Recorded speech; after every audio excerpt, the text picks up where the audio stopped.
Moi boa tarde, compañeros e compañeras de corporación, a todas as persoas que acuden a esta sesión ordinaria do mes de marzo do Pleno do Concello de Ferrol. Comezamos coa orde do día. A aprobación se procede dos borros das actas das sesións anteriores correspondentes a celebrar os días 16 de febreiro, continuación del pleno ordinario do mes de xaneiro, 22 de febreiro ordinaria e 12 de marzo, continuación del pleno ordinario do mes de febreiro. Votos a favor? Unanimidade. Dar conta das resolucións ditadas pola Alcaldía e os seus delegados no pleno convenido entre os días 9 de febreiro e 9 de marzo de 2018. Proposta da aprobación do expediente recente extraoficial de créditos extraoficial de gasto relativo á relación 14-2018 de facturas. Traemos esta proposta que pasou pola Comisión de Contas por un total de 298.555,91 euros, das que corresponden en primeiro lugar ao Servicio da Oficina de Rehabilitación Municipal de Ferrol, que está redactándose o prego, un cambio legislativo que están analizando os técnicos de urbanismo, onde a valoración técnica debe ser do 51%, a contrario de antes que era económica. De la de servizos, traemos aplicacións para cristalizados polos servizos prestados limpeza e mantemento de Portanova, que está en redacción un prego por parte do enxeñeiro municipal, e o resto son facturas eléctricas desta área que de suministro e mantemento que xa está adxudicado o contrato. Por outra parte, de la seguridade de tráfico están as facturas correspondentes a Eulen, que está en pendente de contratación tamén o prego para todos estes servizos do Concello, así como diversas facturas desta área que están pendentes de facer unha contratación regularizada para evitar que veñan a este recoñecemento extrajudicial. Señora Leira. Hola, boa tarde a todas e todos. Ben, señor alcalde, quixera, parte da relación que acaba de dicir, quixer o prezo, quixer de todas estas da suma de todas estas facturas, dicirlle que co respecto quixera a oficina de rehabilitación cada vez dá unha versión, quixer, unha versión distinta, quixer, co respecto á situación do prego. Lamento moito, lamenta quen fixo o lexislador, que fixo a nova lei de contratos, que lle coincida a vostede, non? E tal, que despois de traer estas facturas durante 3 anos a recoñecemento extrajudicial de crédito, que agora tamén as teña que axustar a nova lei. Pero en calquera caso, quixer decir que veñen aquí sobre 300.000 euros de recoñecemento extrajudicial, indicar para que non teña coñecemento que aparte desto, outro día levose tamén a Comisión de Contas 375.427 euros de recoñecemento extrajudicial de facturas, nas que se inclúen, entre outras, as facturas relativas ao servizo de mantemento de zonas verdes, servizo que, como xa se sabe, non? Sabe toda a cidadanía, porque está aprendendo moito sobre contratación, pois, dicir que tamén está sin contrato este servizo. Sobre 95.000, non teño aquí os datos, perdoade, 95.000 euros cada factura, eleváronse dúas, a parte de outras numerosas das distintas áreas e delegacións deste goberno municipal.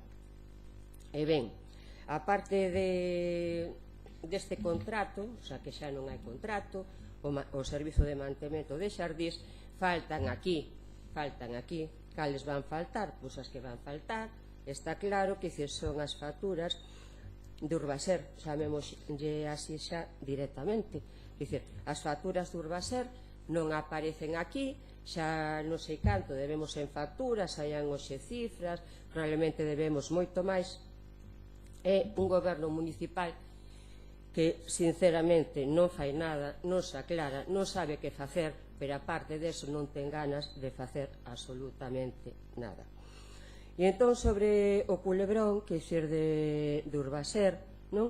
Bueno, eu hoxe lía nos medios de comunicación, pero agardo que se explique por parte do goberno municipal a quen lle corresponda cal é a versión, non vai a ser que non sexa a versión que hoxe sai nos medios, non? Que a oficial, pois lía que parece que nos pasan a pelota de que facer non co contrato, que nos pasan a pelota que hiciera a oposición. A oposición, eu cando menos non teño que dicir ningún problema en contribuir, non que hiciera calquera a calquera cuestión de gobernabilidade aquí neste Concello, pero, bueno, a verdade é que era ben que para que eso se dese, que o Goberno fixera en principio os deberes. E os deberes están a todos os efectos sen facer. E o culebrón comeza, e a ver se o resumo moito, comeza, dicir, con unha cuestión, claro, dicir, pois un contrato en inicio, un servizo que non ten contrato, un contrato en inicio co goberno, dicir, anterior, e que pasan 3 anos e o goberno e este goberno municipal pois nin para un lado nin para outro, e seguimos, dicir, un servizo en unha situación de fraude de lei, malia as advertencias e os distintos informes que dende Secretaría de Intervención se fixeron, e concretamente, vou cito, nomeo os de Secretaría. E resulta, dicir, que a todo isto pois non hai moito, pois que o Concello repara a conta, dicir, de todos eses informes, bueno, que ten que dicir un servizo sen contrato, un servizo millonario, e ten que dicir o que ten sen contrato, e entón empeza a pensar, bueno, pois si este contrato non o quero, e a ver se vou a unha renuncia, desistimento ou algo.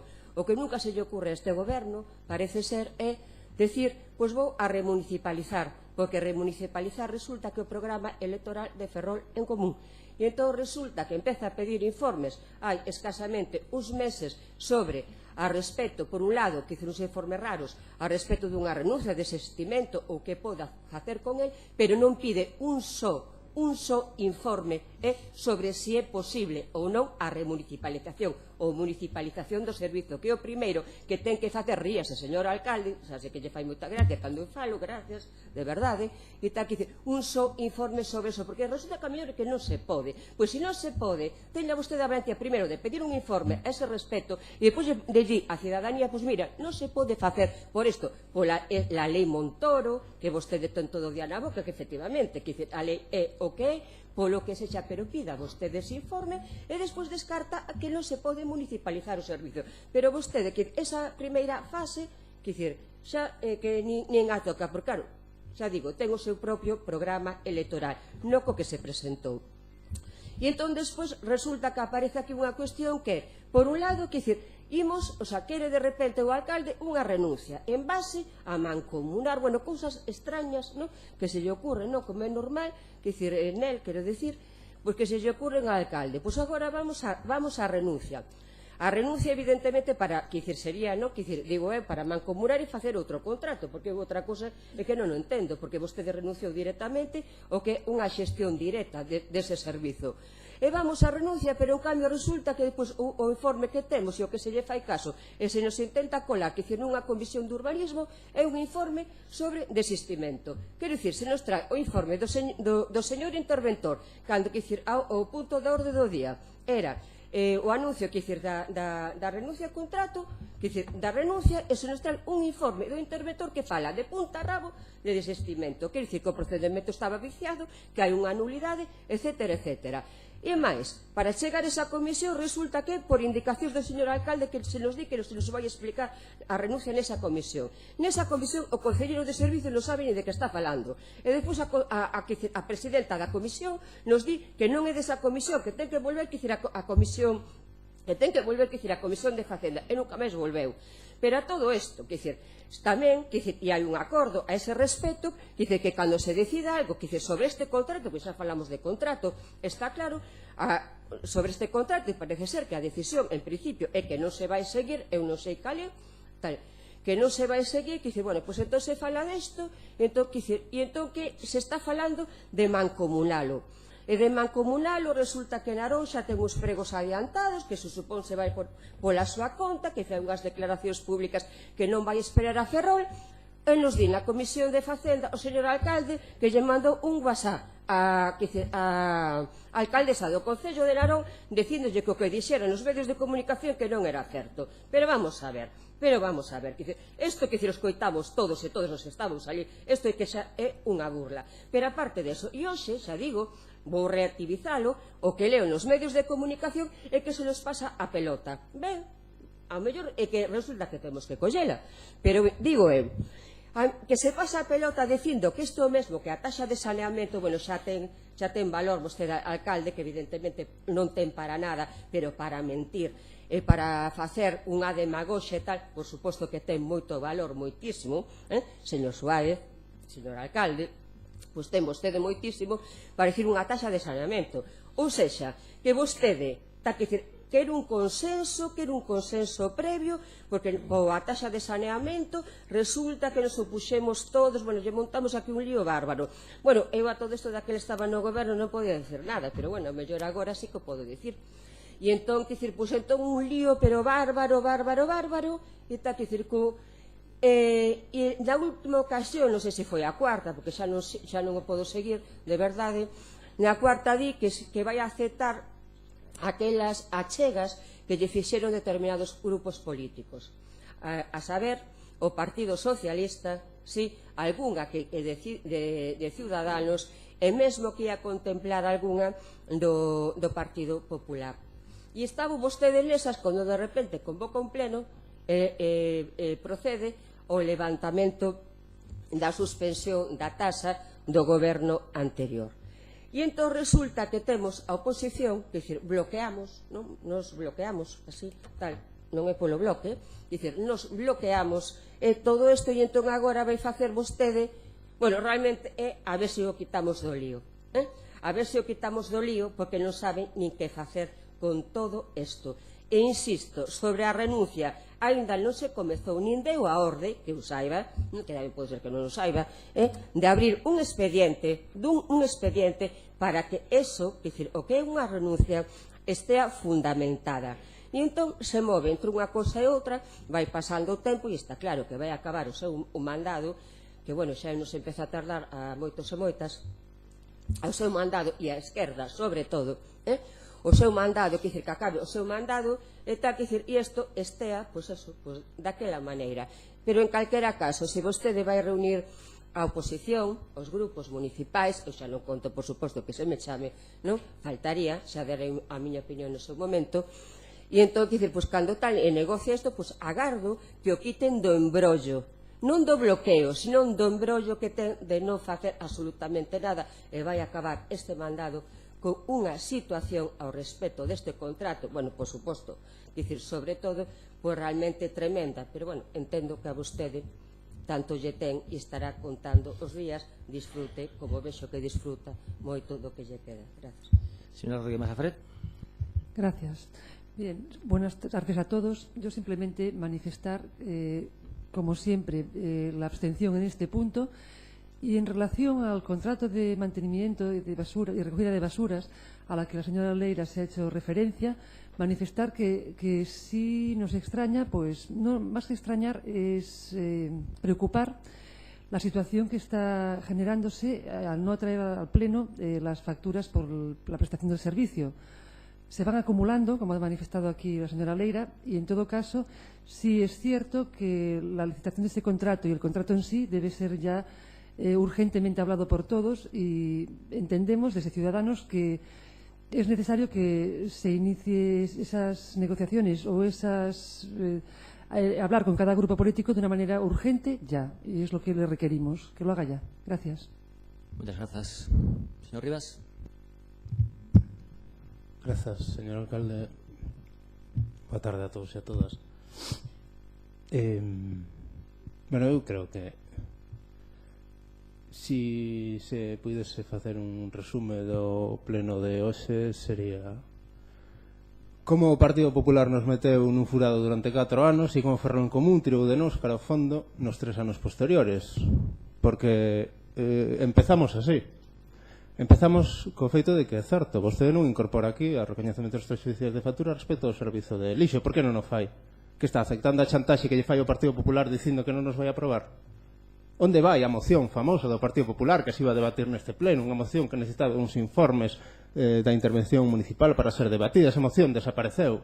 Desapareceu desde o momento que aparece un informe de intervención municipal que o que di é que o procedemento aberto durante o anterior mandato é nulo. É nulo, que non se pode continuar con el. E se non se pode continuar con el, que é o que vamos a facer? É que eu non vexo unha alternativa que non sexa renuncia. Querenlle chamar desistimento, chamenlle desentimento, renuncia, desistimento, como queiran facer. pero non sigan dándolle voltas como fixeron co suministro eléctrico e non sigan encubrindo a xestión do Partido Popular durante 4 anos. Porque é un escándalo que o Partido Popular nos propuxese un contrato durante 10 anos para a xestión dun dos principais servizos que prestan neste Concello. Un contrato que supón 10 millóns de euros. 2 deses millóns de euros se lle pagan a Sogama para que coime os residuos que se xeneran nesta cidade. E vostedes siguen encubrindo a xestión do Partido Popular. Levan encubrindo durante 3 anos as decisións que ten tomado o Partido Popular ao longo do seu anterior mandato. Un contrato que non tiña ningún tipo de risco. Que ademais os custes fundamentalmente eran custes laborais. E co informe de intervención, como digo, ven a decir que é un contrato nulo. Que é o que temos que discutir? É un contrato nulo. A proposta que facía o Partido Popular é nula. Supón 10 anos de hipoteca para os veciños e veciñas desta cidade, cando o límite que se establece pola legislación son 4. Isto é un contrato de servizos, non de xestión de servizos. Creo que está bastante claro e contundentemente explicado no informe de intervención municipal. Non comprendo como non traen hoxe aquí o recoñecemento extrajudicial desas facturas e a renuncia a ese contrato. Teñen vostedes un pacto co Partido Popular da mesma maneira que pactaron que nos fixéramos cargo da depuradora, que nos fixéramos cargo de moitísimos servizos que non teríamos que asumir, como a xestión do transporte público que vostedes lles entregan ou moitas das outras cuestións que aparecen no pleno de hoxe. Teñen vostedes ese pacto? Pois xa teñen, dígano, pero non veñan con unha actitude que parece como que se vostedes non traen a debate os problemas non existen. E os problemas existen e existen desde hai moitísimo tempo. Porque se está claro que algo está mal, está mal. E o que fixo o Partido Popular non ten o mandato está mal. Non ten informe xurídico, non ten informe de intervención municipal, a revisión de prezos está mal feita. Un contrato que se propón en 2014, estamos no ano 2018, é evidente que hai que facer unha revisión de prezos. Se está a decir que esa revisión de prezos non cumple cos requisitos mínimos para poder acometerse, é evidente que non se pode continuar con ela. Se os servizos que se prestan se están a prestar para outras empresas, como os desbroces no rural ou a recollida de voluminosos, é evidente que non se pode continuar con eles. Pero non traemos nin o recoñecemento extrajudicial, nin a famosa moción do Partido Popular, nin traemos a renuncia ao contrato de servizo de lixo. Non sei, aclárenos algo, porque cando vostedes están a decir que isto depende da oposición, supoño que está dicindo que depende do Partido Popular. Porque creo que hai tempo que lle levamos dicindo que este contrato era inasumible medioambientalmente, porque incrementa os volumes, incrementa os residuos desta cidade, e é inasumible económicamente porque incrementa os custes para unha cidade que o que ten que ir é hacia unha reducción deses residuos cara encamiñados hacia a compostaxe. E non a gastar o diñeiro en tecnoloxía absurda como comprar novos camións e seguir queimando os residuos que se xeneran no Concello de Ferrol. E levamos anos pedíndolle que faga algo respecto desto. Se quere vostede darlle continuidade ao que fixeron estes señores e señoras que están aí sentadas, fágano. Si tampouco tan complexo, pero é evidente que terán que facer algo diferente ao que eles teñen proposto. Porque o que eles teñen proposto está mal, é un procedimento nulo, máis claro e imposible. O que eles propuxeron é nulo. E vostedes queren lavarlle a cara a estes señores e a estas señoras. Lévano facendo ao longo de todo o mandato. Os adalices da xestión, maravillosos xestores, grandes xestores das administracións públicas que nos entregan un contrato de suministro eléctrico que é inasumible para esta cidade, que nos fan cargar coa depuradora, que nos entregan un convenio para o Ministerio de Defensa que é tamén nulo, que nos propoñen un contrato para a xestión do lixo que é inasumible para esta cidade. Estes son os grandes xestores e estes son os señores e señoras que vostedes están encubrindo permanentemente en esta cidade.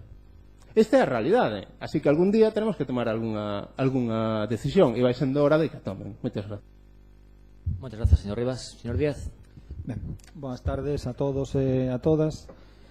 O punto do recoñecemento extrajudicial é un clásico dos plenos. Como as facturas que veñen a recoñecemento tampouco cambian moito, pois ao final é difícil decir cousas diferentes do que se ten dito.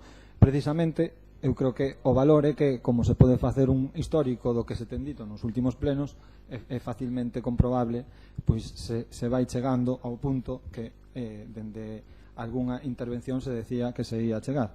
Eu veño xa 2 plenos advertindo de que imos chegar ao final do mandato desta corporación sen que se produza a desaparición de ningunha das facturas que veñen a recoñecemento extrajudicial de crédito máis alá das do contrato eléctrico, de suministro eléctrico, que espero que deixen de vir, pois non sei se no próximo pleno ou no seguinte, pero de todas esas outras cuestións que ademais non veñen precisamente a recoñecemento extrajudicial, aínda que están pendentes de resolver, algunhas que se van incorporando próximamente, ningunha delas vai quedar solucionada no que resta de mandato.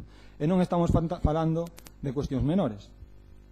Bueno, previamente, e ademais tamén para que quede xa constancia tamén nun pleno, sí que no que ten que ver coas facturas que veñen a recoñecemento extrajudicial, como advertimos en comisión, alerto tamén da preocupación que nos produce algunha desas facturas, como se fixo mención da Oficina de Rehabilitación, polas consecuencias que pudera ter no caso de non resolverse pois a tempo e dunha maneira axeitada en futuras reclamacións que se faga contra o Concello e que nos leve a procedimentos como os que hoxe imos debatir despois ou parecidos e, polo tanto, indeseables desde o punto de vista da xestión da Administración Pública. E como advertimos xa desa cuestión en comisión, advirto tamén no pleno, na medida en que sigan vindo esas facturas seguimos facendo.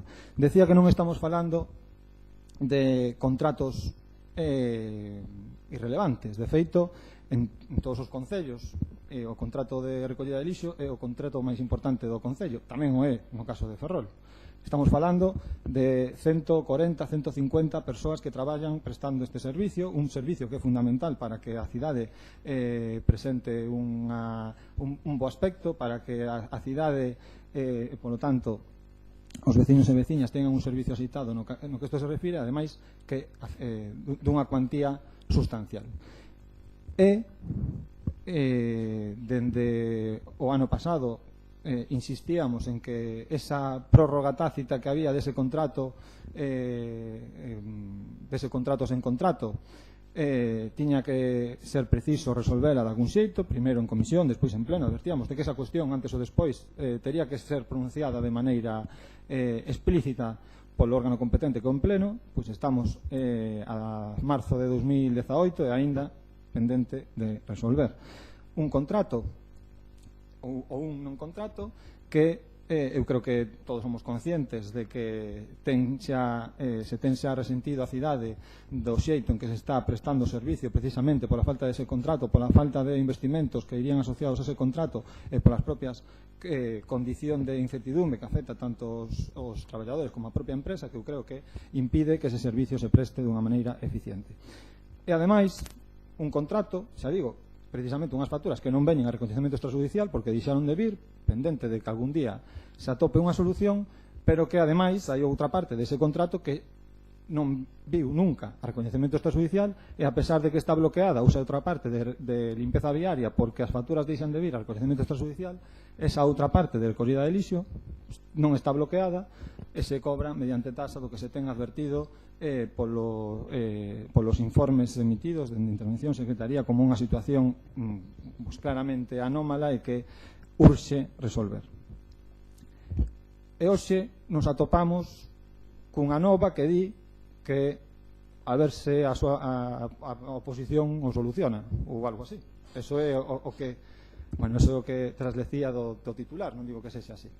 En todo caso, o que sí que levamos asistindo durante o último mes é a unha serie de comisións nos que, en todo caso, o que sí que se pode dicir é que non está moi claro que o que se pretende facer.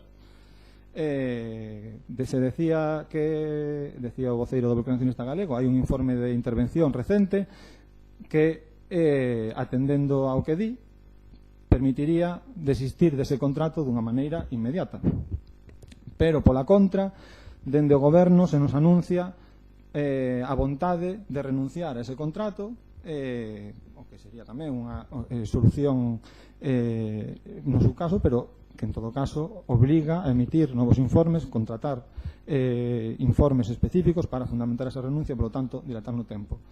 Por outra banda, se nos fala desa intención de chegar a algún acordo no seo da Mancomunidade ou con Narón, que non deixan de ser anuncios que despois tamén a través dos medios ou por contradeclaracións dentro do Concello de Narón parecen que non están cando menos suficientemente sustentados na realidade. E polo tanto, o que parece claro, e insisto, é que imos chegar ao final do mandato sen que isto estea solucionado. Veñen hoxe facturas a recoñecemento do contrato de suministro eléctrico ao que se renunciou no pleno de 1 de decembro de 2016, é dicir, fai 14 meses. Pois dentro de 14 meses estaremos en xullo de 2019 e, polo tanto, cunha nova corporación municipal. E xa digo que, ademais do contrato de recollida de lixo e limpeza viaria, que é o contrato máis importante do Concello por cuantía económica, por persoal dependente dese Concello, sobre o que a día de hoxe non hai ningún tipo de solución plantexada e non parece que se vai a plantexar a corto prazo, nos vindeiros meses van virse incorporando ao pleno diferentes facturas de outros contratos tamén importantes, tan tamén no que ten que ver con cuantía como o persoal dependente deses concellos, e que, se non me equivoco, ademais, tendo en conta a entrada da nova lei de contratos e a súa incidencia no concello, vai facer que cheguemos a 2019, independentemente de que sexa con situacións que obviamente veñen derivadas do mandato do Partido Popular, que se criticaron no seu momento e que, como xa dixen moitas veces, se o Partido Popular non comparte, provocaron que a cidadanía respondese nas urnas manifestando a súa vontade tamén contra eses contratos, pero independentemente do que pasara fai 4 anos, imos chegar ao 2019 sen ningunha solución plantexada en riba da mesa.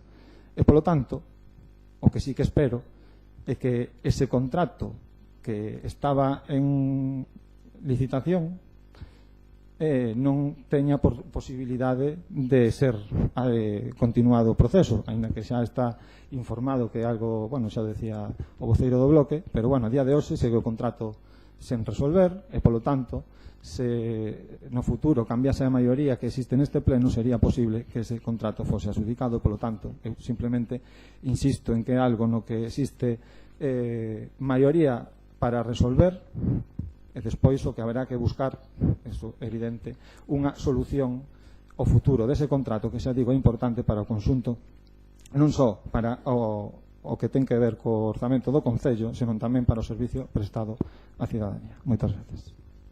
Muchas gracias, señor Díaz. Señor Lantri. Gracias, señor alcalde. Buenas tardes a todos. Señor Suárez, lo que le animamos es a regularizar todos aquellos servicios que se encuentran a día de hoy sin contrato. Y como dicen nuestros compañeros del BNG, pues claro que estamos aquí para hacer pactos y no hay ningún problema en que el PP pueda tener un pacto con el gobierno de la ciudad, pero para que haya cualquier pacto tiene que haber una propuesta y aquí propuesta no hay ninguna. Entonces, hay una serie de contratos que no tienen ningún tipo de propuesta por parte del gobierno, que cada vez se acumulan, cada vez hay más, y aquí propuesta no hay ninguna. Entonces, el pacto que le ofrecemos es: proponga usted, nosotros estudiaremos todas las propuestas que usted haga, si estamos de acuerdo lo diremos, y si no lo estamos le haremos también propuestas para mejorarlo si es posible. En cualquier caso, lo que sucede es que hace 3 años que está usted gobernando y aquí no ha venido ni la primera propuesta. Voy a recordar nada más que 2 cosas. Una, el contrato de basuras se adjudicó en el año 90 por el grupo de gobierno Izquierda Unida-PSOE, por si alguno perdió la memoria. Se amplió en el año 92 por Izquierda Unida-PSOE con el contrato de playas. Y en el año 2000, señor Rivas, el gobierno del bloque nacionalista galego adjudicó a Sogama el tratamiento de los residuos, para que nadie pierda aquí la memoria. Señor Suárez, solo le voy a recordar muy brevemente, porque estamos en el punto primero y llevamos 40 minutos, los contratos, los servicios que han venido recientemente a reconocimiento extrajudicial y que son el aparcamiento de la Madalena, la oficina de rehabilitación, el contrato de electricidad, el contrato de recogida de basuras, el contrato de limpieza viaria, el contrato de mantenimiento de vehículos, el contrato de mantenimiento de jardines, el contrato de mantenimiento de Portanova, todas las pólizas de seguros, el contrato de servicio de teleasistencia domiciliaria, el servicio de gestión tributaria, la nave del Banco de Alimentos, el sistema de recaudación tributaria, el contrato de desratización, el contrato de transporte de actividades escolares, el contrato de comedores sociales, el contrato de mantenimiento del gestor de expedientes, el contrato de asesoramiento de inspecciones técnicas de edificios, el contrato de limpieza de edificios municipales,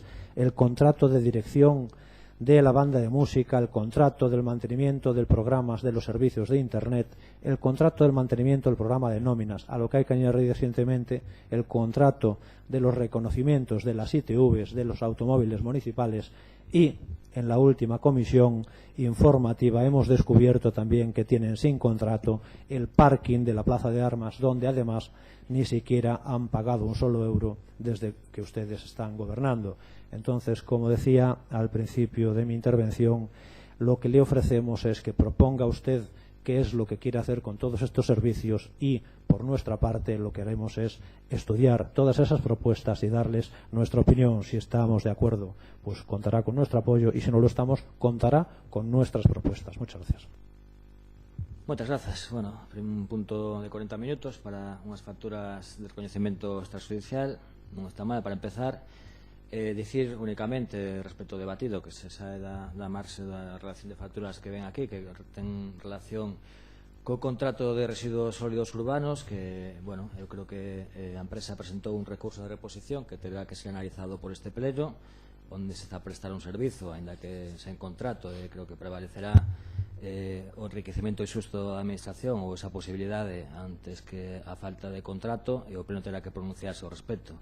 Por a nosa banda, nos, entre renuncia e desistimento, optaremos pola renuncia, pediremos un informe técnico necesario para esa renuncia respecto á actualización de precios e outras circunstancias relativas á posibilidade desa renuncia, e iso é o que imos traer a unha sesión plenaria seguindo o procedimento administrativo e preceptivo para poder facelo. Do que aparece nos medios de comunicación e os titulares estridentes a que nos ten acostumados os últimos días en algún medio de comunicación, únicamente dicir que como órgano de contratación este pleno, do que formamos parte os 25 concelleiros e concelleiras, haberá que negociar con todos os grupos que modelo cara a que modelo queremos camiñar para poder ter o apoio necesario de cara a unha nova prestación de servizo. Procedemos á votación deste reconhecemento. Votos a favor. Señor Suárez, creo que hai unha segunda intervención. Eu quixera facer uso da miña, se non lle importa. A mí non me importa, pero bueno, creo que vamos a acabar moi cedo, hoxe non vamos a chegar a moitos puntos, pero bueno. Segunda quenda, señora Leira. Señora Rodríguez Masafré. Sí, gracias. Bueno, simplemente, tras escucharle, ¿no?, manifestarle que desde Ciudadanos ya nos posicionamos en relación a la desestimación o renuncia, y entendemos que la desestimación sería la propuesta correcta, aunque también cabe la renuncia, porque tenemos un informe de 29 páginas hecho por el interventor que dice que el desistimiento es viable. La renuncia implicará pues nuevos informes y pérdida nuevamente de tiempo, que ya llevamos perdido casi 3 años. En ese sentido, creo y me gustaría pues recordarle que es un tema urgente y que debiera, ya con el informe que tiene, tomar cartas en el asunto. En todo caso, es también nuestra posición. Gracias. Muchas gracias. Señor Rivas. Gracias, señor alcalde. Para non perder a memoria, como decía o señor Lanti, creo lembrarlle que hai unha diferencia sustancial entre o que fixeron as anteriores e o que fixeron vostedes. Os anteriores, dos cales eu non me sinto en mínimo en absolutamente responsable de todas as decisións que teñen tomado, pero a diferencia sustancial é que vostedes desenvolveron un procedimento que é absolutamente irregular. máis aló de que as decisións políticas que pretendían adoptar para esta cidade son absolutamente incomprensibles e que benefician exclusivamente as empresas concesionarias, que son as que xestionan o servizo a través de Urbaser, a través de Sogama, a través das empresas que xeneran esa tecnoloxía, o cambio de camións famoso que vostedes desenvolveron 10 anos. Propoñen un contrato de 10 anos cando o límite eran 4. E o deixa claro o informe de intervención. Propoñen un contrato sin revisión de prezos, unha revisión de prezos que non se adapta á realidade. Estamos en 2018, 4 anos despois, co cal quere decir que esa revisión de prezos non é legal. E unha revisión de prezos que, ademais, colle a empresa que ten o servizo e colle e a solicita a este Concello. E temos un debate nunha comisión para decidir se aceptamos a revisión de prezos que solicita a empresa concesionaria. Eso é o que vostedes fixeron, un contrato inasumible políticamente e inasumible procedimentalmente. Esa é a diferencia fundamental, que o que vostedes fixeron está mal feito desde todo punto de vista, está mal feito procedimentalmente e está mal feito políticamente, e aínda así vostedes ofrecen a chegar a un pacto. Vostedes se atreven, os responsables da situación actual se atreven a ofrecerse para chegar a un pacto. Vostedes que desenvolveron unha prórroga infinita, hasta o infinito e máis allá. Unha prórroga absolutamente ilegal, como deixou aquí clarificado o interventor municipal. Aínda así, chegan aquí a decir que sí, nos ofrecemos a pactar. E o peor xa non é que vostedes ofrezan a pactar, é que o goberno acepta que existe a posibilidade de pactar con vostedes. Pois mire, eu vou deixar clarito a todos e a todas para que o entendan. Nós non imos pactar cunha organización política que promove este tipo de contratos, que o único que promoven é a xestión privada dos servizos municipais, que o único que queren é que as empresas se beneficien, que se fai a costa do horario público e a costa dos veciños e veciñas desta cidade, que o levan facendo ao longo de 4 anos, e que durante estes 3 anos que levamos de xestión deste goberno de Ferrol en Común non se fixo nada para paralizar esta situación, e que encima se lles quere lavar a cara de todo o que teñen feito ao longo deses 4 anos anteriores. E que isto é intolerable e que, por tanto, desde o Bloque Nacionalista Galego non imos pactar en absoluto ninguna condición co Partido Popular mentre as condicións que establezan para chegar a algún acordo sexan as propostas e os acordos que deixaron previstos no anterior mandato e que, ademais de ir en contra desta cidade, están mal feitos. Moitas gracias. Señor Díaz. Eu simplemente, moi brevemente, porque xa se fixo referencia, se fala da vontade de renunciar, e digo, nós podemos estar de acordo con esa opción sempre que non haxa outra, que sexa máis rápida, e o que non temos recibido ata agora e esperamos recibir, sexa no pleno ou na primeira comisión, é unha explicación sobre o motivo polo cal se decide pola renuncia en lugar do desistimento cando existe xa un informe que en principio pois pon en bandexa esta segunda opción e polo tanto que permitiría tomar unha decisión con maior axilidade e avanzar os prazos en lugar pois desa outra da renuncia que, como xa se anunciou e como acaba de explicar o alcalde, precisa de informes intermedios para fundamentala e polo tanto nos o que sí que agardamos recibir unha explicación fundamentada de por que a intención é a de renunciar en lugar de desistir, neste caso xa digo cando existe un informe de intervención que é o que se utiliza para como base para iniciar calquera dos dous procesos que fundamentalmente se centra nas causas de desistimento que xa foron explicadas anteriormente que teñen que ver con determinados defectos dese contrato que estaba programado. Moitas gracias. Señor Lantri.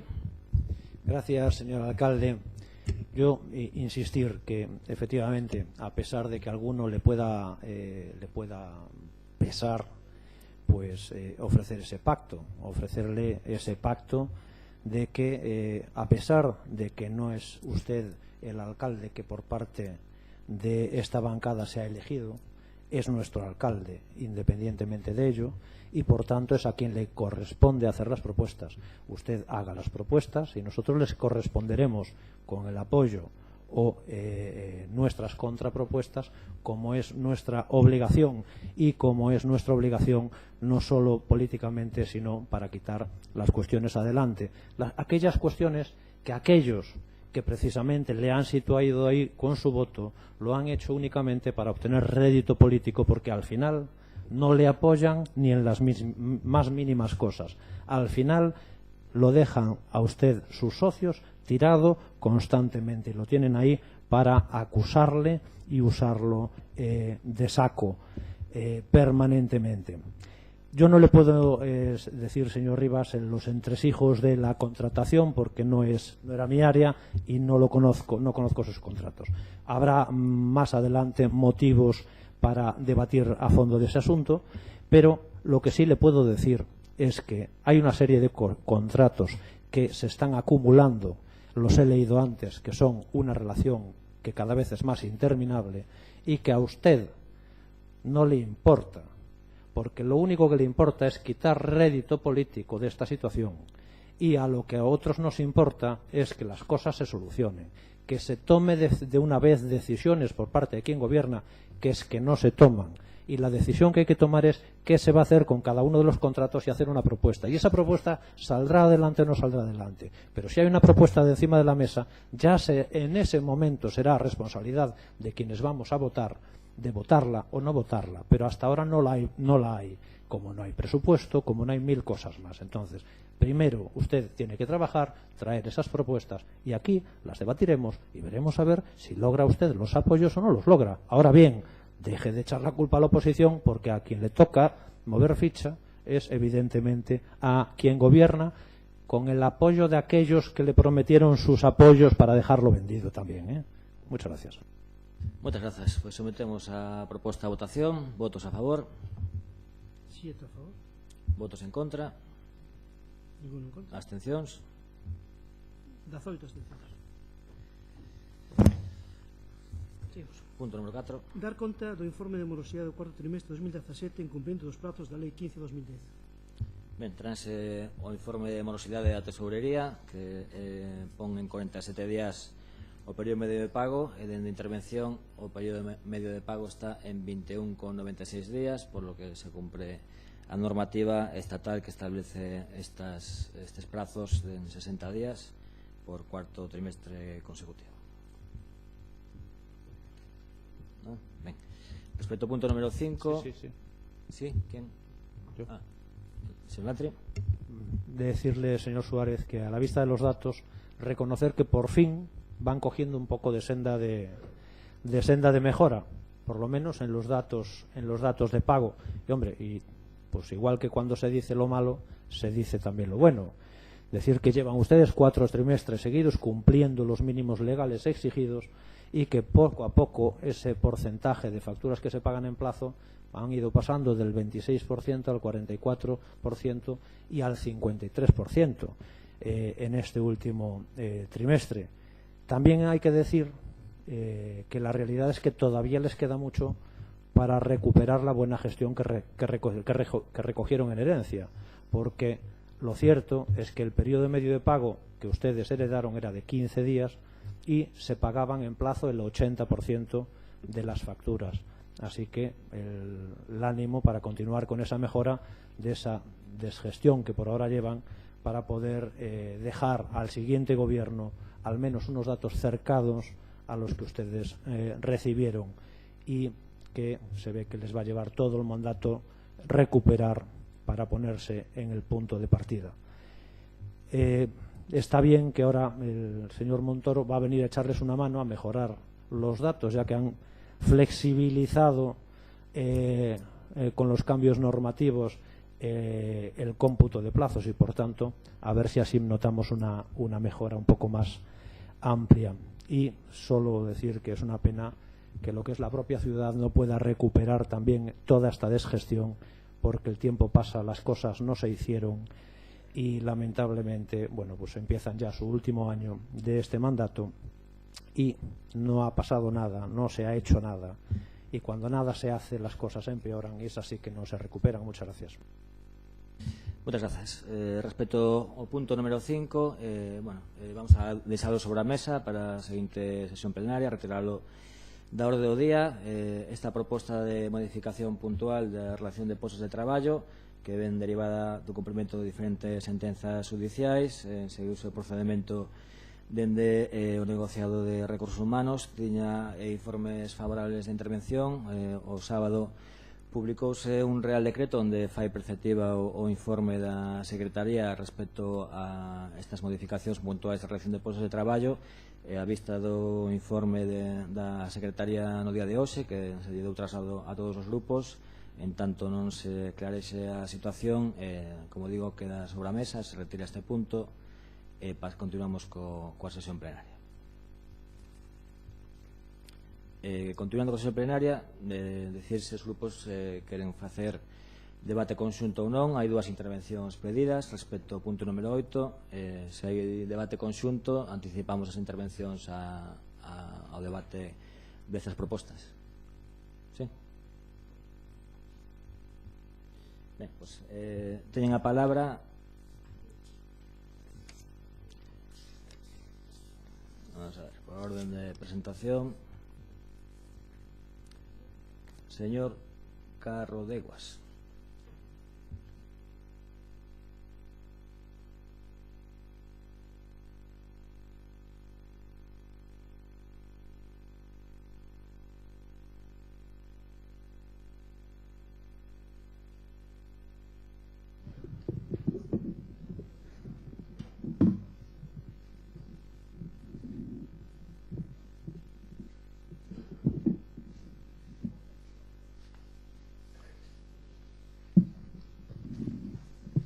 Vou che dar uns papéis despois para que lle des ao alcalde.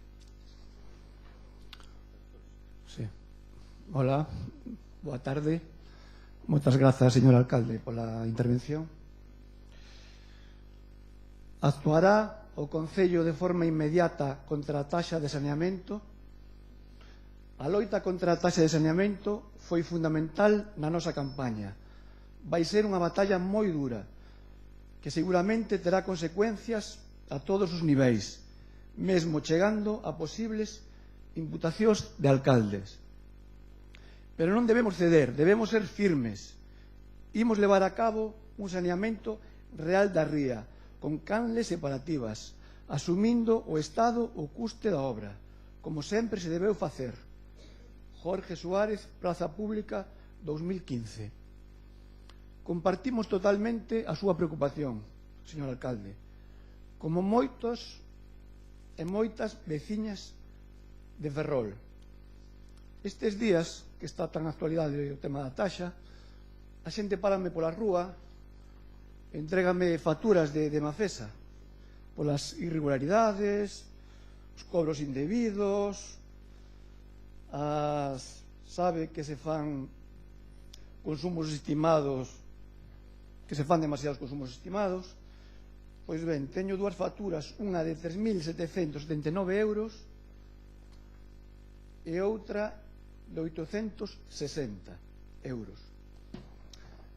Estará de acordo comigo que isto non parece moi razonable, non?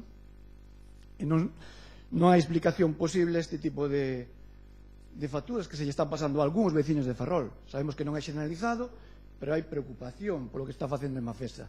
E vostede creo que ten que asumir esa preocupación.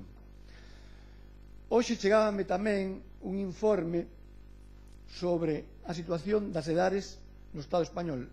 Non se preocupe, señor alcalde, procurarei ser breve.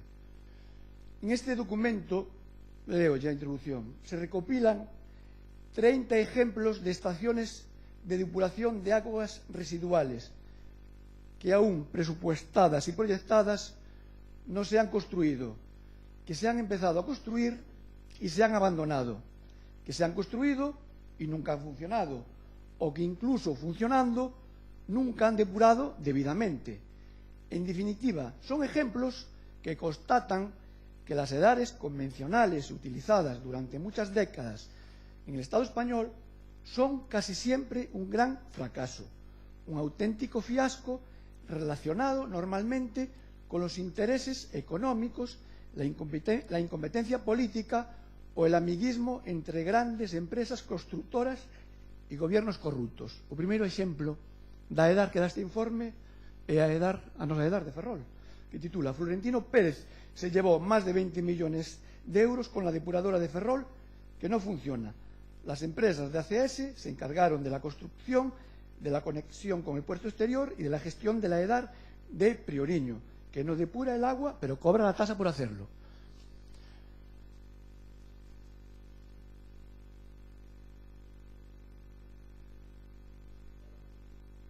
Non rematei, señor alcalde.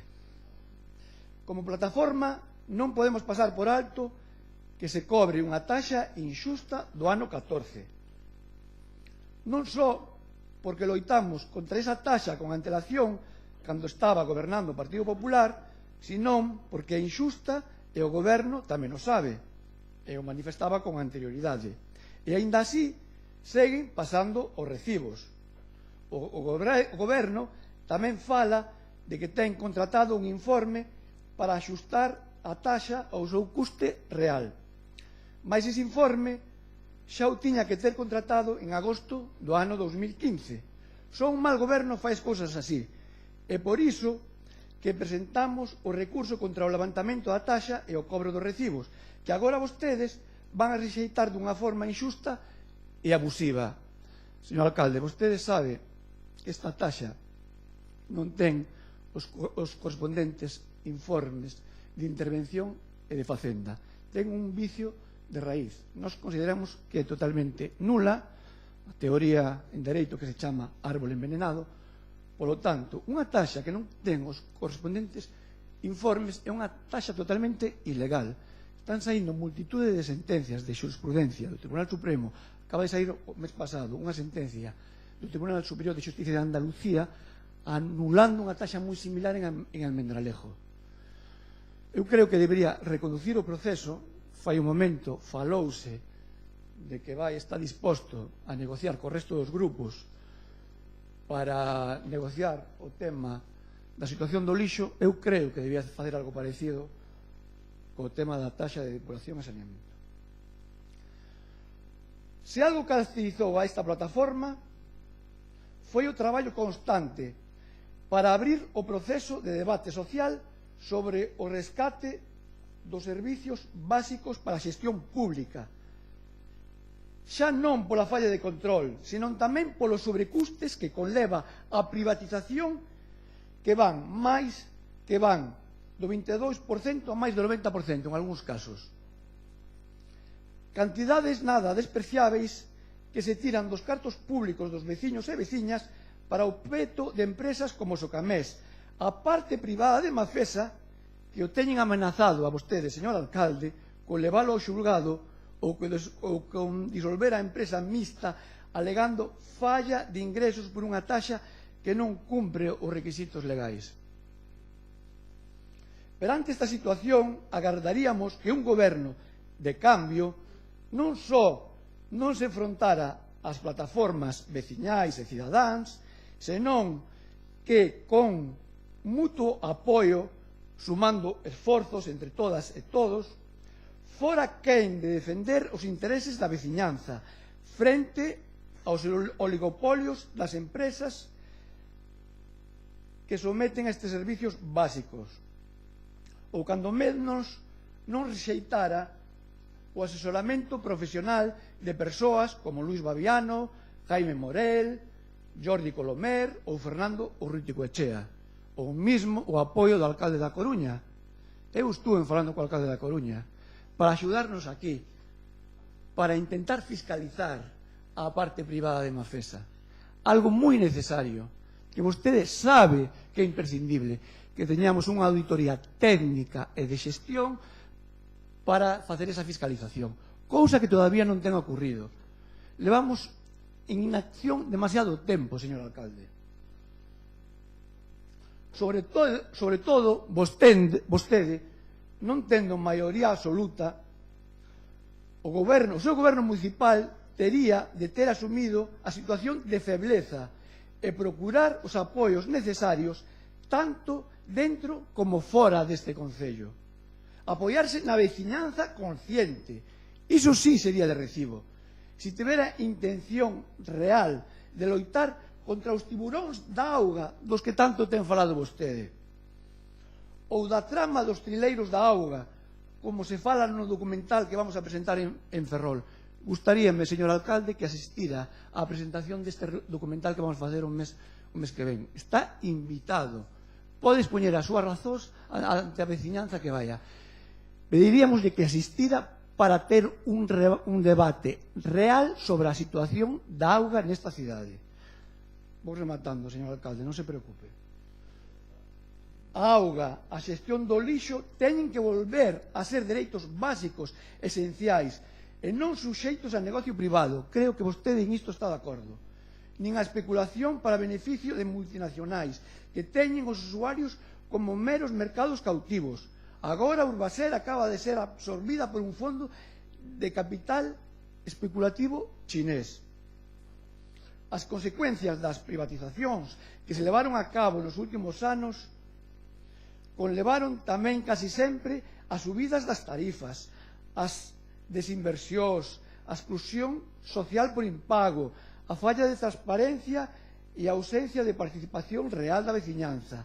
E non podemos esquecer como unha das consecuencias colaterais a corrupción que conlevan casi sempre este tipo de contratos, como moi ben evidenciou en Galicia o chamado caso Pokémon, instruído pola xuíz de Lara, e obligou a Aquagés a cambiarse de nome polo de Villacua. En Ferrol, segundo recentes enquisas, señor alcalde, o 67% dos nosos conveciños e conveciñas apoian a remunicipalización dos servicios básicos e máis da metade dos nosos conveciños cree que así serían moito máis eficientes e transparentes. Este é o camiño, señor alcalde, neste camiño acompañaríamolo sempre. O debate social está pois aberto.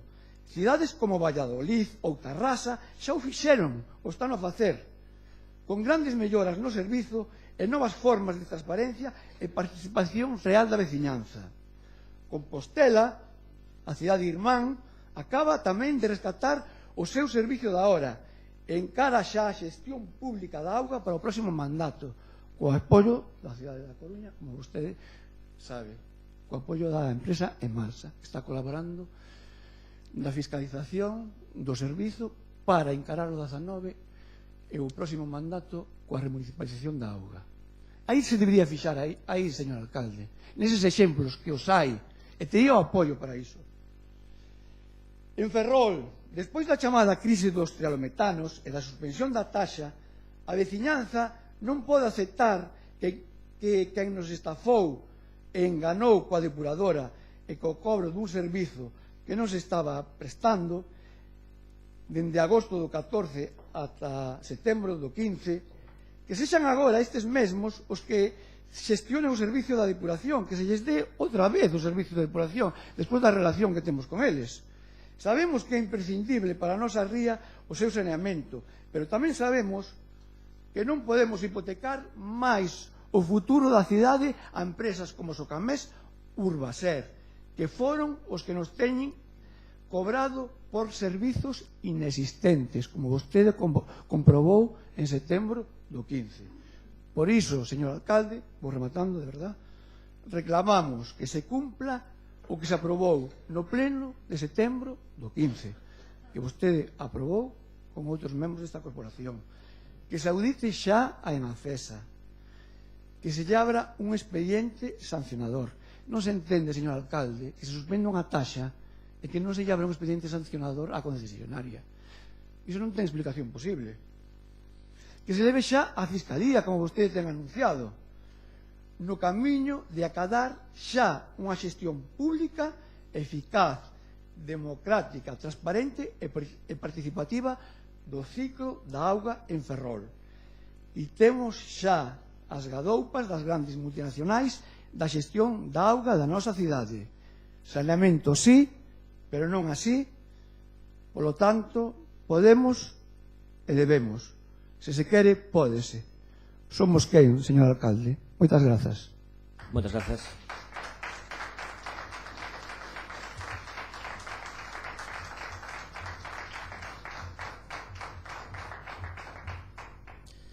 Señor Cebral.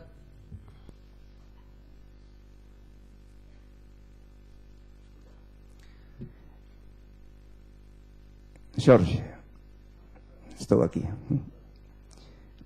Veño armado con isto. Pero non me vas lanzar, non? Non. Se pode facer un avión ou un barco de papel. Podemos continuar frivolizando. A cuestión é que isto son copias de dúas facturas de Mafesa, empresa mixta de aguas de Ferrol, de dúas persoas concretas, como verán Ferrol, con certeza decenas de millares. A subida é cerca dos 10 euros. Se pasa de 30 a 40. Entón, que arma é esta? É a arma da razón que asiste a decenas de millares de titulares de contratos ferrolanos ou ferrolanas con Emafesa.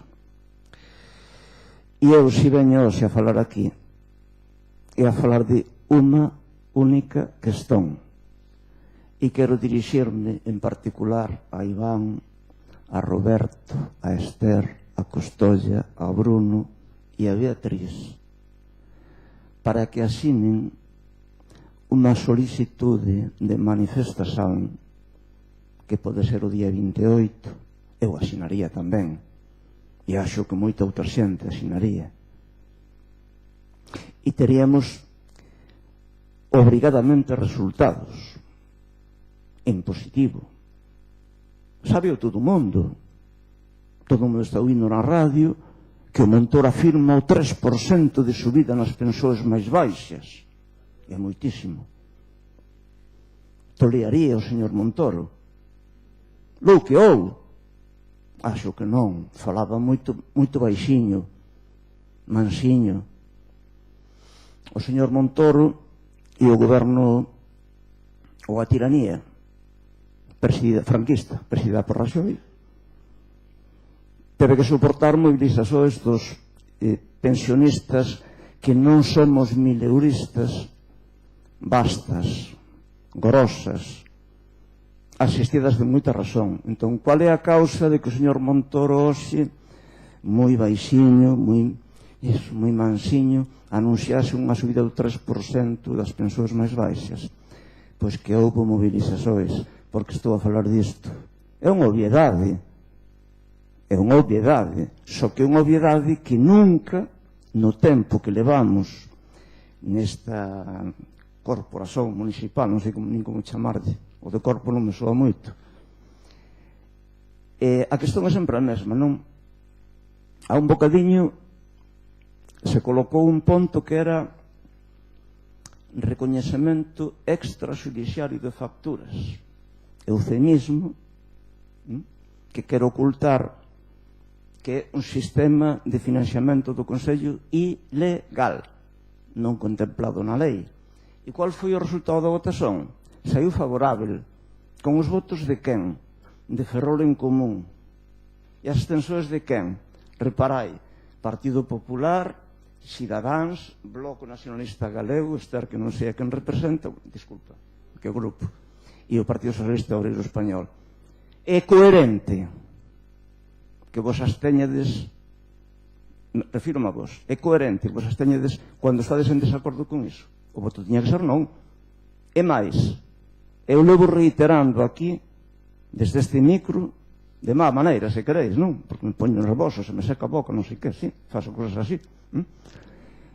A necesidade de que vos, que sodes oposición, que realmente fasades oposición, contando en termos democráticos, e non me canso de repetilo. Xorxe, tú non poderás dixer nunca que eu non fui honesto contigo.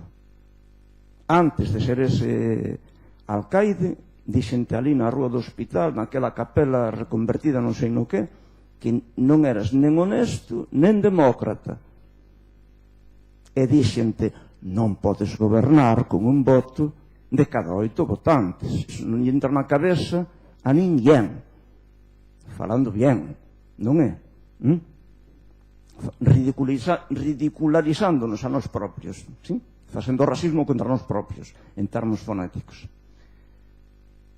Estou a falar de democracia, estou a falar do máis elementar, que impedir o goberno da tiranía de Xorxe, que nos está subindo, igual que subiu o PP, está avaliando a tiranía de Manolito Rei. E no caso de Xorxe é máis grave aínda, porque Xorxe un 19 de febreiro, igual te lembras todo o ano, eu xa perco a memoria, demencia senil, sabes, non sei en que ano foi, 2016, 19 de febreiro. Estabas tú, estaba eu, estábamos xuntos, ou quase, e había 1000 persoas aí, moitas persoas había. Todas elas non querían a taxa de Manuel Rei, Xosé Manuel. Non querían. E tú te estabas manifestando en contra dela. E máis, lémbrate de que tivemos, non sei se chamarlle disputa ou un confronto verbal, digamos, na Asociación de Veciños do Vilar, de Patroa Santa Mariña, topónimo do Vilar, non te lembras, eu si. Eu son un desmemoriado, teño a contradición permanente. Eu dixía que non había que pagar a taxa a Manuel Rey, a Xosé Manuel Rey. Dixía, igual que digo agora, que tiñamos que facer un apelo a que ninguén pagara isto en Ferrol. Que a cidadanía, as persoas titulares destes contratos, que ninguén os pague. É unha forma moito contundente de impedir a tiranía do señor Xorxe Soares. E como iso non é fácil de facer, e é máis fácil e posible convocar unha manifestación, pode ser o día 28 de abril, non digo 25 de abril, non dixen iso. E 28 de abril, domingo, pode ser o 27 sábado. Se queremos que sexa unha manifestación suficientemente numerosa como para impedir a tiranía de Xorxe Soares a respeito disto e de outras cousas, teríamos tempo desde aquí até lá a facer o traballo pertinente para anunciar a manifestación como fixemos uns poucos con a cuestión dos pensionistas faz días. Eu estaba polo medio. Sempre mal, sí, sempre mal, porque en Ferrol existe un procedimento permanente, é xa como unha especie de cancro social, non? Vai rematando, Cebrás. Sí. É que todo o tempo é o mesmo, a tiranía, non? Cando tú chegas a compromisos nunha coordenadora onde hai 20 persoas e unha persoa asume o compromiso de facer non sei o que e chega o día e o lugar e non cumpre o compromiso, é tiranía. E tú, por exemplo, te referías a esa persoa a través dos medios, o cual me parece un bocadinho louco, non? Desculpa de louco, non? Non quero falar de doença mental, falaba nos termos de disparatados, sería propiamente. Pois esa persoa, non? Con a pensión igual de 2.000 ou máis de 2.000 euros, erixe sen representante de eu ou de moitos outros como eu que temos 600 e pico de euros. Non pode. Non é honesto, non é honrado. Se fose honesto e honrado e demócrata non facería iso. E vou acabar. Dicendo apenas o seguinte: a lei universal, xeral e permanente é sempre a mesma. A mobilización popular, neste caso concreto de Ferrol, aquí e agora, esas 6 persoas que estades sentadas de costas a esa parede, se queréis, é un acto de vontade, da vosa vontade, racionalizada en termos de que os resultados serían inmediatos para derrotar a tiranía do Xorxe Soares na questão da taxa de agua e establecer a democracia. Non son iso, e moita outra coisa. Está nas vosas mãos. Nas miñas tamén, Non penséis que eu furto a questão. Que se pasa que as miñas non me dan. Non posso correr 100 metros en 10 segundos. Non posso. Moito obrigado. Moitas grazas, Cebrán. Ben, pois traemos as propostas 6, 7 e 8 moi brevemente. Vou facer un pequeno relatorio dos feitos que cando chegamos ao goberno, repetindo máis que nada os informes de funcionarios públicos máis que nos que sustentaron as decisións políticas, dicir que o 27 de agosto de 2015 foi o enxeñeiro industrial de urbanismo a través dun informe que fixo para este Concello como funcionario público que certifica, logo dunha visita ás instalacións co parte da corporación, que a empresa Mafesa non estaba a xestionar e explotar o sistema de saneamento de depuración a dar de Cabo Priabriño, que as augas saían da planta sen depurar, como pudemos presenciar en primeira persoa algúns de nós. Alexandre, quería, antes de que te vayas, dicirte un par de incorreccións que cometiches precisamente coa DAR. Foi a Acciona, non a CESA, que construiu a DAR, e logo que Socamés, de momento, non teño ninguna denuncia penal que me quera meter por estafador ou por prevaricador. Eso son outros os que levan ese camiño. Non, No, pero xa te vexo todo tú.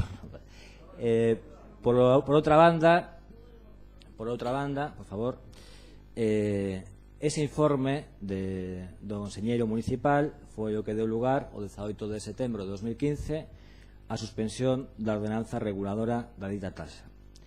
A partir dese momento se certifica que os gastos que estaba a asumir en Mafesa coa recaudación da taxa estábanse a empregar a través de diversas auditorías como PW, AP Plus e a Universidade da Coruña en gastos que non estaban contemplados no protocolo de execución concertada. Iso supoñía que non se daba o feito impoñible, por lo tanto estaba plenamente acreditado a suspensión da mesma, e non só que non se daba o feito impoñible, senón que, como dixen, o recadado se estaba a empregar noutras cuestións diferentes do saneamento e diferentes do que viña no protocolo como posta en marcha, como viña expresamente excluído, que son as grandes reparacións. En base a eso se inicia un expediente para derogación da ordenanza fiscal que non acada os retirado das diferentes sesións, porque tramitamos a aprobación dunha nova taxa asustada á prestación do servizo coas súas memorias económicas que non son aprobadas ata en 3 ocasións nas sesións plenarias do 13 de febreiro de 17, 22 de febreiro e 16 de xuño de 2017. Hai outro informe do enxeñeiro municipal do Concello, funcionario público, que constata que queda acreditado que o día 3 de abril estáse a prestar o servizo de depuración e consonte a normativa e consonte os informes do interventor, o que tanto se apela, é necesario financiar o servizo mediante unha taxa. Os infrutuosos intentos de aprobar unha taxa asustada ao prezo do servizo fai que se levante a suspensión da taxa que estaba, como dixen antes, dende o 18 de setembro suspendida por esta corporación. Os recursos que se presentan son desestimados en base aos informes da Xefatura de Servizo de Facenda e Patrimonio, en base aos informes de intervención, en base aos informes da asesoría xurídica que presta servizos ao Concello. Son todos coincidentes, todos ben argumentados e fundamentados, todos concordan en que un servizo que se presta ten que ser financiado. Respecto ao período onde estivo a taxa en suspensión, encárgase a Eudita, unha empresa especializada en auditorías, a que faga un análise do que aconteceu nese período e da reclamación que fai Mafesa millonaria, de preto de 6 millóns de euros ao Concello de Ferrol. Eudita, no seu informe, certifica que realmente o único que lle correspondería a Mafesa propiamente dito, a Socamés propiamente dito, conforme o protocolo de execución concertada, sería o aboamento de 600.000 euros. Ese informe dunha empresa privada ten que ser sometido a informe do interventor municipal, que ten o compromiso de achegalo sobre este aspecto e cuestión concreta, e que tamén se dará conta nunha sesión plenaria correspondente, na comisión correspondente. E a maiores, tamén existe o compromiso deste goberno de facer unha auditoría dos últimos 4 anos cun prego aberto onde ten que existir a concurrencia conforme a nova lei de contratos para determinar o acontecido nos últimos 4 anos con Socamés dentro do seno de Mafesa e coa procedencia dese caso da devolución dos recibos indebidamente cobrados. Eu, manteño que hai unha realidade dos feitos, que a depuración se está a producir, as analíticas así o certifican, estánse reclasificando zonas, eu creo que no tecido social é facilmente perceptible que se está a sanear a ría, que están a mellorar a calidade das augas e que ese servizo ten que ser financiado a través dunha taxa. Esa taxa que está levantada a suspensión tamén xusto cando foi levantada en decembro o mes seguinte establecese un contrato tamén con Eudita para que faga no prazo de 3 meses un estudo de custos para asustar o custo real da prestación do servizo co que se debe cobrar os veciños e veciñas de Ferrol. Eu creo que Todo isto entra dentro da máis racional lóxica da depuración real e efectiva que se está a producir neste momento e, polo tanto, a proposta ao Concello Pleno por parte deste Goberno é a desestimación dos 3 recursos presentados. Vou dar a palabra a señora Leira. Ben, en primeiro lugar eu quería agradecer a intervención de Cebral, así mesmo que hicira a intervención de Alexandre, Carrodeguas diste todo xunto, señor alcalde, vale, e ademais agradecer tamén que estea aquí, que hicira a plataforma da defensa dos servizos públicos pola remunicipalización, que agradecer de todo o traballo de todos estes anos e que tristemente teñen que seguir a facer. En segundo lugar, me gustaría dicir ao alcalde, a mellor me equivoco, entón que se me corrixa, porque a mellor eu son moi inexperta nestas cuestións, que cando alguén fai unha intervención, como foi neste caso a intervención de Alexandre, o alcalde non se debe dirixir a quen intervén, nin pode neste pleno para ningún asunto directamente. Digo, por si quere ir aprendendo algo do que como funciona unha administración pública e como se debe de comportar un alcalde. E veña, imos aló. Moito se podería dicir a propósito da depuración, da taxa, da actuación do goberno municipal, do que algún día formei parte, vai a ti. Moito mesmo de moitas cosas que aquí non se falaron e eu sei que nunca se van falar. Por exemplo, de algunha rolda de prensa planteada como espectáculo mediático que lle sacaría as cores a calquera técnico ou técnica medioambiental onde de maneira oportunista confundíase deliberadamente a implementación técnica da posta en marcha dunha depuradora co feito mínimo, certo, pero mínimo, de que nese momento concreto saía unha xurreira polo cano de depuración, etcétera. Certo que nese momento saía unha xurreira polo cano, é certo que se estaba nese momento a cobrar unha taxa cando non había servizo, é dicir, cando non se podía cobrar, mas todo iso é asunto do goberno anterior de Rei Varela, denunciable, por suposto que sí, e así foi denunciado. Mas xa pasaron abondo anos. Agora, e tamén no momento preciso da denuncia da xurreira que corría polo cano con festival mediático seu, incluído esta é a pregunta, ou estas son as preguntas pertinentes. Para que esta viaxe, señor alcalde, para que esta viaxe con estas alforxas? Para que a suspensión inicial da taxa e a promesa dunha nova, xusta e consensuada, obxectiva e participada? Por que tanto despotismo? Porque aquí o que é despotismo dende o primeiro momento que vostede colleu a alcaldía. Tan difícil era non poñer en marcha os recursos que contemplaba o regulamento de participación veciñal que si ia no programa electoral de FEC polo que vostede se presentou e que eu vou seguir defendendo.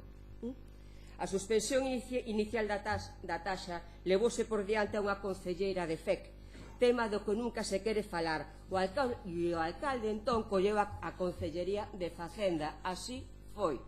Tema, por certo, que dá para un máster en contraxestión económica que vostede leve, que dicir, a Concellería de Facenda.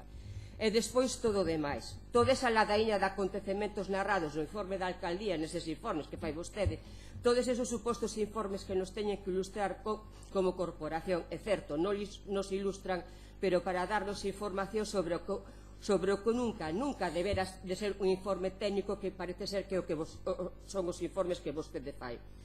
Todo iso que se resume no significado nun concepto con dúas palabriñas, nada máis que dúas, é cálculo previsible. A taxa actual está sostida sobre un cálculo de custo previsible. E punto, acabouse esta contestación. Todo isto é certamente, señor alcalde, penoso. E vou parando e, dende logo, rematando, porque aquí xa se falou demasiado sobre todo iso, demasiado. A cidadanía está aburrida desto, está de tanto circo, do seu circo, do lío que provoca intencionadamente vostede e compañía.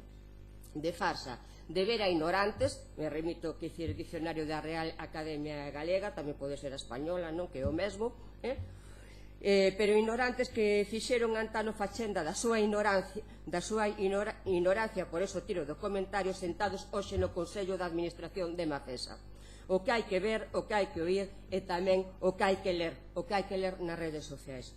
Sinceramente, que acabe xa todo isto. Eu non teño moito máis que decir, só fixar a miña posición, que non vai ser outra, evidentemente, que ha de votar en contra da desestimación, por coherencia, por dignidade persoal, a que me pode quedar despois de formar parte deste goberno municipal que eu califiquei algunha vez de parranda e que hoxe voume a reiterar no cualificativo.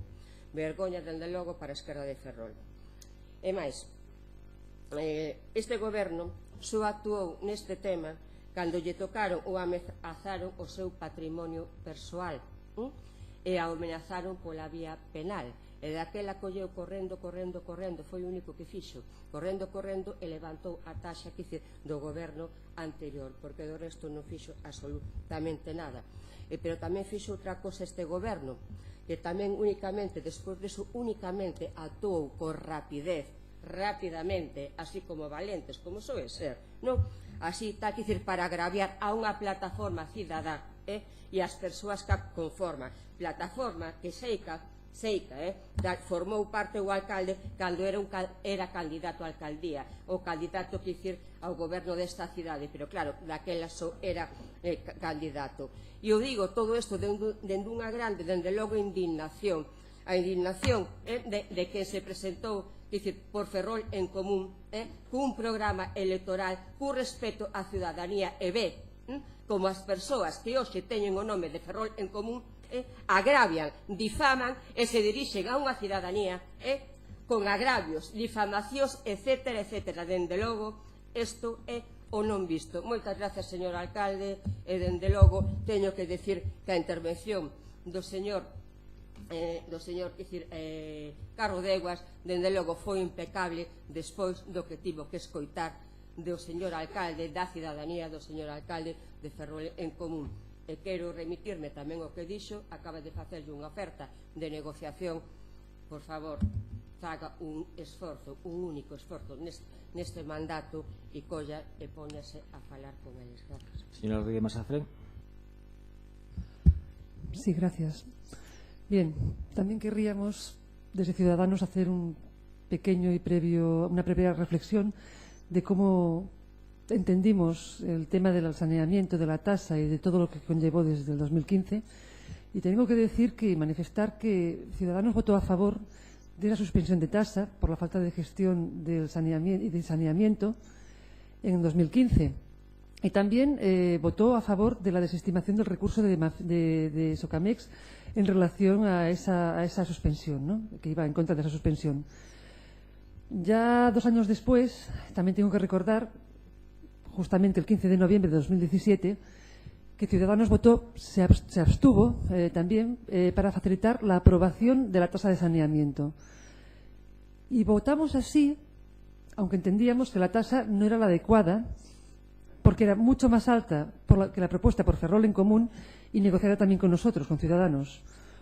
Votamos la abstención para evitar males mayores, tales como el posible entrada en concurso de Mafesa y las posibles reclamaciones del socio privado ante un incumplimiento imputable en ese momento al propio Concello.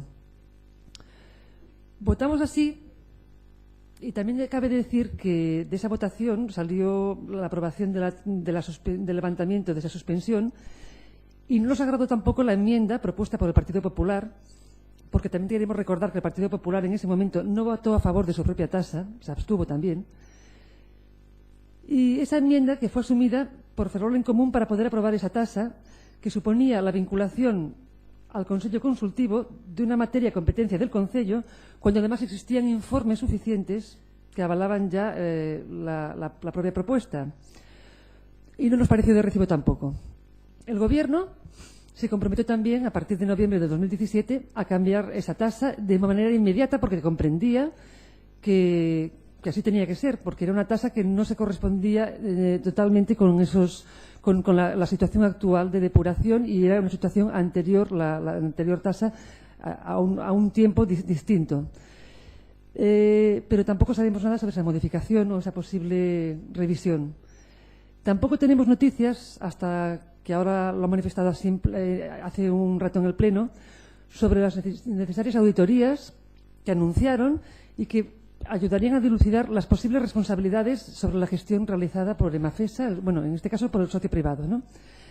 Tampoco sabemos nada del pago de los ciudadanos a los ciudadanos de casi 800.000 euros, que es la devolución por las cantidades cobradas indebidamente por Emafesa. Entendemos, de todas maneras, y entonces ya dejando de recordar y ahora volviendo al recurso, que los informes del jefe de Servicio de Hacienda y Patrimonio, de Intervención y también de la Asesoría Jurídica Externa son claros y precisos en relación a la propuesta de desestimación de los recursos del BNG, PSOE y Plataforma, ¿no? Lo que dicen esos informes es que la norma no es taxativa ni matemática cuando habla de coste real y previsible. Es suficiente que exista un informe económico razonable. También dicen que si estamos ante un levantamiento de la tasa y no ante un supuesto de aprobar la imposición de una nueva tasa.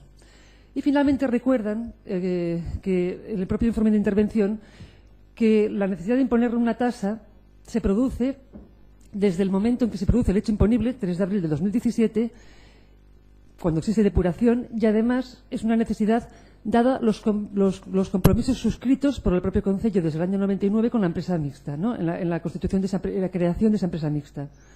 Por tanto, y para evitar simplemente, como ya hicimos en el pleno de noviembre de 2017, pues que una tasa que no nos gusta, pero que la vemos necesaria, pueda ser motivo de controversia, lo que haremos también es abstenernos.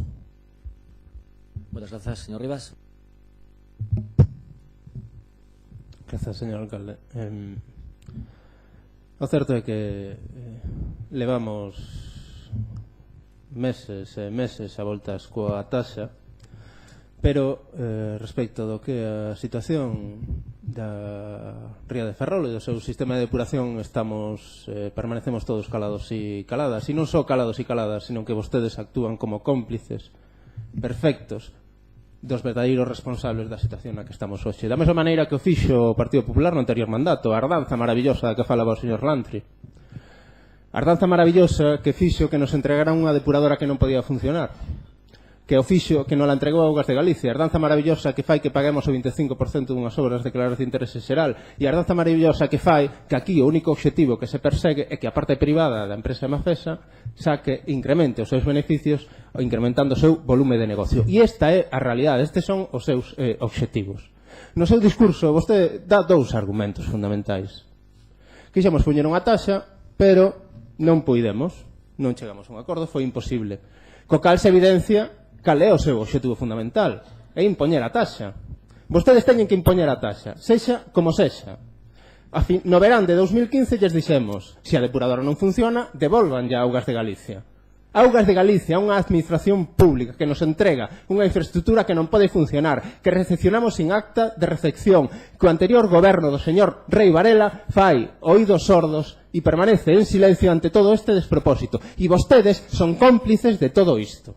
En 2015, en vez de devolver a infraestructura a Augas de Galicia, deciden que se la quedan.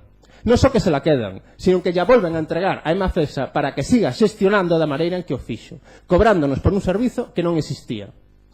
Lle dixemos no verán de 2015, devolvan a infraestructura non é nosa, dá un servizo supramunicipal, e vostedes fixeron oídos sordos. Vostedes evidentemente teñen como obxectivo entregarlle a depuradora a Emafesa. E o segundo obxectivo é facer que incremente o seu volume de negocio mediante a imposición dunha taxa. E se demostra cando din que lle resulta imposible impoñer a taxa e que, por tanto, teñen que recuperar a do Partido Popular. O obxectivo é poñer a taxa. Nada ten que ver coa depuración da ría, porque a vostedes e ao Partido Popular se lle encha a boca con que aquí o fundamental é a depuración da ría. Co cal, creo que tamén queda evidenciado cales son os seus obxectivos finais. A depuración dunha ría que segue cos lodos acumulados durante anos e anos e ninguén quere facer nada ante iso. A depuración dunha ría que sigue con barreiras artificiais como Peirao Carboeiro e ante o que vostedes calan. Ou ante a construción dun novo acceso ao porto exterior e siguen en silencio. Que son incapaces de opoñerse a esta decisión nin facer o mínimo alegato nin a mínima denuncia ao proceso de adjudicación desa construción. E vostedes nos veñan aquí a decir que o que lles preocupa é a depuración da ría. A depuración dunha ría que como moito vai a ser declarada zona B nun proceso de anos e anos donde non sabemos se a depuración se está a facer de maneira efectiva ou non, porque a depuración non consiste en que as poboacións teñan unha infraestructura que se chama EDAR. A depuración consiste en que esa infraestructura funcione e que funcione adecuadamente.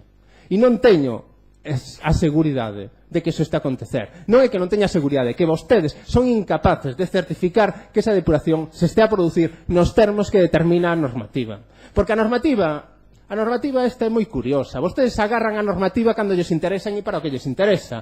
Se agarran a normativa para decir que a depuración se ten que cubrir cunha taxa, se ten que pagar a través dunha taxa. A normativa tamén di que as augas de chuvia non hai que depuralas. Tamén di que quen contamina paga. E, por tanto, se non se contamina, e a auga de chuvia non contamina, non haberá que pagalo. Pero para isto non lles importa a normativa. A normativa di que hai que facer unha separación de redes fecais e pluviais. Pero para isto non lles importa a normativa. Non lles importaba antes, nin lles importa ahora, porque aproban vostedes un convenio para a rede de saneamento da Malata baseado neste mesmo sistema.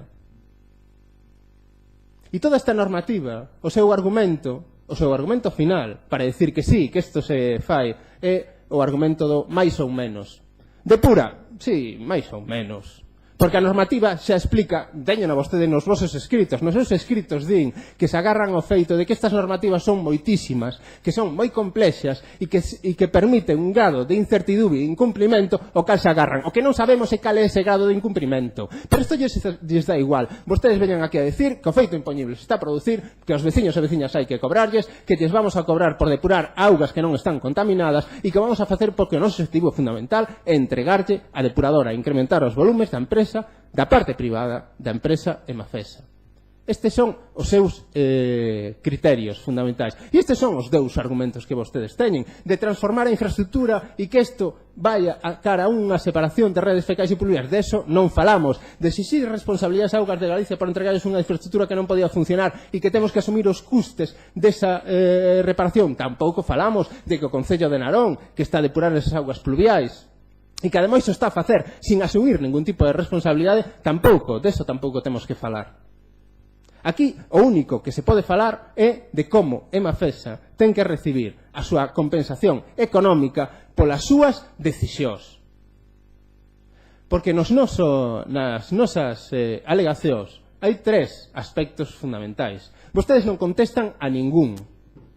Non contestan a ningún, incluso chegan a dicir nunha comisión que os argumentos do Bloque Nacionalista Galego son políticos e que, por tanto, que non hai que responder a argumentos políticos nun proceso de alegacións como este. É curioso que unhas alegacións que teñen unha base política, que tampouco creo que sea negativo, pero é curioso que unhas alegacións que teñen unha base política sexan sometidas a un proceso de informe dunha empresa contratada por este Concello de asesoramento xurídico. O cal nos leva a unha conclusión. Ou ben as alegacións do Bloque Nacionalista Galego non teñen unha base exclusivamente política e teñen unha componente xurídica, ou ben vostedes están a utilizar a asesoría xurídica externa deste Concello para facer política. Decide vostede cal é a que quere. Decide vostede cales son os obxectivos que vostede persigue.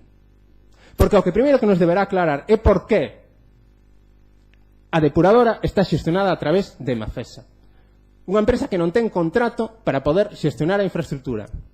Di vostede que existe unha prórroga tácita dese protocolo de execución concertada que desenvolveu o Partido Popular no anterior mandato. Seguimos agardando que isto se nos certifique de algún modo, esa prórroga tácita. Un protocolo de execución concertada vinculado a un convenio con Augas de Galicia que caducou no ano 2016 e que, por tanto, non se pode prorrogar porque o convenio que vostedes asinaron con Augas de Galicia en colaboración con sus aliados naturales del Partido Popular é de 2017 e, por tanto, é evidente que non se pode facer unha prórroga tácita dun convenio que non existe.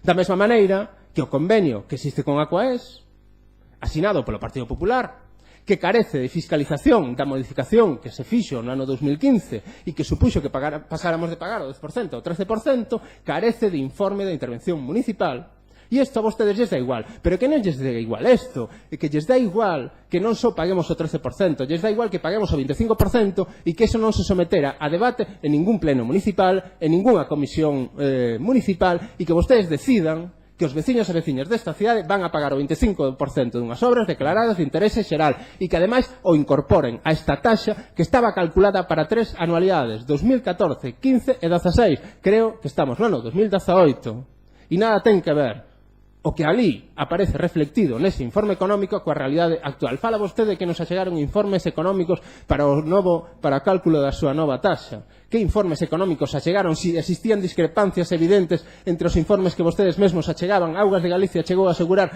que cobraría 500.000 euros menos polos custes eléctricos que a través da xestión da empresa de Mafesa, e esta a vostedes lles deu igual, lles deu absolutamente igual. O único obxectivo que perseguían desde un inicio é entregarlle a depuradora a Emafesa, limparlle a cara ao Partido Popular, a Augas de Galicia, o anterior goberno do señor Rei Varela e tirar para diante como fose. E nesa situación estamos a día de hoxe. Nesa situación vostedes se negan a responder a todas estas cuestións que lles plantexamos no noso recurso. Nesa situación, seguimos sin saber por que Viacua xestiona os interceptores da marxe dereita da Oría de Ferrol sin que haxa un proceso de contratación desenvolvido a través deste Concello, cando os temos que pagar nós. Nesa situación estamos na que o Concello de Narón sigue sin ter ningún tipo de responsabilidade sobre unha infraestructura sobre a cal está vinculado e está a mandar os seus volumes de depuración permanentemente, día a día, grazas ao seu pacto co Partido Popular, na que decidiron a facerse cargo desa depuradora con ese convenio maravilloso con Augas de Galicia e que nos está levando a unha situación insostible. Pero que hai máis? É que hai unha realidade que é indiscutible. A taxa non se adecúa ao custe do servizo. Esta é unha realidade indiscutible. Vostede mesmo o ten dito. Xa non nós. Vostede mesmo ten dito que a taxa non se adecúa ao custe do servizo e que isto é unha das bases para poder impoñer unha taxa. E aínda así deciden recuperar a taxa do Partido Popular. E todo isto é o que nos está levando a que haxa plataformas cidadáns que se poñan as decisións que vostedes toman.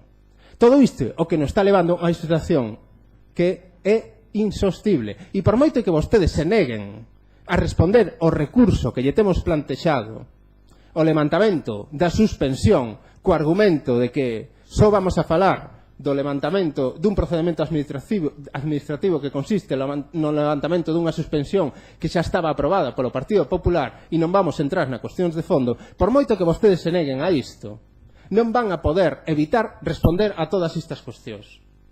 Xa llo dixemos en algunha ocasión. Teremos que recurrir e poñer un recurso á taxa aprobada polo Partido Popular. Pero o que é sorprendente, o que é máis sorprendente é que se vostedes están convencidos de que este é o que hai que facer, arguménteno. Explíquennos por que non hai contratos, explíquennos por que o custe non se adecúa ao servizo, explíquennos por que incumpren a normativa, o marco normativo polo cal se regula o sistema de depuración e xustifiquen a súa postura. Seguro que van ter a axuda do Partido Popular para chegar a algún punto de encontro. Da mesma maneira que seguro que van ter a axuda para facer que o anterior contrato do servizo de lixo que tiñan preparado poida continuar adiante. Explíqueno. Pero non nos veñan con argumentos de que isto é exclusivamente un procedimento administrativo e que, por tanto, non teñen que dar ningún tipo de resposta ás cuestións que recollemos no proceso de alegacións e que incorporaremos a un novo recurso, xa non a este levantamento da suspensión, sino a unha mesma ordenanza que é evidente que non se adecúa aos custes e que non ten viabilidade en esta cidade e que se fai exclusivamente e que fai cargar aos veciños e veciñas desta cidade os seus obxectivos políticos. Decía vostede tamén que tiña vostede preparado unhas auditorías. Esas auditorías as ten preparadas desde o ano 2015 ou empezou a preparalas agora, porque creo que foi a causa dunha moción do Bloque Nacionalista Galego que chegamos a ese punto de encontro en 2015. Estamos en 2018 e sigue co mesmo mantra dunhas auditorías, non se sabe exactamente sobre que, e das cales non temos ningunha noticia máis que os anuncios reiterados que vostede fai nas comisións e nos plenos municipais. Esas son as auditorías ás que facemos referencia permanentemente, pero que sin que teñan ningún tipo de consecuencia. Estamos agardando que vostede lle exixe as responsabilidades ao resto das administracións públicas polo desastre e o disparate que supón o sistema de depuración en esta cidade. Estamos agardando por todo iso e estamos xa bastante cansos de que o argumento sempre sexa o mismo. Hai que poñer unha taxa e, por tanto, vou a recuperar a que puxo o Partido Popular. Porque ese argumento é o que repetía o señor Barrai Valera no anterior mandato. Hai que poñer unha taxa. Isto é absolutamente indiscutible. Lo dice la normativa. A normativa di moitas cousas, pero vostedes non lle fan a eso sí que non lle fan caso. O de que hai que poñer unha taxa é o seu argumento fundamental, e que ademais que sin isto non se pode depurar. Outra das falacias. Sin taxa non se pode depurar. Creo que neste concello se produciu a depuración sin que houbera unha taxa imposta. Vostedes mesmos están a decir que se está a producir desde o mes de abril. Creo que hai concellos onde a taxa non ven imposta a través da Xunta a través dos concellos, sino a través dun canon de vertido que establece a Xunta de Galiza, responsables dunhas infraestructuras que son da súa propiedade. Porque aquí o problema non está en canto vale ou canto deixa de valer a taxa. Aquí o problema está en saber cal é o sistema de depuración que queremos para esta cidade, cal é o obxectivo que temos a medio prazo, se o queremos transformar ou non, e cal é a situación na que queremos deixar o conxunto da ría de Ferrol. E deixar de facer demagoxia sobre a taxa é máis cara, menos cara, ou canto máis se vai a beneficiar as empresas privadas que xestionen unha infraestructura que, repito, non é nosa. E que vostedes non acaban de asumir que non podemos facernos cargo dunha infraestructura que ten tantos lastres acumulados e da que non somos responsables. Pero parece que o seu obxectivo fundamental téñeno claro. E ante iso, evidentemente, sempre estaremos en contra. E como digo, isto non rematará con este recurso. E xa veremos en que dá todo isto. Moitas gracias. Moitas grazas, señor Rivas. Señor Sestá. Sí, boa tarde a todas e a todos. Saúdos e benvida á plataforma e a Cebral, que é un concelleiro 26. Bueno, aproveitar este turno de palabra tamén para amosar a miña solidariedade e respeto aos membros da plataforma que recibiron un trato denigrante por parte do alcalde de Ferrol, impropio dun alcalde, con independencia de outras cuestións. Bueno, en segundo lugar,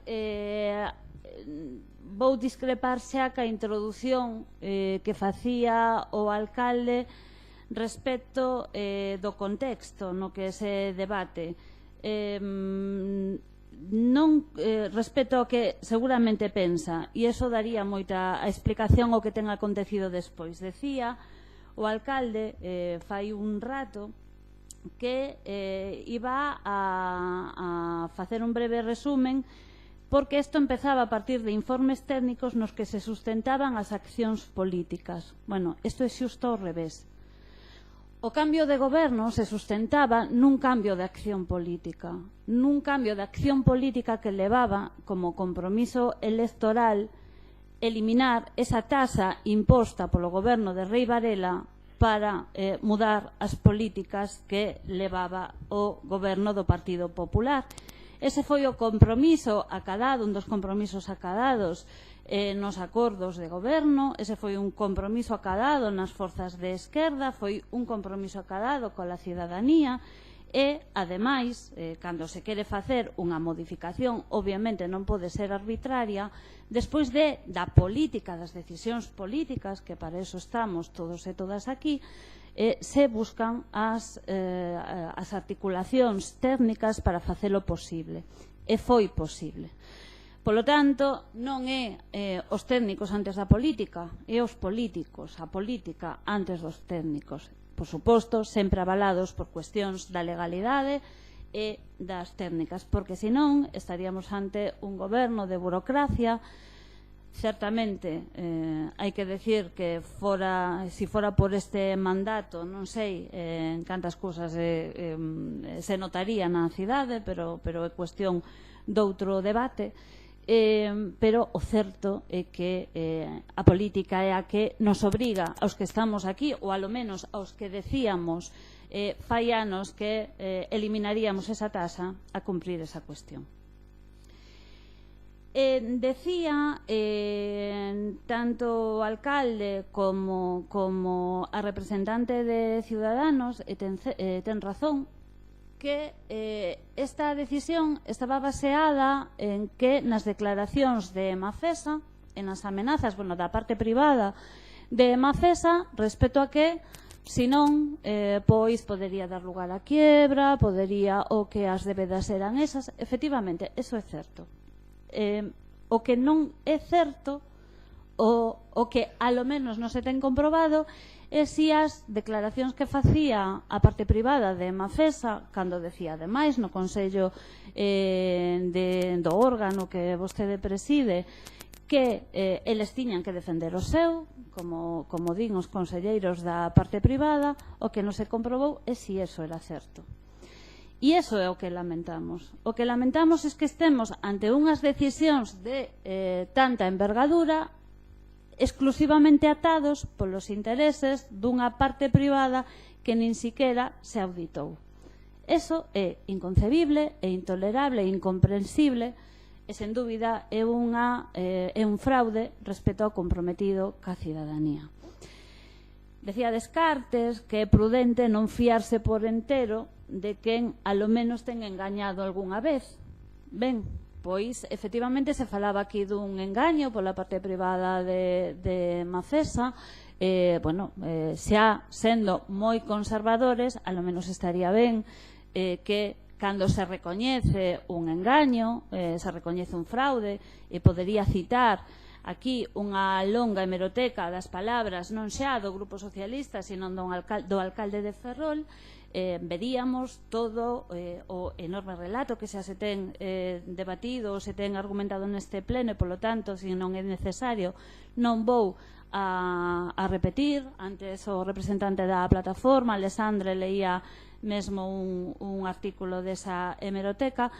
Efectivamente, é evidente que esta corporación, este concello, ten non só o dereito, sino a obriga de controlar as arcas públicas e de controlar as contas, as facturas que se impoñan para que se pasen a cidadanía, porque a cidadanía non ten que sufragar contas que se presentan de forma escura e sen auditar. E máis, temos exactamente a obriga de controlalo. O certo é que non existe, existe, vou dicir en positivo a frase, o que é incuestionable é que a taxa que se impón supera o importe claramente, a cuantía que se cobra a cidadanía, o importe do servizo. E iso ten dito o interventor que se foi deste pleno en comisión, eso o ten dito o alcalde de Ferrol, presidente de Mafesa, e iso está recoñecido por todas e por todos. Polo tanto, hoxe se está desestimando recursos que, en parte, un dos argumentos principais é que se basa no incumprimento da legalidade, da lei de tasas e prezos públicos, entre outras, nas que se proíbe que o importe a cobrar pola cidadanía sea superior ao coste da tasa do servizo.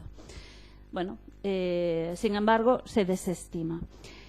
E se desestima, ademais, antes se decía, a través dun informe de asesoría xurídica e dun informe do xefe de servicio. Ben, no caso do recurso presentado polo Partido Socialista, por los concelleiros e concelleira do Partido Socialista, non existe ese informe xurídico. Si existe respecto do BNG, pero non existe informe xurídico algún respecto do recurso do Partido Socialista. Eu vou facer un inciso, vou preguntarlle ao secretario se lle deron traslado deste recurso. Ben, non deron traslado, como agradezo a resposta, que non se nos contestou en comisión, se lle dera traslado ao secretario. E antes decía a representante de Ciudadanos, e é certo que a resposta está baseada exclusivamente nun informe dun funcionario favorable, dun informe do jefe de servizo. Pois ben, ese informe favorable do xefe de servizo tamén existía porque é o mismo xefe de servizo e o mesmo informe que a imposición que foi quen impuxo a taxa de Rei Varela. Veo difícil que quen fixe un informe favorable á imposición da taxa de Rei Varela faga un informe contrario a esa cuestión. Tamén é o mesmo funcionario, o mesmo xefe de servicio que fuxo un informe favorable á suspensión da taxa.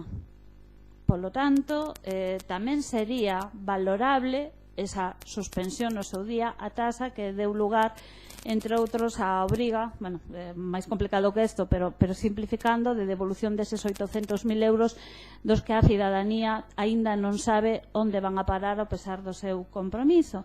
E agora é o mesmo funcionario que fai o informe favorable a recuperar esa taxa. Polo tanto, os informes da mesma persoa, e non discuto a legalidade porque hai moitas cuestións sobre as que non entran, de feito non entran na cuestión de legalidade, se basa exclusivamente en cuestións de fiscalización, sirven para tanto tomar unha decisión a favor como en contra. Entón, por que está o alcalde de Ferrol, o goberno de Ferrol en común, está desdecíndose daqueles compromisos acadados ca cidadanía cando existe unha contravención clara entre o comprometido e o feito. Existe unha contravención clara entre a Lei de Taxas e Prezos Públicos e a taxa que se impón neste momento. Existen informes que poden xustificar calquera das decisións que se toman. Non existe informe do secretario respecto á legalidade tal e como pedíamos dende o Partido Socialista. Non existe ni siquiera informe da asesoría xurídica.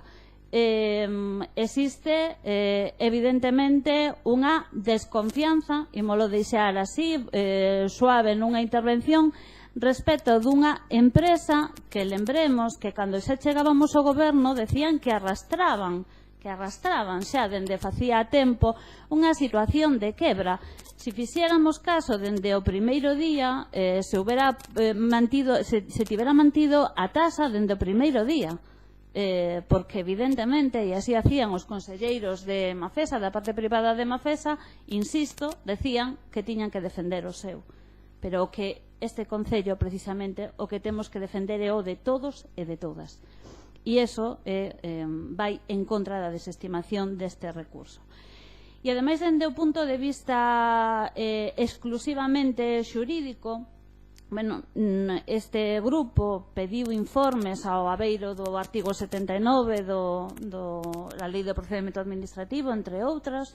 Eses informes ni se facilitaron, ni se dixo que sí, nin que non, nin todo o contrario, senón que inmediatamente se trae a este pleno a cuestión. O recurso nin siquiera, ou a proposta de desestimación de recurso nin siquiera entra, nin motiva todas as cuestións que se plantexan polo Grupo Municipal Socialista e por outros recurrentes sobre esta taxa. Unha obriga que se contén no artigo 88 da Lei de Procedimento Administrativo. Supoño que o Concello deberá ser o primeiro en dar exemplo da motivación, dos informes e dun procedimento administrativo impecable para a toma das súas decisións. Ben, pois volvemos á falla de informes, algo que se repite hasta a saciedade neste mandato con cuestións de tan enorme trascendencia, ca falla de motivación, porque ao mellor a motivación, se se fai completa, dende logo daría lugar a un resultado moi diferente, fai que se desestime esta cuestión.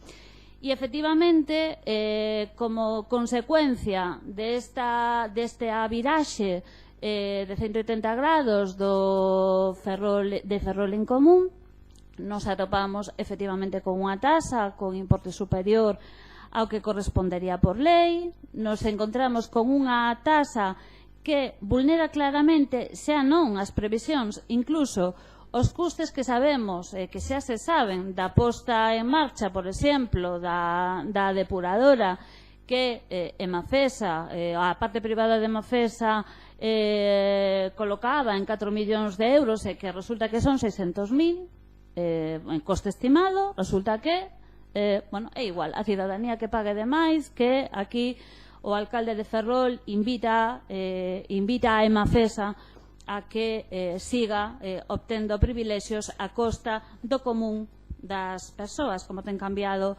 o conto. Ademais, nos seguimos que esa situación de Narón, cunha situación que vai facer un ano, casi xa un ano que se nos anunciaba ese convenio que se iba a producir en cuestión de días, en cuestión de horas, e que, seguimos na mesma situación, ou os cidadáns, a cidadanía de Ferrol ten que pagar un saneamento do rural que non se ten producido. Non se ten producido, pero non vai a ser que por unha vez sexamos rigurosos e vayamos a ser xustos. Por todas estas cuestións e por outras que xa damos por reproducidos porque xa temos este debate máis que presentado nas comisións e no pleno, que é chocar contra unha parede, porque o certo é que é enormemente frustrante ver o alcalde de Ferrol recoñecer que esta tasa é inxusta e que se debería modificar, pero resulta que cando se fai un recurso para modificala se propone desestimalo. Non se pode ser unha cousa e todo o contrario baixo o mesmo aspecto, non se pode ser. O certo é que nos atopamos neste pleno esquizofrénico no que se di unha cousa e acaba facéndose outra. Polo tanto, pedimos, non imos a resistirnos a pedir ao alcalde de Ferrol que cumpla a súa palabra co pobo de Ferrol e que cumpla a súa palabra respecto dos acordos de goberno que asinamos no seu día e que cumpra a súa palabra respecto dos acordos que fixeron posible a investidura de Jorge Suárez como alcalde de Ferrol, que era o cumprimento de determinados compromisos entre os que estaba a modificación da política respecto da tasa como comprometemos. Gracias. Muchas gracias, señora Neiro. Muchas gracias, señor alcalde, y buenas tardes a todos. Un pleno más, repitiendo siempre lo mismo y con los mismos argumentos prácticamente, salvo unos que son los que han cambiado, los de un grupo, que son los que están gobernando y que han conseguido, a prácticamente la mayoría de los grupos que estamos aquí representados, llegar a la conclusión de que la gestión del tema del saneamiento por parte de este gobierno creo que no ha podido ser peor, y ya es difícil cuando las posturas son tan enfrentadas en los demás grupos. Efectivamente, el 18 de septiembre, señor alcalde, usted traía a este pleno la suspensión de aquella ordenanza del 2014 y lo hacía además para dar cumplimiento a su gran promesa electoral de suspender, derogar esa tasa. Y en aquel pleno recuerdo que este grupo municipal planteaba dudas de legalidad, dudas serias de legalidad, porque a pesar de que usted dice que abundan los informes jurídicos, pues nosotros en ese pleno, precisamente porque creíamos que no se estaban haciendo las cosas bien, pedimos informes al secretario, pedimos informes económicos al interventor que nunca se llegaron a emitir. Es más, un informe del viceinterventor cuestionaba la conveniencia de esta suspensión, por cierto. Y es más, pocos meses después llegan a iniciar la derogación de esa tasa del 2014. Nosotros siempre tuvimos una postura clara, que era la de modificar la tasa del 2014. Así se lo dijimos por activa y por pasiva en comisiones, en plenos y demás, etcétera, etcétera, etcétera. Y usted nos decía, no puedo modificar la tasa porque políticamente no lo puedo hacer. Eran cuestiones políticas porque usted tenía que derogar aquella tasa. Nunca nos escuchó a este grupo municipal, a pesar de lo que puedan decir otros grupos municipales. Se retrasó el inicio del proceso completo de depuración más de un año, con plenos, con propuestas de modificación de una tasa que nunca negoció con ningún grupo municipal, con imposiciones de una modificación de una tasa, trayéndola en varios plenos, la misma, sin ningún tipo de modificación, a conciencia de que los grupos no la compartíamos, pero siempre con la imposición. Y así pasaron los meses y así llegó la situación límite que vivimos hace unos meses, en donde se amenaza con llevar a la empresa mixta, la empresa pública del agua, por parte del socio privado al juzgado por una supuesta causa de disolución de la misma, con unas deudas acumuladas totalmente insoportables por la falta de financiación y por permitir usted y su gobierno que la empresa siguiera prestando un servicio sin ningún tipo de percepción relacionada. Y eso es culpa de un alcalde que ha permitido llevar a esa situación a la empresa, para problema también para los trabajadores que llegaron a venir a este pleno ante esa situación límite. Y efectivamente, en el pleno del 15 de noviembre del año pasado, volvimos a plantear dudas de legalidad, porque nosotros, este grupo municipal que votó en contra de la suspensión, se nos traía la contradicción de tener que votar el levantamiento de una suspensión que ya habíamos votado en contra. Porque además existe un proceso judicial todavía pendiente de sentencia que puede tener efectos sobre ese acuerdo. Porque teníamos dudas sobre los términos de levantamiento de una suspensión, de los que desde luego teníamos serias dudas al respecto de su legalidad. Porque no teníamos la garantía de que ese levantamiento fuera a evitar responsabilidades patrimoniales a este concello y, por tanto, a los vecinos en última instancia. Pero nosotros no quisimos bloquear, como dicen algunos, y presentamos una enmienda en ese pleno. Una enmienda que permitiría, con nuestra abstención, sacar adelante ese acuerdo. Y para eso solo pusimos una condición: solicitar un dictamen al Consello Consultivo. Y nosotros cumplimos, porque pedimos ese dictamen y nos abstuvimos. Pero hubo una parte que no cumplió, y es usted, señor alcalde. Ustedes no cumplieron. No cumplieron porque, en primer lugar, no remitieron al Consello Consultivo la documentación que habíamos requerido nosotros en este pleno y que consta expresamente en el mismo esa solicitud. No cumplieron porque hubo un requerimiento por parte del Consello Consultivo para subsanar esa solicitud. Un requerimiento que no fue contestado. Dieron una semana de plazo y no contestaron. Pero lo más grave es que en todo este proceso, en donde el Consello Consultivo contesta y nos da una semana para que este Concello complete el expediente, usted ni siquiera se dirigió a este grupo municipal, a pesar de que lo habíamos solicitado, ni para informarnos de que había llegado ese requerimiento, ni para plantearnos si esa solicitud se había hecho correctamente o no. Ni un solo comentario. Estamos esperando todavía porque nos informe de esta cuestión. Evidentemente el plazo terminó y el tema se archivó. Su único objetivo fue ese: incumplir el compromiso que habían asumido en ese pleno. Y ustedes, señor alcalde, es evidente que con cosas como esta no son de fiar, no son un gobierno fiable, pero en cambio sí que le piden a los demás, que cumplamos y que estemos y que cuando traen las propuestas se las votemos. Y no son de fiar. Mire si son poco de fiar, que tiene ahí a sus aliados naturales, que son los de esa bancada, no los de esta, el Partido Socialista y el BNG. Esos aliados naturales que lo que hacen es presentar recursos contra sus resoluciones. Mire usted si es de fiar. Mire que hasta es tan poco de fiar que hasta sus antiguos colegas de la plataforma también presentan recursos contra sus resoluciones. ¿Y por qué no es de fiar, señor alcalde? Porque usted, por mucho que le duela oírlo, usted era el que prometía que devolvería la tasa. Y no la devolvió. Ahora nos acaba de decir que hay un compromiso con el interventor de emitir un informe que le va a permitir devolverla. Yo pensé que no había interventor, pero supongo que es otro compromiso del interventor que ya ha cesado y que lo cumplirá, no sé desde dónde y en concepto de qué, pero en fin, esperaremos acontecimientos.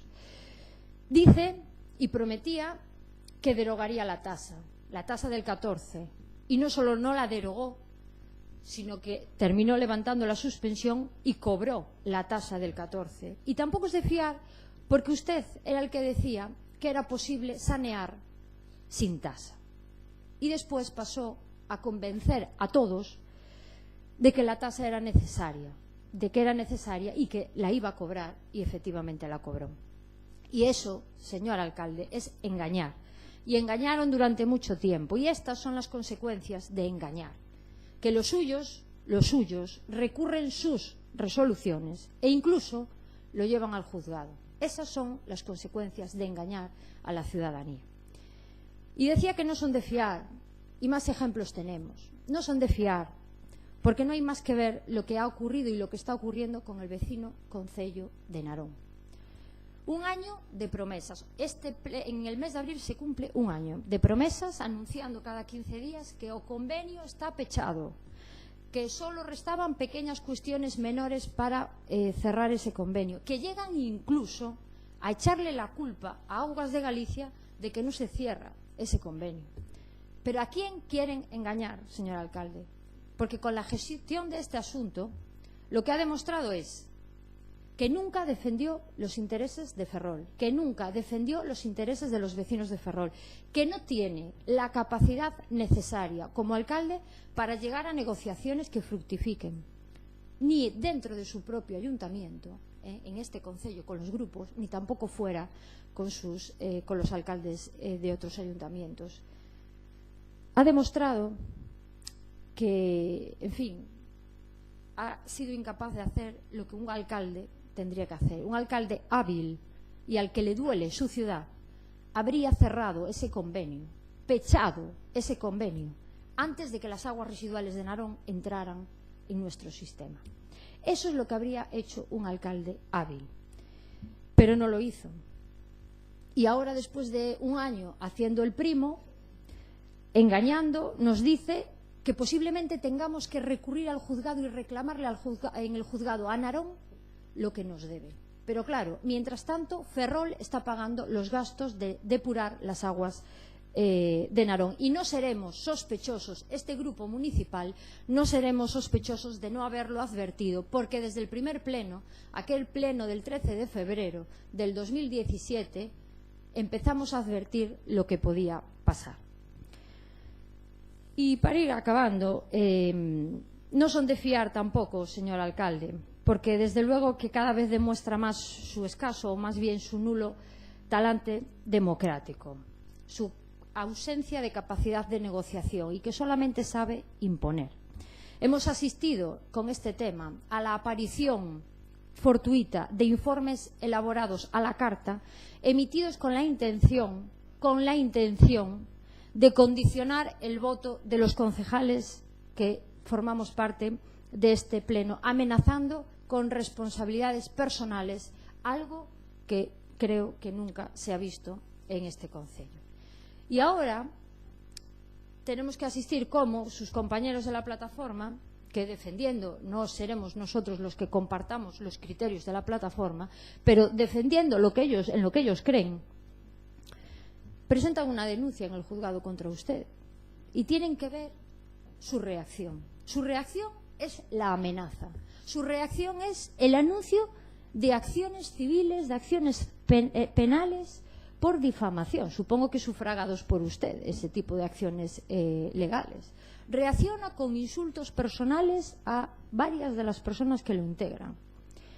Y bueno, lo curioso es que, tengo que decirlo porque la verdad es que viene muy a colación, porque usted es realmente, creo que uno de los alcaldes más ingeniosos de esta ciudad en lo que es la elaboración de chistes y este tipo de cosas.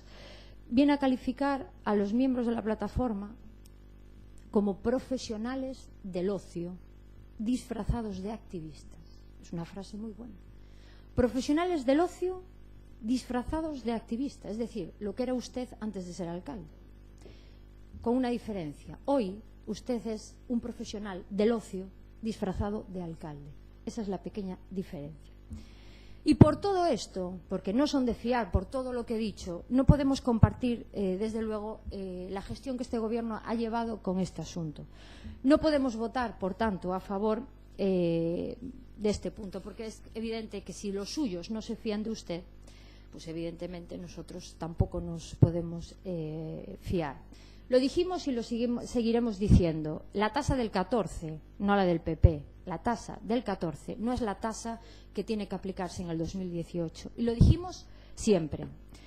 Y por eso condicionamos también en su momento, en noviembre del año pasado, nuestra abstención al inicio inmediato de los trámites para la modificación de esa tasa del 14. Han pasado 4 meses y de momento a este pleno no ha venido ni una sola propuesta. Esperemos que la traiga algún día. Le queda poco, un año. Esperemos, por el bien de los ferrolanos, que antes de ese año la pueda traer. Nada más. Muchas gracias. Muchas gracias. Bueno, vamos a ver. En primeiro lugar, eu creo que o que pode ser un engano é facer unha entrada triunfal nunha depuradora con mascarillas, con grandes fastos, coa Conselleira de Medio Ambiente no seu momento, cando metros e metros cúbicos de auga, miles de metros cúbicos, estaban sendo verquidos directamente ás augas de Ferrol por medio dun bypass. Eso creo que é un engaño bastante lamentable, e máis aínda cando se fan publireportaxes sobre ese feito pagados con dinerito público, que é de todos e de todas. Eso creo que engaña a cidadanía. E tamén parece lamentable, señor Aneiros, que vostede acuse, non sei exactamente se son a un habilitado ou a unha empresa ou a quen, de facer informes a la carta. A mí gustaríame que me clarificase eso, porque creo que é unha acusación bastante grave. Non sei quen fai eses informes a la carta, se empresas que tienen certificación como AP Plus, ou se Intervención, se Secretaría, quen fai eses informes a la carta. Gustaríame saber a quen se refire, para que todos teñamos claro a quen acusa de traballar torticeramente, desviar o seu traballo profesional para compracer a este goberno. En segundo lugar, eu remítome ao dito con anterioridade. Nos tomamos decisións políticas avaladas polo procedimento administrativo, que hai que facer. Non se confunda, señora Sestallo, non son os técnicos ou os funcionarios os que editan a vida do Concello, é a política. E nós, que estivo o seu compañero de bancada na depuradora, fomos ali, comprobamos o que se estaba a producir, pero sen un informe de funcionario municipal non se poden tomar decisións como se fose isto unha república bananera. Insisto, todos os informes, por certo, que tanto se menciona ao interventor, que xa non está aquí, que tanto se avala o seu traballo, pois eu recomendolle que lea os informes do interventor respecto a cada un dos recursos, onde pon de manifesto e fiscaliza favorablemente a resposta dada polo xefe de Servizo de Facenda e Patrimonio, dicindo, citando a doutrina, citando a directivas da Unión Europea, que as tasas non teñen que ser exactamente pola prestación do servizo. Por outra parte, dicir que cando se aproba en sesión plenaria o levantamento da suspensión, o día 16 de novembro de 2017, é dicir, poucos días despois, senón o día despois, o alcalde dita unha providencia onde se ordena o inicio urxente do expediente para a determinación dos custos reais. Se dá esa orde. O día 27 de novembro remítese a entidade Eudita como responsable da anterior auditoría, que todos tedes esa auditoría, onde di o que di, pois esa auditoría se lle solicita un orzamento para a elaboración do preceptivo estudio de custos. Eu insisto, nós o que fixemos foi todo axustado o que nos defendimos sempre, é dicir, detectamos que non se estaba a depurar as augas, suspendimos a taxa, tratamos ata en 3 ocasións dunha sesión plenaria aprobar unha taxa asustada ao custo do servizo e non foi posible por non ter o apoio dos grupos municipais. E cando o enxeñeiro municipal, funcionario público, determina que o 3 de abril comeza o saneamento da ría, saneamento que é contrastable, que non é unha quimera, que hai analíticas ao respecto, señor Rivas, que pode vostede comprobar, e que tamén se está a comprobar como a EDAR funciona correctamente, pode vostede visitar, se quere, deixo as chaves, pode entrar por ali cando queira, para comprobar que funciona perfectamente. Sí. Bueno, Cebral, por favor, xa tivo vostede o seu turno de intervención. Non. Eu estou dicindo un relato dos feitos. E, polo tanto, insisto, a taxa está en proceso de modificación, a auditoría de audita sobre a reclamación de Mafesa e a contestación que lle dá esta empresa ten que ser certificada tamén por o habilitado nacional para certificar que o traballo unha empresa que non pode ser utilizada como tal sen o cotexo dun funcionario público e cando vez que se presta un servizo non sei onde sacou vostede que dixen que non ia haber taxa de depuración. De feito, o señor Cebral na súa intervención dixo que se enfrentou a min na Asociación de Veciños do Vilar porque el defendía non pagar a taxa e eu non. Claro, sí, por eso. Bueno, eu defendía que teña que haber unha taxa. E, por último, para rematar, porque, bueno, este tema xa foi máis que debatido, a posición está máis que defendida, respecto ao ditame do Consello Consultivo, bueno, recalcar que este ditame que se lle pedía era sobre un asunto que estaba xa informado polos habilitados nacionais. Reenviouse ao Concello de Ferrol preguntando por unha serie de documentos e preguntando se tiña interés autonómico. Obviamente, unha vez que está informada polos habilitados nacionais, non ten interés autonómico, é un tema estrictamente local e por eso se procedeu ao arquivo polo propio Consello Consultivo do asunto. Bueno, non me vou reiterar no dito anteriormente, eu considero que todas as contestacións ou recursos están debidamente formalizadas, non é perceptivo o informe do secretario, o xefe de servizo ten capacidade de emitir informes xurídicos, é o interventorio que ten que fiscalizar eses informes porque é un tema puramente relativo a unha ordenanza fiscal. Por lo tanto, consideramos e mantemos a nosa posición ao respecto. Señora Leira, señor Rivas, perdón, señora Rodríguez Mosafre, señor Rivas. Grazas, señor alcalde. Brevemente, decíalle ao inicio do mandato que estaban vostedes pactando co diaño e creo que hoxe quedou patente cales son as consecuencias de pactar co diaño. Aí teñen os seus socios de goberno, aqueles que pactan con vostedes o levantamento da suspensión, aqueles que se fan cargo da depuradora, aqueles que asinan o convenio con Aguas de Galicia, aqueles que permiten que Narón este excluído dese convenio. Aí os teñen, os señores e señoras do Partido Popular. E cando vostedes se dá a volta, o primeiro que fan é traicionalos. Aí os teñen, aqueles aos que chegan aqueles cos que chegan a acordos. Aí os teñen. Aí os teñen e vostedes insisten en limparlles a cara a estes señores e a estas señoras. Un señores e señoras que o único que fan é constantemente verter falacias respecto de cal é a realidade desta cidade. Un Partido Popular que se fixo cargo dunha depuradora que non podía funcionar. Un Partido Popular que lle cobrou aos veciños e veciñas desta cidade 800.000 euros por un servizo que non existía. Eso é o que fixo o Partido Popular. E teñen a cara de vir aquí a decir o que din. E eses son os seus socios e son as súas socias. Eses son cos que vostede chega a acordos. Con eses son cos que vostede quere pactar. Un Partido Popular que insiste en que a depuración é un servizo municipal. Un servizo municipal a través dunha infraestructura que dá servizo a Narón, a Neda e a Ferrol. Un Partido Popular que decía que non se podía depurar sen taxa. Non sei que aconteceu desde abril até o día en que vostedes decidiron levantar esa suspensión. Esas son as falacias constantes e permanentes do Partido Popular que vostedes silencian e que vostedes ocultan no canto de denunciar a práctica que desenvolveron ao longo de 4 anos e que vostedes hoxe están a avalar. Esa é a realidade desta cidade, esa é a realidade de todos estes anos. As chaves, quédese con elas, porque o mellor que podía ter feito é devolverllas ao seu propietario, que non é máis que Augas de Galicia.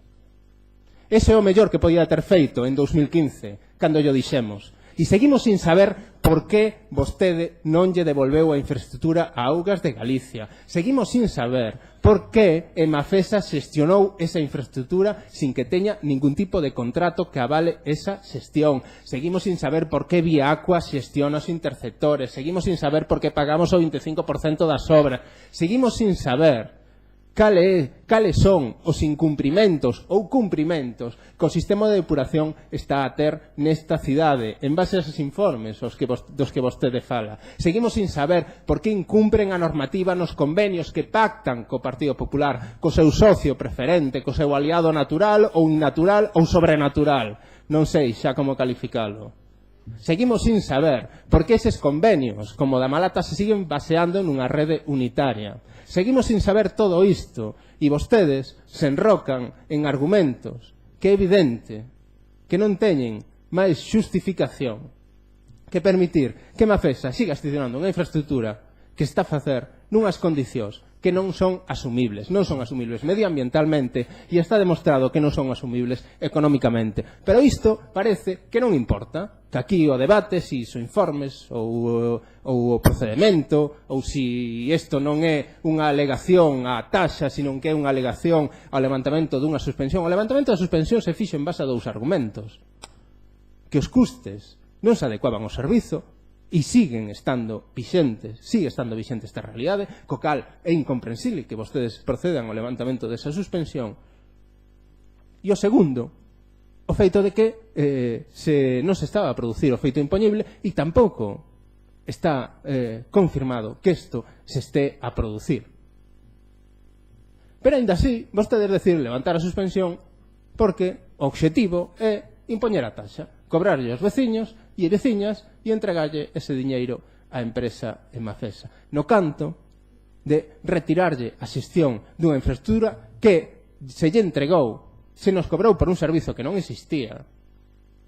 E aquí, en vez de retirarlle a xestión da infraestructura, se lle seguir permitindo que a xestionase. E non só se lle seguir permitindo que a xestionase, sino que se lle renovou ese contrato no ano 2017. E non só se lle renovou o contrato en 2017, sino que se permitiu que entre o ano 2016 e 2017 o fixese sin que exista ningún convenio que avale.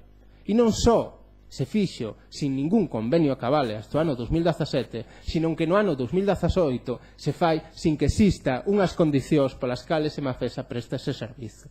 Unha empresa que non ten as contas aprobadas, unha empresa que non pode facer ninguna inscripción no rexistro mercantil das súas actividades e que, por tanto, non poda subir ningún tipo ou un novo servizo máis aló dos que está prestando. Todo isto é o que está a acontecer en Ferrol. E todo isto están vostedes a pactar a través de acordos aos que chega co Partido Popular e que despois deciden que aquí, nun pleno e a través de un teatro, van a solicitar un informe ao Consello Consultivo que todos e todas sabíamos que non servía para nada. E sirve para que ahora veñan os señores e señoras do Partido Popular a recriminarlle que o informe do Consello Consultivo era fundamental para proceder ao levantamento desa suspensión. Esta é a realidade. Eses son os seus socios e socias. E isto é a advertencia que le vamos facendo durante moitísimo tempo. Pero parece que vostedes están xordos ante todas estas razonamentos, ante todas estas preguntas que siguen sin resolverse. Pero xa lle digo, en algún momento terán que facelo. Moitas grazas. Moitas grazas, señor Rivas. Señora Sestallo. Sí, brevemente, porque creo que está todo casi dito. Efectivamente, señor Suárez, concordo. Evidentemente, todos e todas vimos aquela inspección, pero insisto, a decisión política de ter mutado a tasa xa era previa. Despois, a evidencia do fraude terrible agravou sen dúbida o que debería ser a contundencia da resolución, precisamente algo no que está indo agora en contra dos seus propios actos vostede. E por eso, pola contundencia do fraude que se emitía, que se facía ca cidadanía, o Grupo Socialista, lembro, xa que lembra vostede tamén ao Grupo Socialista, o Grupo Socialista pediu que se fixera unha investigación sobre aqueles feitos.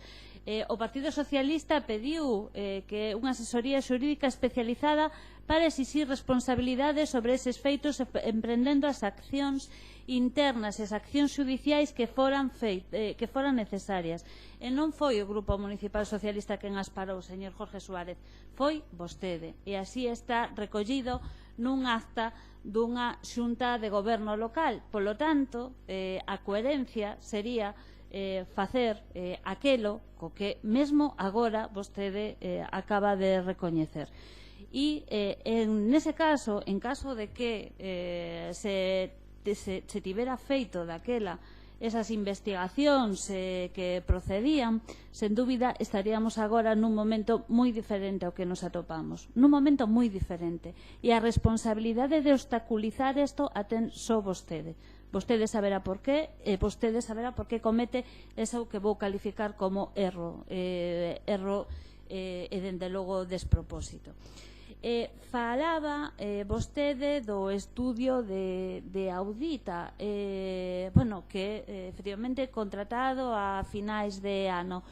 Un estudio, en realidade se comprometera, nos comprometéramos a facer outra cousa, unha auditoría bastante máis ampla, sobre a que todavía non están ni rematados os pregos. Esa é outra cuestión, ni siquiera vou entrar en detalle sobre eso que todas e todos sabemos, pero efectivamente o que se tiña xa que ter auditado ou controlado os custes, xa que está funcionando a depuradora dende abril, sería xa dende abril, debería de estar xa contratada con anterioridade a eso, e alo menos evitaríamos, señor alcalde, que durante un ano a cidadanía de Ferrol tivera que estar pagando a tasa do Partido Popular. Estaríamos evitándolo, pero vostede, sen dúbida, nesa sinerxia de deixadez, de esperar a que as cousas pasen por pasar, a ver se o tempo soluciona o que só a acción humana pode solucionar, pois vostede fixo deixa acción e levamos alo menos un ano os cidadáns e cidadas pagando demais nunha tasa que, insisto, todos e todos coñecemos, está recoñecido por todas as autoridades públicas e informes, que é superior a la de la tasa. Se entramos ao precio do servizo, perdón. Se ademais entramos nas cuestións da legalidade, o único que se pronuncia o recurso é precisamente, e así se declarou no tema da comisión sobre a fiscalización, non nos temas da legalidade.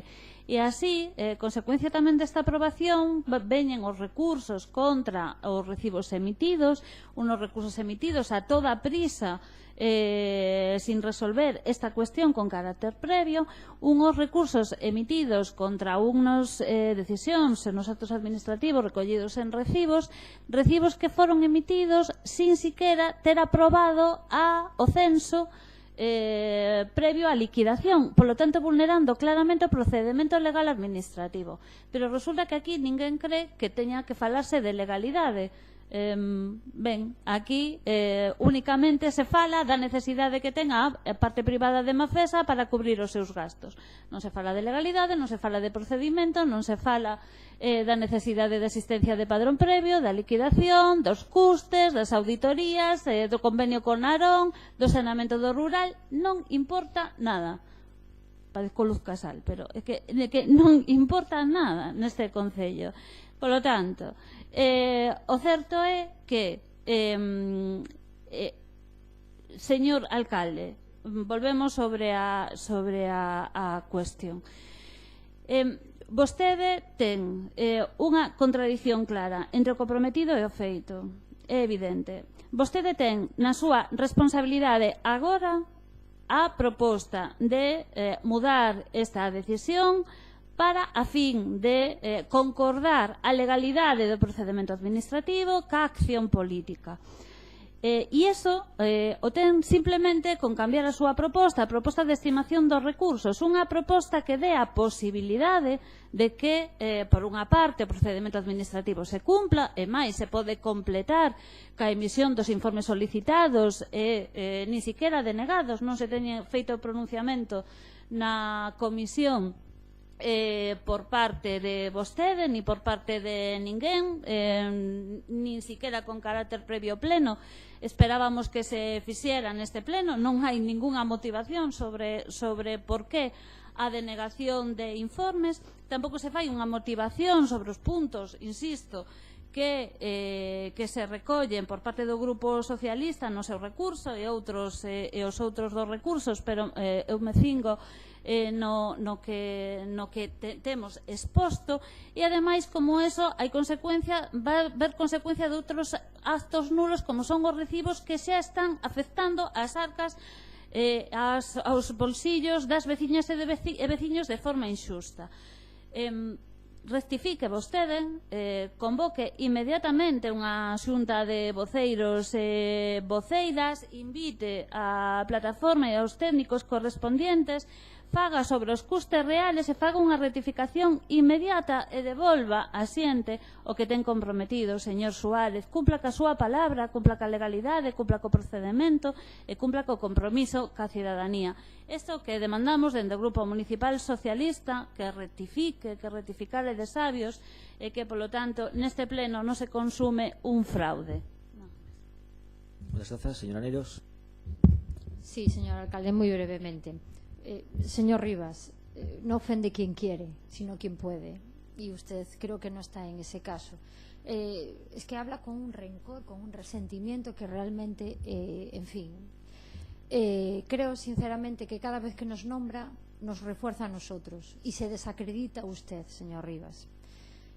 Porque la verdad es que si no existiera el Partido Popular, su vida política no tendría sentido ninguno, y eso es muy triste, sinceramente creo que es muy triste, porque aunque no compartamos posturas, aunque no las compartamos, hay quien defiende los intereses de la ciudad, y desde luego creo que usted no lo hace. Ustedes no defienden los intereses de esta ciudad porque no hay más que oírlo, señor Rivas. Destrucción, lo suyo es la destrucción. El alcalde, el grupo de gobierno al que usted puso ahí con sus 2 votos, y el Partido Popular, que no estamos gobernando, pero que le da igual. Es todo contra el PP y, en fin, y contra el que está ahí sentado. Yo creo que en la vida política a veces hay que también, aunque se haga crítica, también hay que buscar el interés de la ciudadanía. Y desde luego, en fin, creo que cualquier vecino que lo oiga no lo encontraría. Y, señor alcalde, mire, puedes también seguir engañando, pero con respecto a lo del Consejo Consultivo, aquí dice que ya estaba informado por los técnicos. Mire, es que eso ya lo sabemos. Es que nosotros le pedimos ese informe y si no lo quería pedir y no le interesaba, no hubiera aceptado ese compromiso que nosotros le planteamos. Es muy sencillo. Es que ahora, ¿por qué me dice que es que hay otros informes? Pues me lo hubiera dicho en aquel pleno y yo tendría la posibilidad de valorar si me interesaba o no emitir un voto condicionado a la emisión de ese informe. Si no lo iba a pedir, debería ser sincero y dar la cara y no venir ahora a decir es que no hacía falta. Mire, el Consejo Consultivo contestó a un escrito en donde no se remitió el escrito presentado por este partido y que habíamos pedido que se enviara. No se envió. Y en ese escrito emitido por el Consejo Consultivo se daba una semana para completar el expediente. Usted ni nos dijo que había llegado ni nos dijo que se podía enviar a la vista de que no había remitido nuestro documento en el que, por cierto, se justificaban los argumentos y las dudas que nosotros teníamos al respecto de esta cuestión. Puede venderlo como quiera, pero desde luego ya sabemos en este momento, y ya lo sabemos desde hace un tiempo, que no se puede confiar en usted y que las promesas para usted son simplemente papel mojado, nada más. Muchas gracias. Sometemos estas propostas por separado a votación. O punto número 6, votos a favor. 7 a favor. Votos en contra. 6 en contra. Abstencións. Resto atención. Abstenciones. Punto número 7, votos a favor. 7 a favor. Votos en contra. 6 en contra. Abstencións. Resto abstención. Punto número 8, votos a favor. 7 a favor. Votos en contra. 6 en contra. Abstencións. Resto abstención. Bueno, pois pasamos ao punto número 9.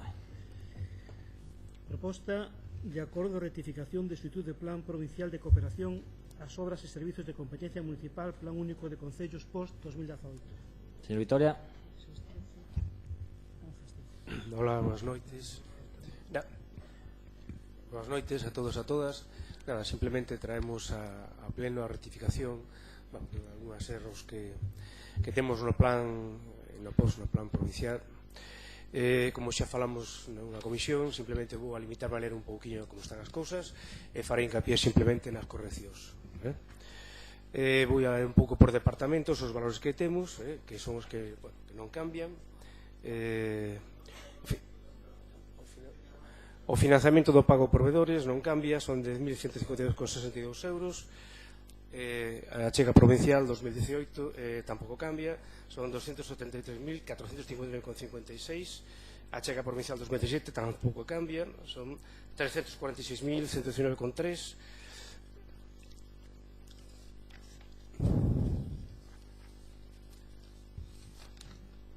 O préstamo provincial tampouco cambia, son 227.432,86. O financiamento de honoreos de redacción de proxectos tampouco cambia, son 50.925,94. A reducción de deuda tampouco cambia, 123.010,22 euros. Despois, no resumo de subtotais, aquí se que hai unha serie de erros que xa falei, en donde aparecen investimentos, hai un erro cometido, hai unha cantidade que pasa a gastos correntes que son 273.459,56. Se añade que por omisión non estaba o préstamo provincial, que son os 227.433,86. Despois llevamos aos totales, aos subtotales que se fan. Aí sí que queda afectado ao cambiar estas cantidades. Simplemente vou a ler as cantidades que quedan, que son os totales. Achega 2016 335.375,50, achega 2017 356.271,92, préstamo 2018 350.444,08. Isto dá un total, que o total bon, por decirlo así, que é 1.042.101,50. Despois temos tamén no plan complementario hai unha serie tamén de rectificacións. Unha dela, que é a máis sinxela de todas, o cambio de denominación de unha obra, que era o acontecimiento local social, que así como queda, para a Asociación Cultural en el Rural Pretexto Mayor, número 8, Barrio de Recimil. A cantidade non varía, sigue sendo a mesma, 566,87. E despois temos dos rectificacións en rehabilitación de cubierta Rúa Narón 1.6, Barrio de Recimil, rehabilitación cubierta Rúa Ares 1.2, Barrio de Recimil. Esta rectificación, simplemente, como xa explicamos un pouco na comisión, se deben a un axuste de costos, non hai modificación de proxecto alguna. Muchas gracias, señor Vitoria. Señora Leira. Señor Costolla. Bueno, boas tardes a todas e a todos. De maneira moi breve. Simplemente de maneira moi breve, porque isto xa foi debatido no seu día, trátase nada máis que de corrixir uns erros. Simplemente deixar constancia novamente, igual que fixemos no pleno no que se debateu, que estamos a falar de unhas obras, estamos a falar de uns proxectos que incumplen o compromiso que había feito o alcalde de destinar a totalidade do POS ao medio rural, e nós por iso non podemos compartir, igual que non compartimos no seu día, o destino dos fondos deste POS. É verdad que vostedes hoxe tamén traen, porque por seguir falando do rural, unha moción a favor da devolución dos títulos de propiedade afectados pola concentración parcelaria. Pareceme ben, pero porque instan a Xunta de Galicia para que faga cousas polo medio rural de Ferrol, pero vostedes teñan na súa man facer algo polo medio rural de Ferrol, con o destino ao que van estes fondos do POS, pois non están cumplindo co que dixeron que iban a cumplir. Moitas gracias. Moitas gracias. Sometemos a proposta a votación. Votos a favor. Votos en contra e abstencións. Yo me lié. Son 14 abstenciones. Son Repetimos. Votos a favor. 7, 8, 10 a favor. Abstencións. 15 abstenciones.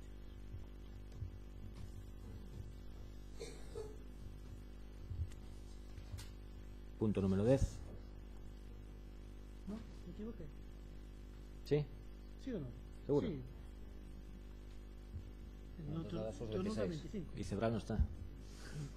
Son 10 a favor. ¿Ciudadanos? Ah, perdón. Entonces tienes razón, Socorro, sí. Bien, entonces son 11 a favor.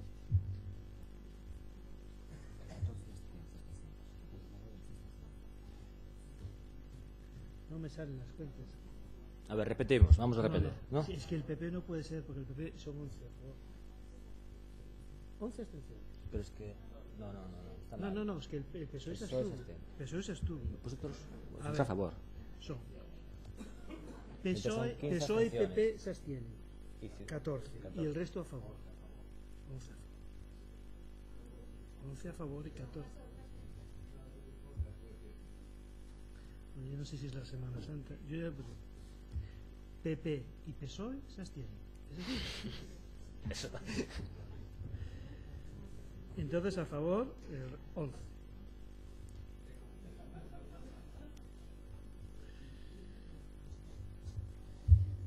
Vale.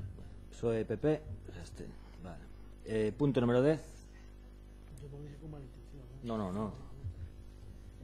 Continúe. Proposta da aprobación do protocolo de colaboración entre o Servicio Galego de Saúde e o Concello de Ferrol, polo que se establecen as bases para a execución das obras de ampliación dos hospitais do Complexo Hospitalario Universitario de Ferrol e acordos complementarios.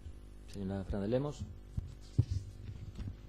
Hola, boa noite a compañeiros e veciños. Nada, esta proposta xurde da necesidade dos sergas de ampliación do Centro Hospitalario Arquitecto Marcide. Esta ampliación prodúcese de cara á alineación na rúa do Irmandade de Doantes de Sangre. Para satisfacer as necesidades contará na súa planta a nivel de rúa con diferentes entradas para os servizos do hospital e necesita modificar a rasante desa rúa. Afecta non só a rasante da rúa, senón tamén os accesos dos centros que se encontran na fronte no outro lado, que dous centros escolares que pertencen á política social e a Consellería de Educación. Por lo tanto, establecemos este protocolo para xerar un grupo de traballo técnico para poder facer estas modificacións, unha comisión de seguimento política en caso de que houvese algunha discrepancia na interpretación do protocolo. Aprobamos este texto, a proposta de aprobación do texto de protocolo e autorizar a asignatura ao señor alcalde. Moitas grazas, señora Leira. Non. Sí, non. Señor Rivas. Sí, gracias, señor alcalde. Bueno, traen aquí un documento, protocolo, convenio, que non se sabe exactamente... Protocolo. No, xa. Digo, porque non sabemos exactamente que é, se un protocolo ou un convenio. Supostamente un protocolo, porque despois vostedes explican que este é un protocolo porque é unha mera declaración de intencións. Co cal, o que traen hoxe a aprobación é unha declaración de intencións. Está escrito no documento que traen instrumentos que comporten unha mera declaración de intencións, protocolo. Co cal, o que nos traen é unha declaración de intencións, a constitución dun grupo de traballo que non sabemos que non integra, a constitución dunha comisión de seguimento que interprete a declaración de intencións que vostedes hoxe pretenden aprobar aquí, e que ademais tampouco sabemos quen integra esa comisión de seguimento. Descoñecemos en que consiste a colaboración municipal. Se fala de que o Concello colaborará no desenvolvemento de non sabemos exactamente que. E por último, autorizan ao alcalde a que asine calquera outra resolución para a execución do protocolo. Un protocolo que, como digo, non ten ninguna consecuencia de ningún tipo. E o problema é que nos traen isto despois de ternos presentado un borrador de convenio entre os Sergas e o Concello de Ferrol, no que se pretendía que os veciños e veciñas desta cidade asumiran os impostos que ten que pagar as Sergas, no que se pretendía que este Concello, despois de renunciar á xestión do transporte público en colaboración coa Xunta de Galicia, mellorase o transporte público de acceso a este centro hospitalario, na que se pretendía que o Concello asumira os gastos de urbanización das parcelas que non foran propiedade dos Sergas, e no que se pretendía modificar o planeamento municipal para permitir a ampliación deste complexo hospitalario. E na que os Sergas non tiña ningún tipo de compromiso, e ademais se lle eximía de pagar tributos que ten a obriga de facelo. E a consecuencia de todo isto é que nos traen un protocolo que non se sabe exactamente en que termos ven ou con que obxectivos se presentan, para que, os compromisos de cada quen, para a responsabilidade de cada quen na execución destes acordos, e seguimos á espera de saber se vostedes pretenden que a Xunta de Galiza, que ten unha débeda de máis de 10.000 millóns de euros, siga facendo caixa cos veciños e veciñas desta cidade, eximíndoa de que pague os tributos que ten obriga de pagar. Se cadra é que, como en Ferrol é moda que as administracións públicas non paguen, pois a Xunta de Galiza se quere sumar a esta moda. Pero que despois de todo este debate e despois de todos eses convenios que se teñen presentado por parte da Consellería de Sanidade, por parte do Partido Popular, que vostedes estaban de acordo, agora nos traian este protocolo como unha mera declaración de intencións, sinceramente, creo que non ten ningún sentido, nin ten lógica, nin creo que vai a servir para moito. Moitas grazas. Moitas grazas. Señor Costolla.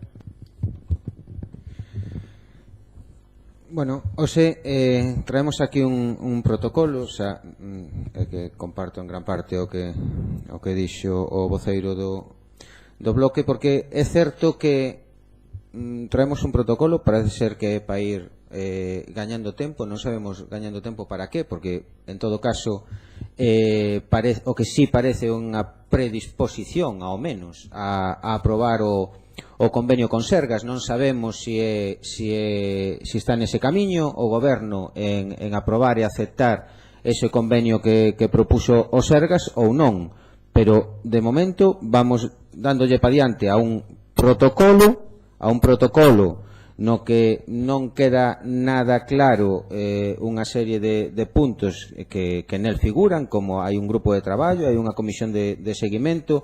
Non se nos supo decir exactamente quenes iban a formar estes grupos de traballo, ni en estas comisiones de seguimento, ni que diferencia había entre ambos, nin tan siquiera se iban a ser as mesmas persoas, nin se iban a ser políticos ou se iban a ser técnicos. Pero bueno, nos traemos aquí este protocolo igualmente. A verdad, non llevemos ningún xeito a traer un protocolo para facer unhas obras, para facilitar a execución dunhas obras que dependerán dun convenio que ainda non está negociado. Home, a experiencia deste goberno en firmar convenios non é moi halagüeña como que vai a ir a corto prazo o convenio dos Sergas.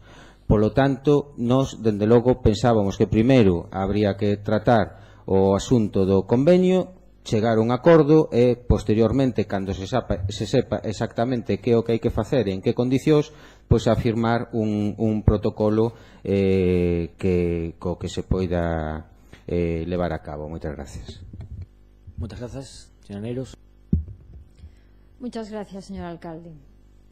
Bueno, me falta por concluir en todo lo que se dijo hasta ahora una cuestión importante que el gobierno se olvidó de decir, y era importante decirla, y es que este protocolo de colaboración, que se llama protocolo de colaboración, se firma con la Xunta de Galicia, que está gobernada por el Partido Popular, y ese es un punto que, señora Lemos, debería haber cuestionado o había planteado, porque ahora entenderíamos algunos posicionamientos. Bueno, en fin, resulta que hay una remodelación totalmente necesaria que hay que hacer en nuestras instalaciones sanitarias, que supone una inversión de 80 millones de euros, que llevamos un año, y en este caso la crítica va para el gobierno, un año con intentar sacar adelante un convenio que permita iniciar la puesta en marcha de estas obras, Y hoy lo que viene es un protocolo de colaboración para ir ganando tiempo por una cuestión urbanística en donde están implicados el Concello y la Xunta a través de 2 consellerías. Y es un problema. En fin, desde luego, eso es lo que a algunos les interesa. Los que pelean por el interés de la ciudad, cuando viene la Xunta de Galicia a invertir 80 millones de euros, no entienden por qué se firma este protocolo de colaboración. Son los que defienden esta ciudad. Y claro, después hay otros que se dice aquí que permiten que la Xunta haga caja. La Xunta haciendo caja, claro. Es que da la casualidad que tengo aquí un convenio de cooperación con la Xunta de Galicia, en el que, haciendo caja, la Xunta, un concello permite, o más que permite, se le obliga a asumir todos los gastos necesarios para dotar a la parcela de las infraestructuras necesarias. Estoy hablando de un convenio, evidentemente, con el Sergas para ampliar un hospital. Un hospital, rectifico. Rectificar es de sabios, vamos, es algún problema. Y vuelvo a reiniciar después de este, en fin. Digo que un concello se obliga a asumir todos los gastos necesarios para dotar a esa parcela de infraestructuras necesarias, accesos rodados, abastecimiento de agua, saneamiento, suministro eléctrico, etcétera, etcétera. Que ese concello ejecutará directamente la solución de la circulación viaria prevista en el proyecto sectorial que facilite la circulación a esa infraestructura y los accesos, que incluso se encargará de dotar de espacios de aparcadoiros disuasorios necesarios para atender la demanda que se pueda generar. El concello lo asume. Tome nota, señora Fernández Lemos. Incluso ese concello que permite que la Xunta haga caja, incluso establece una exención en favor de los centros sanitarios, titularidad de la comunidad autónoma, cualquier tipo de tasas, precios públicos y, por supuesto, en el pago del impuesto sobre bienes inmuebles. Y es más, incluso exonera de licencia municipal de obras y de tasas urbanísticas y del impuesto de construcción, instalaciones y obras por estar comprendidas en un proyecto sectorial, etcétera, etcétera, etcétera. Pues bien, señor Rivas, este convenio que firma un alcalde que permite que la Xunta haga caja, yo no lo conozco, seguro que usted sí. Se llama, es un tal don Miguel Anxo Fernández Lores. Y por si no lo sabe, se lo digo yo, milita en el mismo partido que usted. Pero como antes le decía, esa es la diferencia entre los que defienden la ciudad y los que no defienden una ciudad. Pregúntele usted, ¿por qué este señor firma este convenio? Para hacer caja la Xunta de Galicia, supongo. Pero bueno, es lo que le decía. Lo que sabe a PP, para algunos, se trasluce en esto, en votar todo en contra. Para otros que defienden los intereses de la ciudad, pues bueno, también otros privatizan los servicios por años interminables, etcétera, etcétera, y también son de su partido. Pero bueno, es la diferencia entre unos y otros. Moitas grazas, señora Neiro. Señora Lemos, por favor. Bueno, en primeiro lugar, decir que vimos aquí a falar do protocolo e non do convenio. Entón, se o convenio estivese xa informado, traeríamos o convenio e non traeríamos o mellor o protocolo e non sería necesario. Pero como isto era un trámite urxente, urxe avanzar no proxecto do hospital, eu penso que todos somos conscientes que o hospital ten que ser ampliado, porque estes días veíamos no periódico o tempo que pasan os enfermos en urxencias a esperar cama. Pois eu penso que non hai ningunha dúda da necesidade de ampliación do centro hospitalario. Por outra banda, non é unha declaración de intenciones. O señor Rivas reférese a un párrafo do réxime xurídico do sector público, o artigo 47, que está transcrito no protocolo, pero que di que é un instrumento que comporten meras declaracións de intención de contido xeral ou que expresen a vontade de administracións e partes suscritoras. Pois ben, hai que modificar a rasante da rúa do Antes de Sangre, que penso que de propiedade municipal ata agora. E iso afecta tanto a alineación do centro hospitalario como a alineación do colexio do IES de Leixia e do Terra de Ferrol. E como consecuencia delos, pois hai que constituir unha comisión técnica para facer esa modificación da rasante e que estén de acordo os técnicos, unha comisión, un grupo de traballo técnico, e penso que se explicou así en comisión, de as catro administracións que están implicadas, e polo tanto hai unha comisión, un grupo de traballo técnico, e establecese unha comisión, a cláusula quinta, que penso que tamén leeron todos, unha comisión de seguimento, que evidentemente ten que haber tutorizar ese grupo de traballo por si acaso hai algunha discrepancia, polas controversias que poidan xurdir como consecuencia da súa execución, e a comisión reunirase por solicitude dunha das partes, o mellor nunca ten que ser reunida, pero me parece que é un protocolo tipo que non ten ningunha consecuencia máis grande para o Concello que a modificación desa rúa do Antes de Sangre, Irmandade do Antes de Sangre, que, por certo, sabedes todos que os que acudides ao hospital, que ten unha rasante variable ao longo do todo o seu percorrido, e ao mellor podemos solucionar problemas de accesibilidades que poida ter. Moitas grazas. Señora Leira.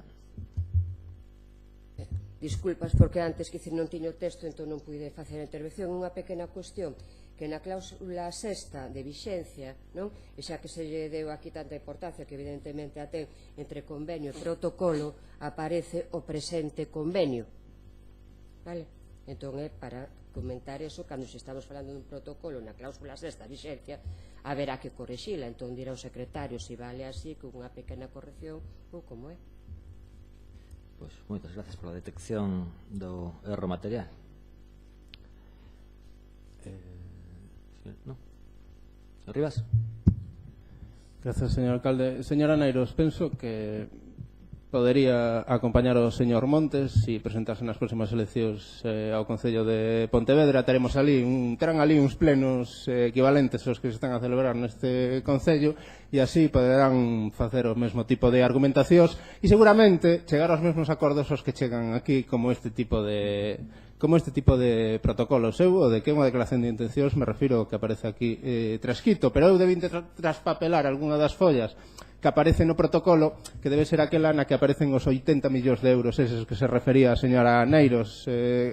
Claro, que como non están numeradas será ese o problema, ou será aquela folla na que di que eximir de pagar os tributos que lle corresponden a unha administración así, por la cara, pois que é ilegal.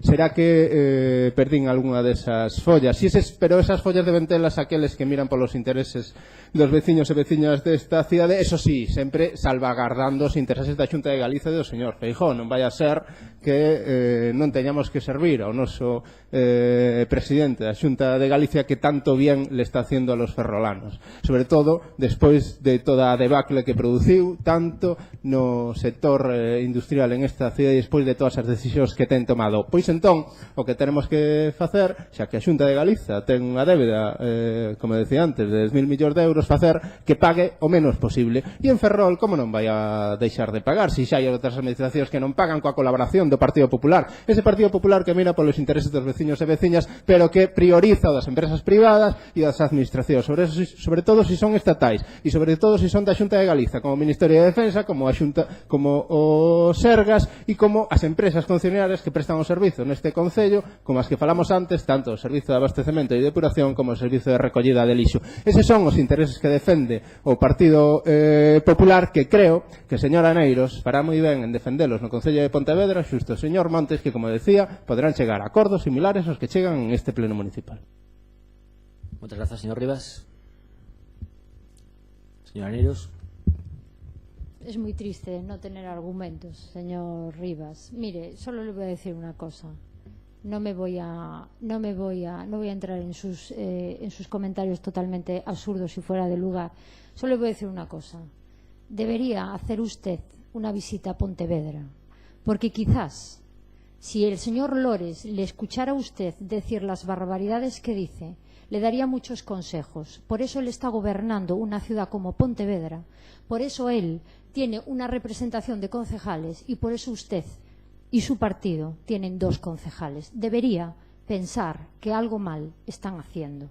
Y para empezar, revise su discurso, porque creo que se están equivocando permanentemente. Allá ustedes. Moitas grazas. Sometemos a votación a proposta. Votos a favor. Votos en contra. Abstencións. Moi ben. Sí. Punto número 11. Proposta de ratificación de acordo xunta de goberno local 19.218 relativo á aprobación do proxecto básico de ejecución para a ampliación do viario de acceso ao cementerio de Serantes achegado 718 para dar cumprimento ao requerimento da Diputación Provincial del post 2018. Señora Fernández Lemos. Pois xa está explicado na comisión, trátase dunhas rectificacións que houve que facer no proxecto de acceso ao cementerio de Serantes para cumprir o requerimento da Deputación. Moitas grazas. Señora Leira. Señor Costolla. Sí, nada, simplemente pois confirmar o noso voto favorable, como non podía ser de outra maneira, unha obra que xa había sido comprometido polo Partido Socialista no seu programa electoral cos veciños. O único decir que xa era hora que dende que hai 7 meses que temos o proxecto que chegáramos a este punto, o que sí que aproveitamos para instar ao Goberno con respecto a este proxecto, que entendemos que non é un proxecto necesario, pero non é un proxecto suficiente. Entendemos que esas beiras rúas do camiño da igrexa deben de chegar a carretera superior, que a avenida Grandal, porque na parte esa, digamos, alta de Serantes baixa moita xente por ese camiño da igrexa, non só a propia igrexa ou cementerio, senón a centro de saúde. É unha vía de comunicación importante que debería de ter beiras rúas en toda a súa lonxitude. Por iso queremos aproveitar este momento para instar e solicitar ao Goberno que se poña mans á obra coa redacción dese proxecto para terminar as beiras rúas no camiño da igrexa, a ver se, digamos, unha segunda fase poderíamos facer coa axuda da Diputación, obviamente, porque senón por medios propios pareceme que vai ser imposible facer nada. Moitas gracias. Moitas grazas. Sometemos a proposta a votación. Perdón, señora Fernández Lemos. Nada, simplemente decir que me sorprende o Grupo Municipal Socialista se absteña na votación do POS, xa estuvo na votación xeral do POS, xa estuvo hoxe na votación do POS tamén. Esta obra está incluída no mesmo POS Plus do que eles se abstén. Moitas grazas. Sometemos a proposta perdón, señor Costolla. A ver, a señora Lemos debía estar máis atenta a atender as explicacións de por que se votan unhas cousas ou por que se votan outras. Obviamente, nós xa indicamos, e xa indicamos por segunda vez, porque este é o segundo pleno que ven, que nos abstemos no POS do 2018 porque non se ten cumprido o compromiso do propio alcalde. Entendo que cando fala alcalde fala en nombre do Goberno, de destinar a totalidade do POS ao medio rural, e iso non se fixo. Por suposto, non estamos en desacordo a ningunha das obras que se vai a facer co POS. Home, solo faltaría. Pero é certo que non se está a cumplir ese compromiso que tiña o Goberno co medio rural, e precisamente por iso nos abstemos.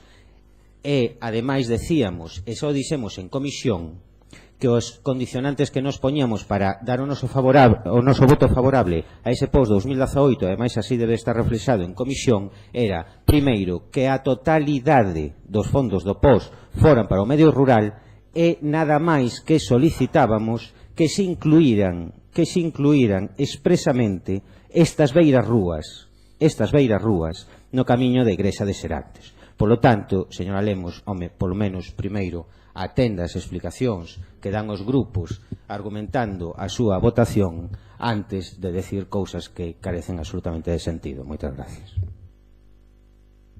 Señor Fernández Lemos. Atendo perfectamente, pero o certo é que esta obra non votouse a favor noutras ocasións, e hoxe sí, e me parece moi ben. Moi ben. Votos a favor? Votos en contra? Abstencións?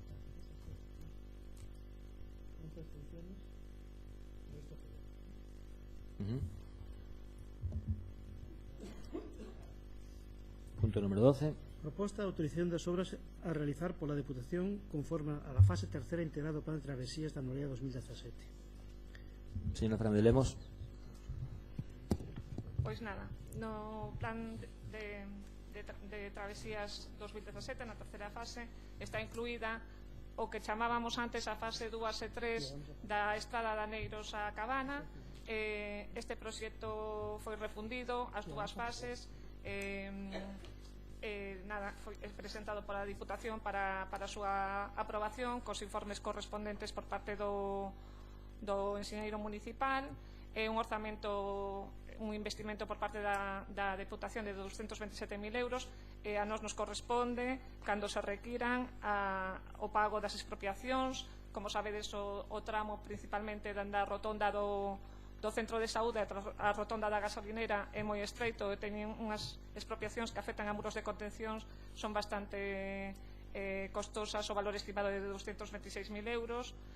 Simplemente nada, sometemos esta proposta de aprobación de proxecto, poñer a disposición da Deputación os terreos de titularidade municipal e o compromiso de pago das expropiacións, a conformidade coas bases do plan de estradas e o compromiso de aceptación das obras unha vez finalizadas. Moitas grazas. Señora Rivas Afred. ¿No? Señor Rivas. ¿No? Señor Costolla. Bueno, nada máis que manifestar o noso voto favorable a unha nova obra que fai a Diputación no Concello de Ferrol. Casi en canto a xestión e inversión, obviamente este pleno máis parece un pleno da Diputación con pleno do Concello de Ferrol, porque hoxe traemos máis dun millón de euros de investimento de outra administración, obviamente unha administración presidida por un goberno socialista, para invertir en Ferrol bastantes máis cartos dos que leva invertido o propio goberno local de Ferrol na nosa cidade. Moitas gracias. Señora Neiros. Sí, yo muy brevemente, dar la bienvenida a este proyecto porque creo que es de justicia, es una demanda histórica que va por fases. Bueno, celebramos que la que queda vaya toda conjuntamente y bueno, también lamentamos pues que no haya habido más rapidez y agilidad en la gestión de esta obra, porque al fin y al cabo nosotros, este grupo municipal, ya en enero del año 2016 presentó una moción pidiéndole a este gobierno que demandara precisamente de la Diputación Provincial el compromiso de esta segunda y tercera fase. Y bueno, pues la verdad celebro y me alegro que esto sea una realidad y se inicie este proyecto, porque este gobierno ni siquiera había votado a favor de esta obra, cosa que resulta especialmente curiosa porque pone de manifiesto que parece que el proyecto tampoco fue este gobierno el que lo movilizó, porque si no creía en enero del 16, pues bueno, en fin. En todo caso, vamos a votar a favor porque creemos que ya tendrían que estar ejecutándose estas obras y aunque llegue tarde, más vale tarde que nunca. Muchas gracias. Señora Fernández Lemos. Simplemente dicir que o requerimento se fixo dende o principio, tanto a execución da fase 1, que estaba sin facer, aínda que estaba firmada polo presidente da Deputación e o alcalde, os planos ali na Asociación de Veciños de Serantes, o compromiso de facelos antes de irse non estaban feitas, pero bueno, se fixo cando se pudo. Esta segunda e terceira fase loitamos pola súa execución conxunta unha vez terminou a primeira, e penso que vou para Ferrol e vou para os veciños. Moitas grazas. Pues sometemos a proposta a votación. ¿Votos a favor? Unanimidade. Muy bien. Punto número 13. Dar conta das vítimas mortais por leucemia dende o 14 de febreiro hasta o 12 de marzo de 2018. No apartado de mocións, como é habitual, as que teñen solicitado unha intervención, dáselle en primeiro lugar a prioridade, polo tanto vamos a debatir en primeiro lugar a moción número 19.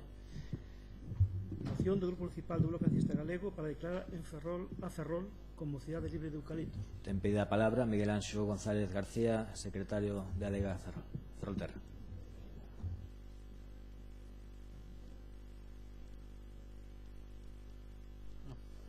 Hola, bo día, boa tarde ao alcalde, a concelleiras, ás forzas da oposición. Primeiro nada, un inciso, señora Fernández Lemos non é aquí de Tomarcide, é o CHUF, o Cateto Marcide, o Juan Canalejo e todo eso, deixemos tempos foron. E, bueno, eu venía a apoiar a moción que presenta o Bloque Nacionalista Galego sobre o tema de nomear a cidade de Ferrol cidade libre de eucaliptos. Teño que agradecer esta proposta en nome da ADEGA. Iba a facer un discurso, pero vou ler unha moción que vamos a meter as próximas semanas nos concellos da comarca. Imagino que se estará metendo tamén en todo o país sobre isto do eucalipto. Como xa sabedes algunos, a ADEGA leva un ILP desde o mes de decembro en defensa do bosque autóctono e en contra dos incendios, en contra deste monocultivo tan extensivo como o eucalipto. Estamos intentando reunir 50.000 firmas para levar ao Parlamento Galego e debatir ali, para que se debata ali o tema de outra xestión do monte, de forma sustentável.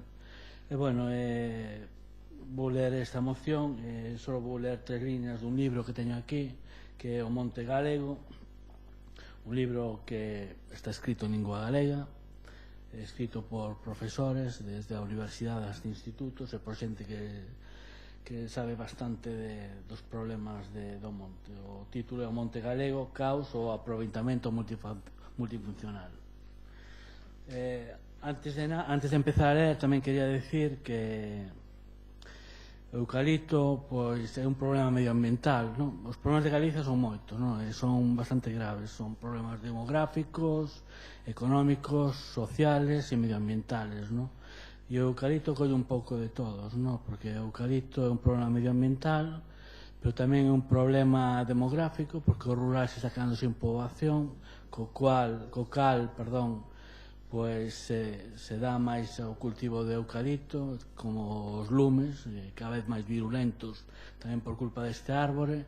É un problema económico, porque non estamos especializando en produtos de pouco valor engadido, cando temos unhas capacidades como é o Monte Galego de especializarnos en produtos de alto valor. Isto non é unha decisión nosa, é unha decisión tomada polo centro do Estado de voltar a súa periferia como produtor de materia prima barata. Tamén un problema social e por el tema dos incendios e económico polo coste que trae, como dixen isto, do pouco valor engadido do produto que estamos aquí cultivando, e tamén por os casi 200 millóns que se leva ao Pladiga todos os anos para o tema dos incendios. Bueno, vou empezar a ler, se os parece. Moción para a conservación da biodiversidade forestal e en apoio da ILP para a protección e mellora dos hábitos do bosque autóctono, a racionalización da xestión do monte e a loita contra os incendios forestais. Son dúas carillas, non é moito. A pesar da importancia da superficie do monte de Galicia, por volta dos 2/3 do total do territorio, as políticas aplicadas desde a entrada en vigor do Plano Forestal 1992 non conseguiron compatibilizar os aspectos productivos do monte coa conservación dos hábitats naturais, particularmente dos bosques autóctonos, históricamente degradados e cada día máis disminuídos en relación con as plantacións de árbores de crecimento rápido. O devandito Plano Forestal, cun horizonte de aplicación de 40 anos, 2032, visaba unha extensión máxima de eucalipto dunhas 245.000 hectáreas. No primeiro inventario forestal nacional de 1972-1973, o eucalipto estaba presente nun total de 131.181 hectáreas. Para o máis recente inventario forestal nacional número 4, realizado en Galiza no ano 2009, o eucalipto estendérase xa por 433.915 hectáreas, entre masas puras e mixtas. A final de 2016, a superficie de eucaliptais en Galicia podía superar xa as 500.000 hectáreas, duplicando a falta de 13 anos as previsións máximas do Plano Forestal do 92. Imagínense, non? En proporción ao total do territorio, a especie cobra xa casi o 17% de Galiza, non do monte, de Galiza. E, por tanto, mentres que en Portugal non chega ao 9%. A intensidade de ocupación da nosa terra é, por tanto, dupla que no país veciño. Este dato chama a atención non só pola importante superficie que representa, senón tamén porque de todos os estados europeos só España e Portugal, é curioso, permiten o monocultivo deste árbol. 1 de cada 5 metros cuadrados de superficie de Galiza está poblado por eucaliptais. Asemade, parte desta superficie está ocupada por eucaliptos fora do ordenamento, isto é, asilvestrados ou ventureiros, que medran moitas veces despois de incendios, como acontece con outras especies pirófilas. Asemade, nos últimos tempos, unha nova especie de eucaliptos, o eucalipto nitens, engadiuse os plantíos, ocupando espazos antes vetados para os glóbulos, que é o que máis hai, porque este non soporta o frío nas provincias de Lugo e Ourense, entón se van a cultivar el nitens, non? Dada a súa maior resistencia ao frío.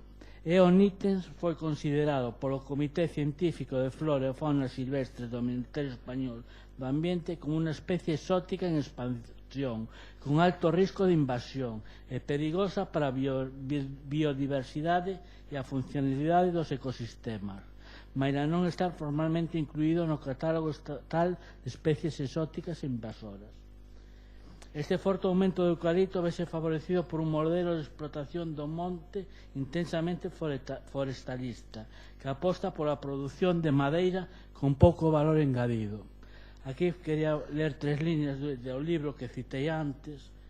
Son os dados que publican os profesores do Departamento de Economía Aplicada da USC, Ana García Arias e Bernardo Valdés Pasos. É dicir, non é uns greñudos, barbudos, desaliñados e locos ecoloxistas, non? É xente moi posta no tema e con datos obxectivos e rigurosos que veñen a decir, perdón, déxeme, sí, non vou ler todo. O resultado da especialización na primeira transformación é que na Galiza o complexo xenera 2 euros na transformación industrial por cada euro de valor acrecentado no monte, en cuanto no Estado esa cifra elévase a máis de 9 elevado a 21. Imagínate a pobreza que nos traen a nosotros e os beneficios que se elevan outros a costa do noso patrimonio medioambiental, demográfico e económico. Bueno, este forte aumento tamén ten a ver co abandono agrario, o despoboamento e o declive do medio rural galego, caldo de cultivo para os lumes forestais favorecidos pola mudanza climática e o carácter pirófilo das especies forestais empregadas. Tamén a aplicación dunha política agraria común tanto por parte do goberno galego como español que destrúe as economías familiares en beneficio das multinacionais mediante imposición de prezos ridículos sobre as producións agrarias en gandeiras, provoca o abandono do mundo rural e favorece a extensión do monocultivo de especies de crecemento rápido sobre as terras agrarias abandonadas. A falla dun modelo productivo sustentável, multifuncional e socialmente inclusivo fai que o destino de moitos montes e terras agrarias remate sendo monocultivo, nomeadamente de eucalipto, sustituindo as frondosas autóctonas e finalmente o lume. Esta ocupación está a atingir tamén os espacios protegidos e as terras agrarias, contravindo a unha legislación por veces demasiado permisiva e discrecional. Faise imperativo xa que logo aumentar as cautelas e clarexar as determinacións legais, garantindo o cumprimento das normas e abordando a recuperación dos usos orixinais e a rexeneración dos hábitats degradados por plantíos ilegais. Mailo aprobado no Plano Forestal de 1992, refiro, 25 anos despois, seguimos en contar con un inventario de matas frondosas autóctonas, ferramenta fundamental para poder planificar non só medidas de conservación, senón tamén para diseñar estrategias de xestión que maximicen os beneficios do bosque autóctono. Somos conscientes de que o aproveitamento forestal intensivo con especies alóctonas, pirófilas e de crecemento rápido comporta o deterioro de servizos ecosistémicos que, como a diversidade natural, a disponibilidade de auga e a fertilidade do solo, ou a calidade paisaxística son importantes para a vida e o mantemento das actividades económicas na nosa sociedade. Os monocultivos de pirófilas, quer pa madeira, pasta ou biomasa, cultivos enerxéticos, inciden tamén na maior frecuencia e intensidade dos lumes. Só temos que ver, desde que está o eucalipto, os lumes cada vez son máis intensivos, con maior perigo para as poboacións, incluso para a xente especializada en apagar os fogos. Mira o que pasou en Portugal tamén, ainda que ali pode haber outros factores. Sigo. Este modelo os monocultivos de pirófilas, quer para madeira, pasta ou biomasa, incide tamén na maior frecuencia e intensidade dos lumes, na contaminación de terras e rías con agroquímicos e vertidos das celulosas, no empobrecemento da biodiversidade e no avanzo da erosión, provocando perdas económicas directas e lucro cesante. Este modelo forestal contribúe tamén a fosilizar importantes cantidades de recursos públicos a través do Pladiga, Plano de loita contra o lume, que custa anualmente alrededor de 150 millóns de euros. Tendo en conta estas consideracións, unha mancha de colectivos integrados na rede de Cousa de Raíces en defensa do bosque autóctono teñen promovido unha proposición de lei por iniciativa legislativa popular para a protección e mellora dos hábitats do bosque autóctono, a racionalización da xestión do monte e a loita contra os incendios forestais. Por todo isto exposto, proponse ao Pleno do Concello de Ferrol a adopción dos seguintes acordos: declarar o apoio do Concello de Ferrol á proposición de lei de iniciativa legislativa popular para a protección e mellora dos hábitats de bosque autóctono, a racionalización da xestión do monte e a loita contra os incendios forestais. O Concello colaborará na difusión da iniciativa e facilitará a recollida de sinaturas. Declarar o compromiso do Concello de Ferrol coa conservación e recuperación dos nosos hábitats autóctonos, promocionando e apoiando medidas para a progresiva eliminación das especies invasoras, como o eucalipto. Para isto, o Concello desenvolverá, entre outras, as seguintes actuacións. Primeiro, velar polo cumprimento da normativa sectorial no que atinxa as operacións forestais de plantación, cortas, extraccións, transporte, etc. A este respecto, a Policía Local colaborará na detección e denuncia dos incumprimentos normativas, con especial atención á ocupación de terras agrarias, o incumprimento das distancias a ríos e fontes e as afeccións ao patrimonio histórico arqueolóxico. Segundo, aprobar unha ordenanza municipal de plantacións forestais, co obxectivo de salvaguardar a integridade do patrimonio natural e cultural e reducir o risco de lumes forestais. A norma establecerá distancias mínimas en función da especie plantada, tomando como punto de partida a proposta contida no artículo 18 da proposición de lei da iniciativa legislativa popular para a protección e mellora dos hábitats do bosque autóctono, a racionalización da xestión de monte e a loita contra os incendios forestais. E xa por último, eliminar progresivamente as plantacións de eucalipto dos terreos de titularidade municipal. Eso pode facer facilmente, non? Sustituíndoas, cando sexa o caso, por especies autóctonas. Solicitar da Xunta de Galiza a creación dun catálogo galego de especies exóticas e invasoras, nos que estarán incluídas aquelas especies para as que existan evidencias científicas de seu carácter invasor. Bueno, pois nada, solo eso, a pedir o apoio da moción do Bloque Nacionalista Galego e que todas as forzas políticas sumen ante un problema que está aí latente, que vai ser nun futuro bastante grave, como é a destrucción do noso monte. Nada, que o levedes a cabo e que fagades todo o posible, por lo menos nos espazos públicos do Concello, pois controlar todo isto, vale? Moitas grazas, Miguel Anxo. Señor Rivas.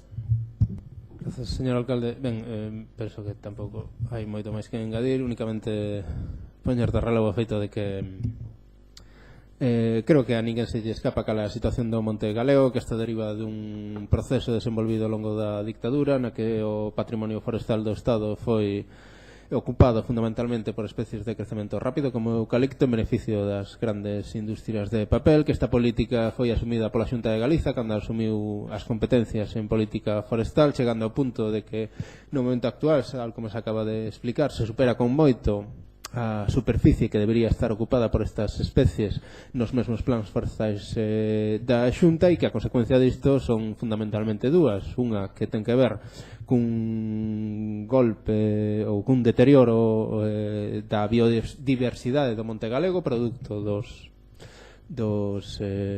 da especie do eucalipto, das follas, das raíces que se prolongan ao longo do terreo, e outra o feito de que o problema dos incendios forestais cada vez se incrementa máis polo feito de que esta especie está a ocupar cada vez máis espazos no noso territorio. Neste contexto, nin a Xunta de Galiza nin o Partido Popular teñen asumido a necesidade de declarar o eucalipto nítens como unha especie invasora, nin teñen asumido a declarar a necesidade de establecer prohibicións para a plantación desta especie.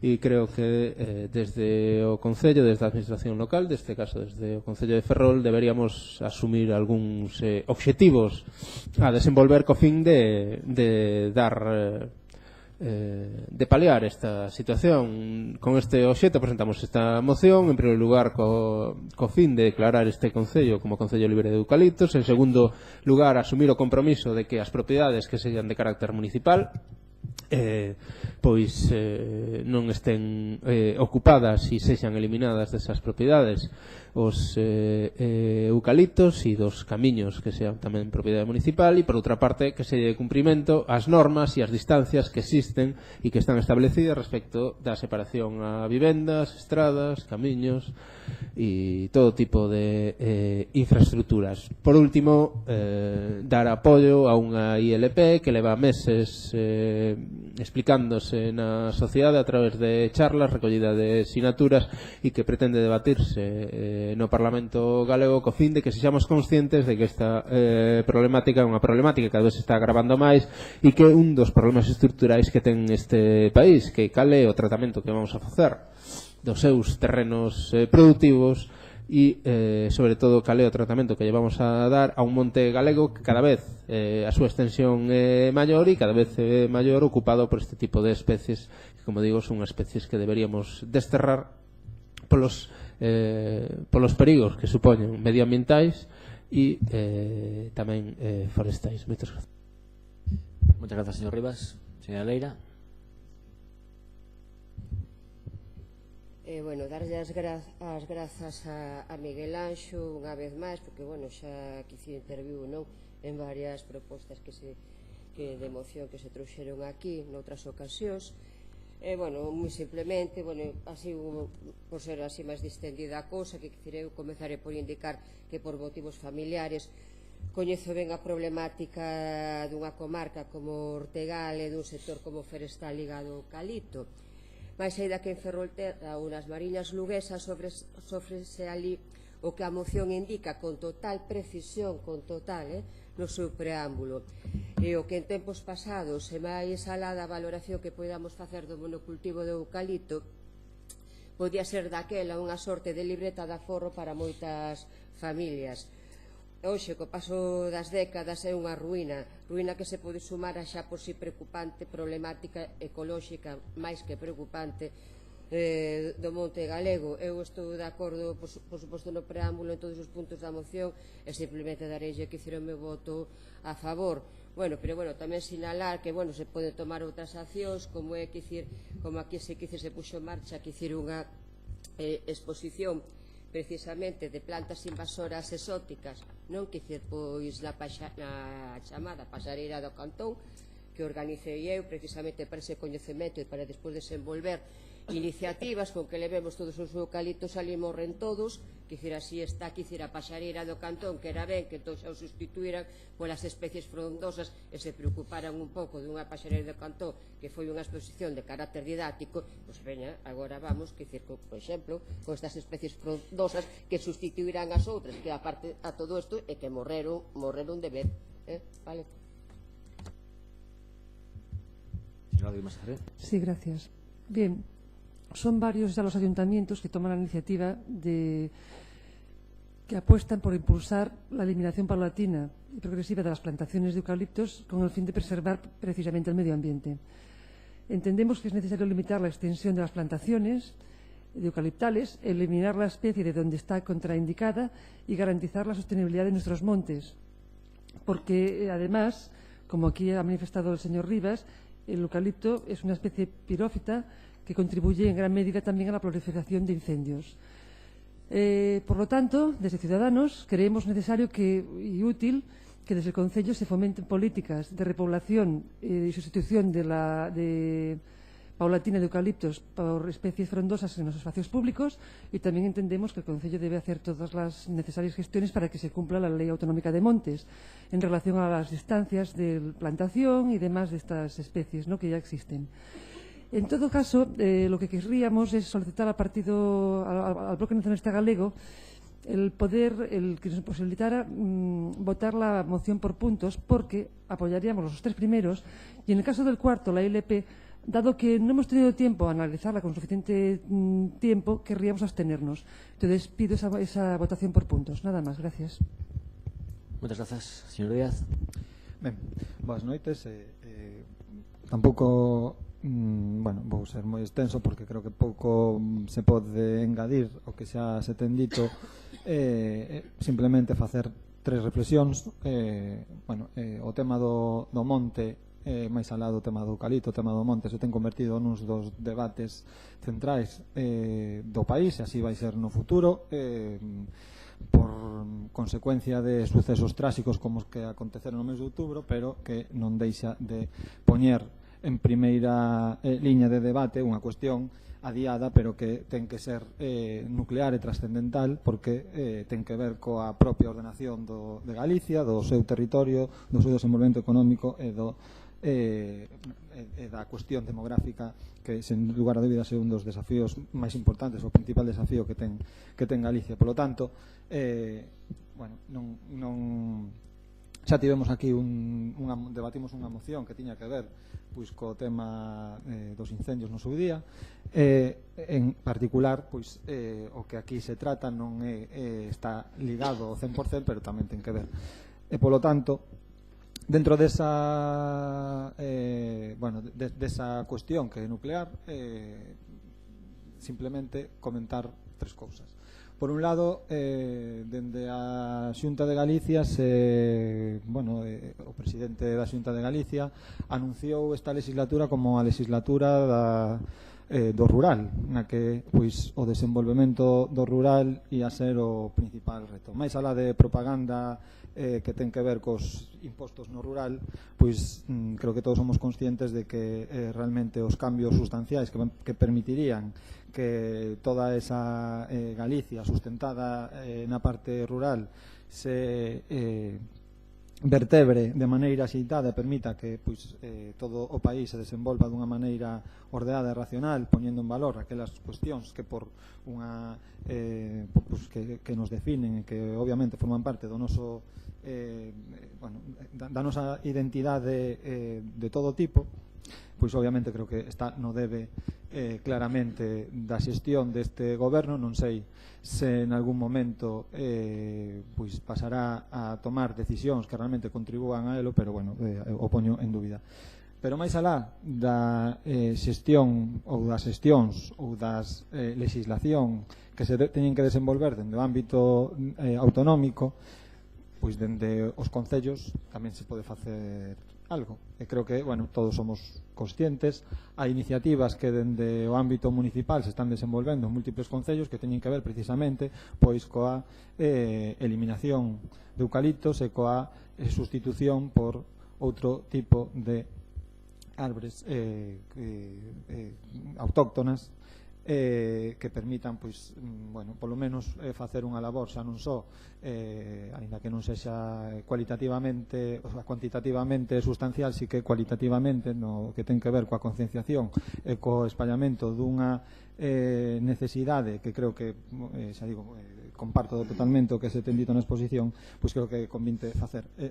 Finalmente, remato, e por eso, creo que dende o Concello de Ferrol, vou ligar co que vou dicir agora na terceira parte, creo que hai moitas cousas ou algunhas cousas que se poden facer polas propias características do Concello, porque é un Concello que ten propiedades que permitirían facer esa labor dunha maneira intensiva e que permitisen mudar a faciana da cidade e conseguir non só os obxectivos propios de esa eliminación, senón tamén incrementar a concienciación que ten que ver con este tema, porque unha das cuestións que xa remato que temos que ser conscientes, polo menos que temos que valorar para que conseguir que este proceso sexa desenvolvido con éxito é a diferente percepción que temos desta problemática en diferentes zonas de Galicia, e que todavía hai partes importantes de Galicia na que non sinten o problema do eucalipto como un problema, ou polo menos non no seu conxunto, e precisamente pola súa contribución económica ao longo do tempo se ten configurado pois a presencia do eucalipto en moitas familias en determinados ámbitos pois como un elemento se explicaba de cartilla de aforro, etc. Mentres que pois na parte máis urbana atlántica pura de Galicia pois somos todos conscientes non só das súas consecuencias no que ten que ver coa paisaxe, senón tamén co seu problema medioambiental, económico, etc. E, polo tanto, fai falla para convertir e para que precisamente se podan tomar medidas axeitadas que pasan por implantar incentivos axeitados que contribúan a que dende a labor que se faga na administración sexa acompañada por labor no terreo dos propios propietarios dos eucaliptos e que sexa un proceso desenvolvido da man da conxunto da poboación galega que pois, naqueles ámbitos como pode ser Ferrol no que non existe unha dependencia máis a entrar en debates non existe unha sobredependencia económica do eucalipto pois serán os elementos axeitados para que precisamente dentro do ámbito municipal se poda facer unha labor que permita, xa digo, concienciar o conxunto da poboación e convertir este tema que ten que ser nuclear e vai ser nuclear no futuro nunha cuestión que poda ser implantada dende o consenso da ciudadanía galega. Nos simplemente anunciar o noso voto favorable a todos os puntos da moción e instar ao goberno a que máis alada que a labor que ten que facer a Xunta pois que asuma en primeira persoa aqueles compromisos que derivan desta moción e outros que poden ir máis alada mesmo. Moitas grazas. Señor Beijo.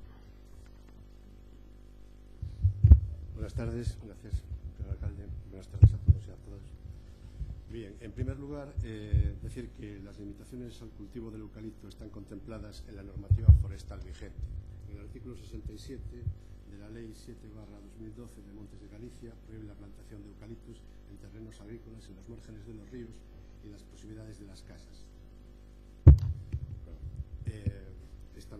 Estableciendo también limitaciones al cultivo en red natura. También prohíbe las plantaciones de eucaliptos en subpobladas con especies frondosas autóctonas e impone la obligación de solicitar autorización a la Administración Forestal para plantaciones de eucaliptos superiores a 5 hectáreas. Y en este sentido también hay que constatar que desde la Administración Central, o sea, desde la Xunta, no se subvencionan las plantaciones de estas especies desde hace más de 20 años, ¿no? En segundo lugar, decir que desde esta perspectiva, en el Partido Popular estamos de acuerdo en que las plantaciones de eucaliptos deben de regularse para evitar su crecimiento incontrolado, pero regular no es establecer prohibiciones genéricas, sino controlar las plantaciones a través de instrumentos de ordenación o gestión forestal con criterios económicos, sociales y ambientales. Y en esta línea, el Plan Forestal de Galicia, que está actualmente en tramitación, establece un marco de planificación del monte gallego para regular el aprovechamiento en los próximos 20 años, con medidas que limitan la expansión de estas plantaciones de eucaliptos. Y en el borrador que se prevén numerosas medidas de control, entre las que cabe destacar que en los bosques autóctonos se prohíben la reforestación y nuevas plantaciones de eucaliptos, así como también se prevén prohibiciones para nuevas plantaciones en áreas de especial interés paisajístico. Se incluyen también ámbitos como la formación y la investigación y desarrollo, bueno, no pasa nada. La lucha contra el cambio climático y contra los incendios forestales y la necesidad de dinamizar necesidades de dinamización socioeconómica del monte gallego, porque en tercer lugar también hay que valorar la necesidad de darle una dinamización socioeconómica al monte. No puede pasar por alto que el sector forestal es un sector productivo en Galicia, lo que hace necesario consensuar posturas a favor del aprovechamiento sostenible. De acuerdo con los últimos datos publicados en el Economista Digital, ¿se sigue sin oír? Bueno, yo, da igual, sí. Bueno, sí. Bueno, pues de acuerdo con los últimos datos publicados en El Economista en abril de 2017, el sector forestal aporta el 9,9% del Producto Interior Bruto gallego y genera el 12,4% del empleo industrial de la comunidad. Según estos datos, el eucalipto constituye el principal recurso económico del sector forestal de Galicia, destacando su repercusión en el medio rural, con unos ingresos estimados en el año 2015 de unos 300 millones de euros, repartidos entre 80.000 familias, fundamentalmente pequeños propietarios, que también hay que tenerlos en cuenta a la hora de gestionar este problema. A estos beneficios económicos se unen otros aspectos positivos desde el punto de vista ambiental y energético, regulados también en la Ley 7/12 de 2012 del Monte de Galicia, que permite cultivos energéticos de forestales en aplicación de políticas dirigidas a la reducción del uso de combustibles fósiles, prestando atención a la biomasa como fuente de energía alternativa con emisiones neutras de dióxido de carbono. Su consideración como fuente sostenible, ecológica y racional de energía fue declarada en la segunda cumbre del clima de Río de Janeiro, señalando que se debe reconocer, realzar y promover las funciones de las plantaciones forestales como fuentes sostenibles y ecológicamente racionales de energía renovable y de materias primas para la industria. En dicha cumbre se definió la introducción ordenada de especies forestales como el eucalipto, resaltando los beneficios de dichas plantaciones en relación con la agricultura. Y es así como se debe de intentar hacer los planes forestales a largo plazo. Y en cuarto lugar, y para terminar, entendemos que la legislación forestal vigente ya contiene unas limitaciones claras a la expansión de los eucaliptos en Galicia, que junto con la normativa sectorial impide con carácter general la plantación de nuevos eucaliptos. Con este motivo, desde el Partido Popular estamos en contra de la prohibición genérica que omite todo consenso de los sectores afectados y de las declaraciones genéricas de Ferrol libre de eucaliptos, y defendemos una regulación sostenible del monte gallego a través de la aprobación de un plan forestal de Galicia en el que participen todas las partes implicadas. Más allá de los debates sobre los beneficios y perjuicios de las plantaciones de eucaliptos, entendemos que la solución pasa por una adecuada planificación de los montes gallegos, a través de un instrumento de gestión que debe ser el resultado de un consenso entre todas las partes implicadas, para conseguir que el monte gallego sea un campo productivo y rentable desde el punto de vista ambiental, económico y social. Y por este motivo votamos en contra del punto primero, segundo, cuarto y quinto de la moción, y a favor del tercero en cuanto insta al Gobierno a hacer cumplir la ley en materia de distancia de seguridad de las plantaciones de eucaliptos a las viviendas, carreteras y caminos. Gracias. Muchas gracias. Señor Montes.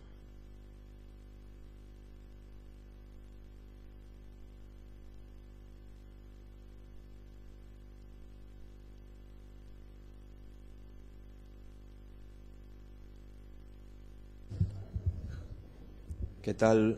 Boa noite. Procurarei tamén ser breve, ainda que en este pleno cada vez que se escoita a palabra brevemente un xa se pon a temblar. A ver, a min gustaríame a aportación que acaba de facer o Partido Popular respecto ao Plan Forestal de Galicia, un plan que debería ser abordado e tratado como debera ser xa tratado no pasado. Requiere un debate moito máis amplo do que podemos dar aquí, aparte por coñecementos técnicos que podamos ter cada un de nós. Pero o que sucedeu en Galicia, igual que sucedeu moitas veces na planificación urbanística que se deu na época conocida como desarrollismo, que se deu unha expansión urbanística sin plan, o que pasou en Galicia foi que se deu un cambio nos sectores productivos vinculados ao medio rural sin ningún plan.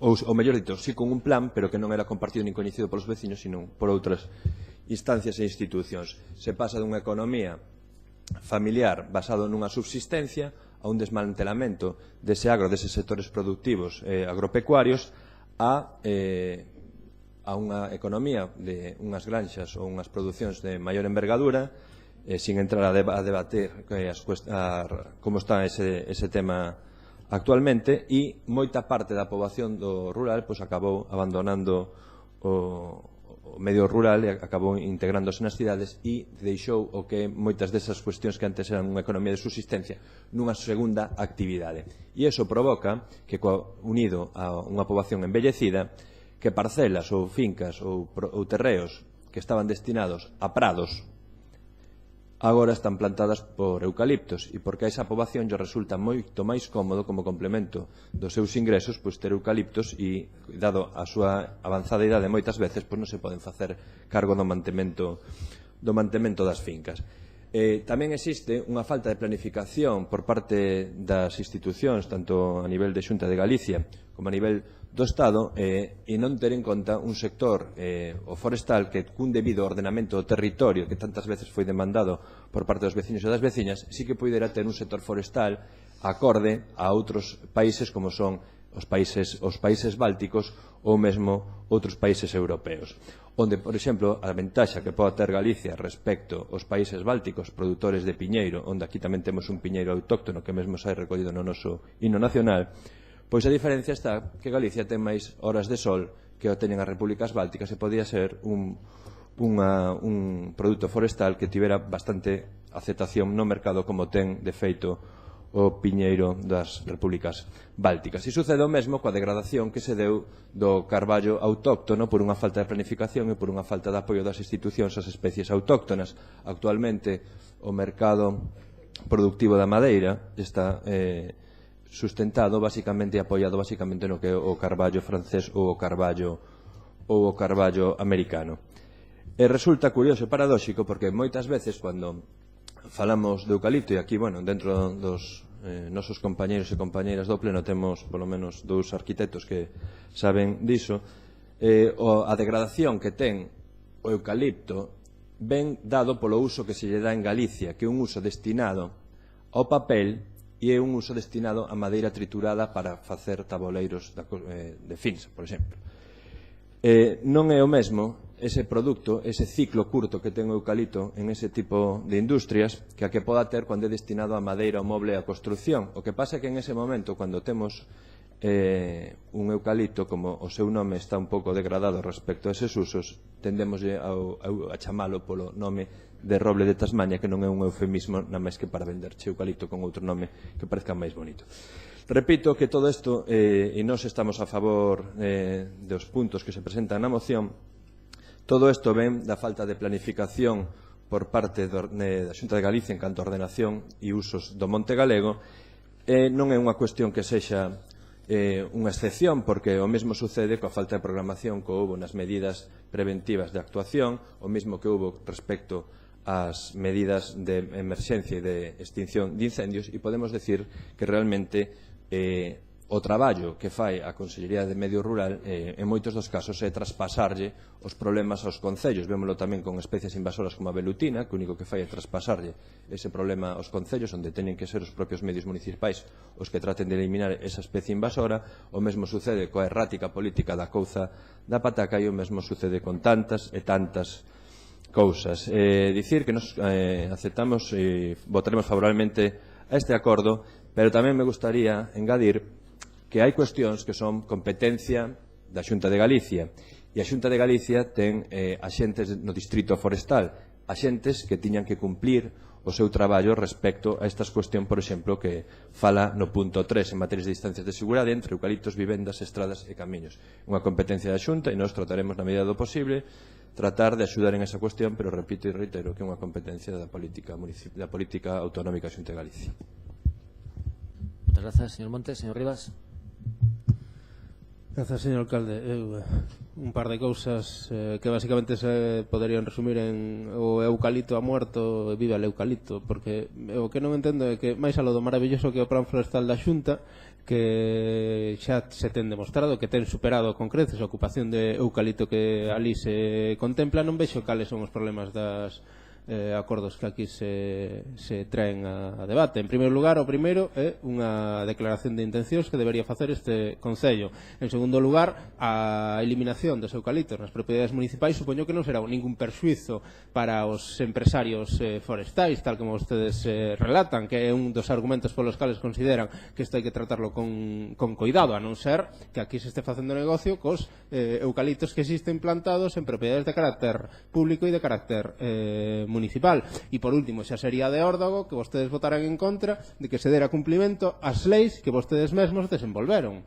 Que non entendo cales son as motivacións as que lles levan a non aprobar estes acordos, máis aló de o argumento que vostedes permanentemente intentan xustificar ou pretenden espallar como que a posición do BNG cando realmente son vostedes os que votan en contra de todo aquilo que poida ter interese para os veciños e veciñas desta cidade e todo aquilo que pode ter interese ou que veña promovido polo bloque nacionalista galego. Únicamente decir que agradecer o apoio do resto de grupos políticos e en todo caso que por nós tampouco vai haber ningún problema porque cada quen vote que considere o que lle pareza oportuno a pesar das contradicións evidentes que existen entre o que se di e despois entre o que se fai. Moitas grazas. Sí, señora Leira, non? Señora Rodríguez Masafred. Nada máis concretar, entiendo que se pode votar por puntos, ¿no? Perfecto. Señor Díaz, non. ¿No? Vale. Muy bien, pues vamos a votar por puntos. Antes deseamos entrar a la vocera. Partido Popular. Punto número 1, votos a favor. 14 a favor. Votos en contra. 11 en contra. Punto número 2, votos a favor. 14 a favor. Votos en contra. 11 en contra. Punto número 3, votos a favor. Eso es unanimidad. Punto número 4, votos a favor. 14 a favor. No. 13 a favor. Abstencións. Una abstención. En contra. 11 en contra. Punto número 5, votos a favor. 13 a favor. En contra. 11 en contra. Muy bien. Y una abstención. Y una abstención. Punto número 14. Moción do Grupo Municipal de Ferrol en Común a favor de la devolución dos títulos de propiedad afectados por la concentración parcelaria.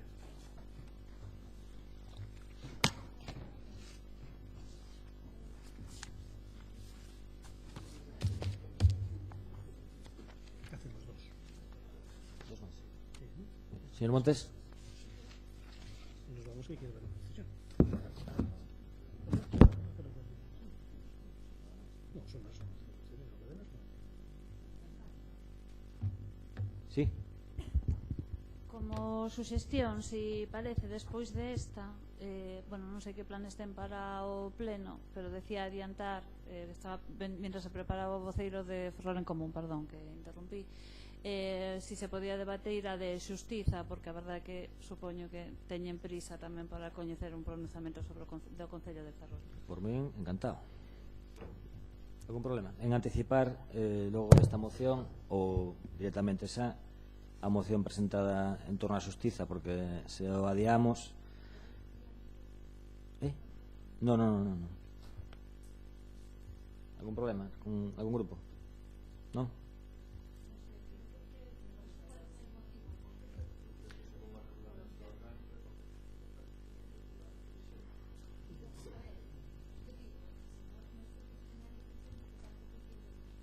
Bom, o motivo é que é unha situación que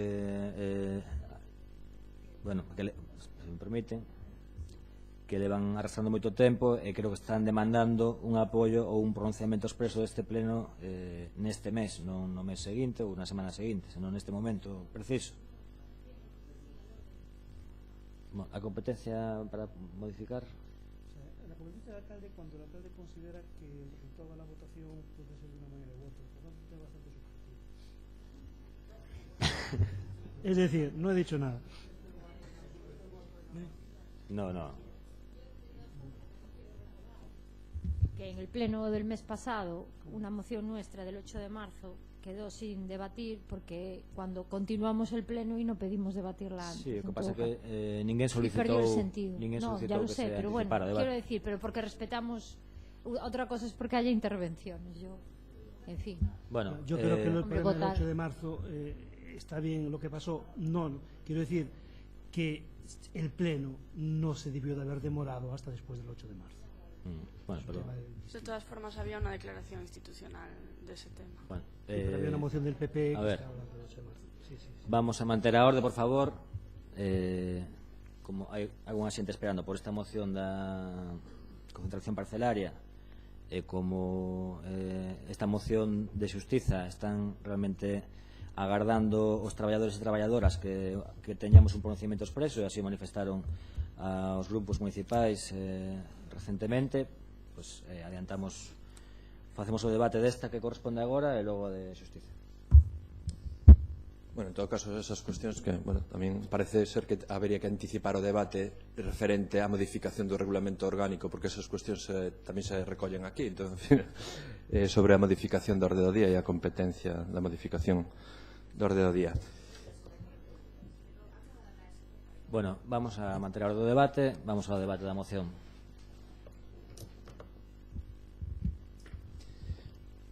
Ben, presentamos unha moción sin querer facernos propietarios da representación da cidadanía, dos implicados e implicadas en ese proceso de concentración parcelaria, pero tamén facendo valer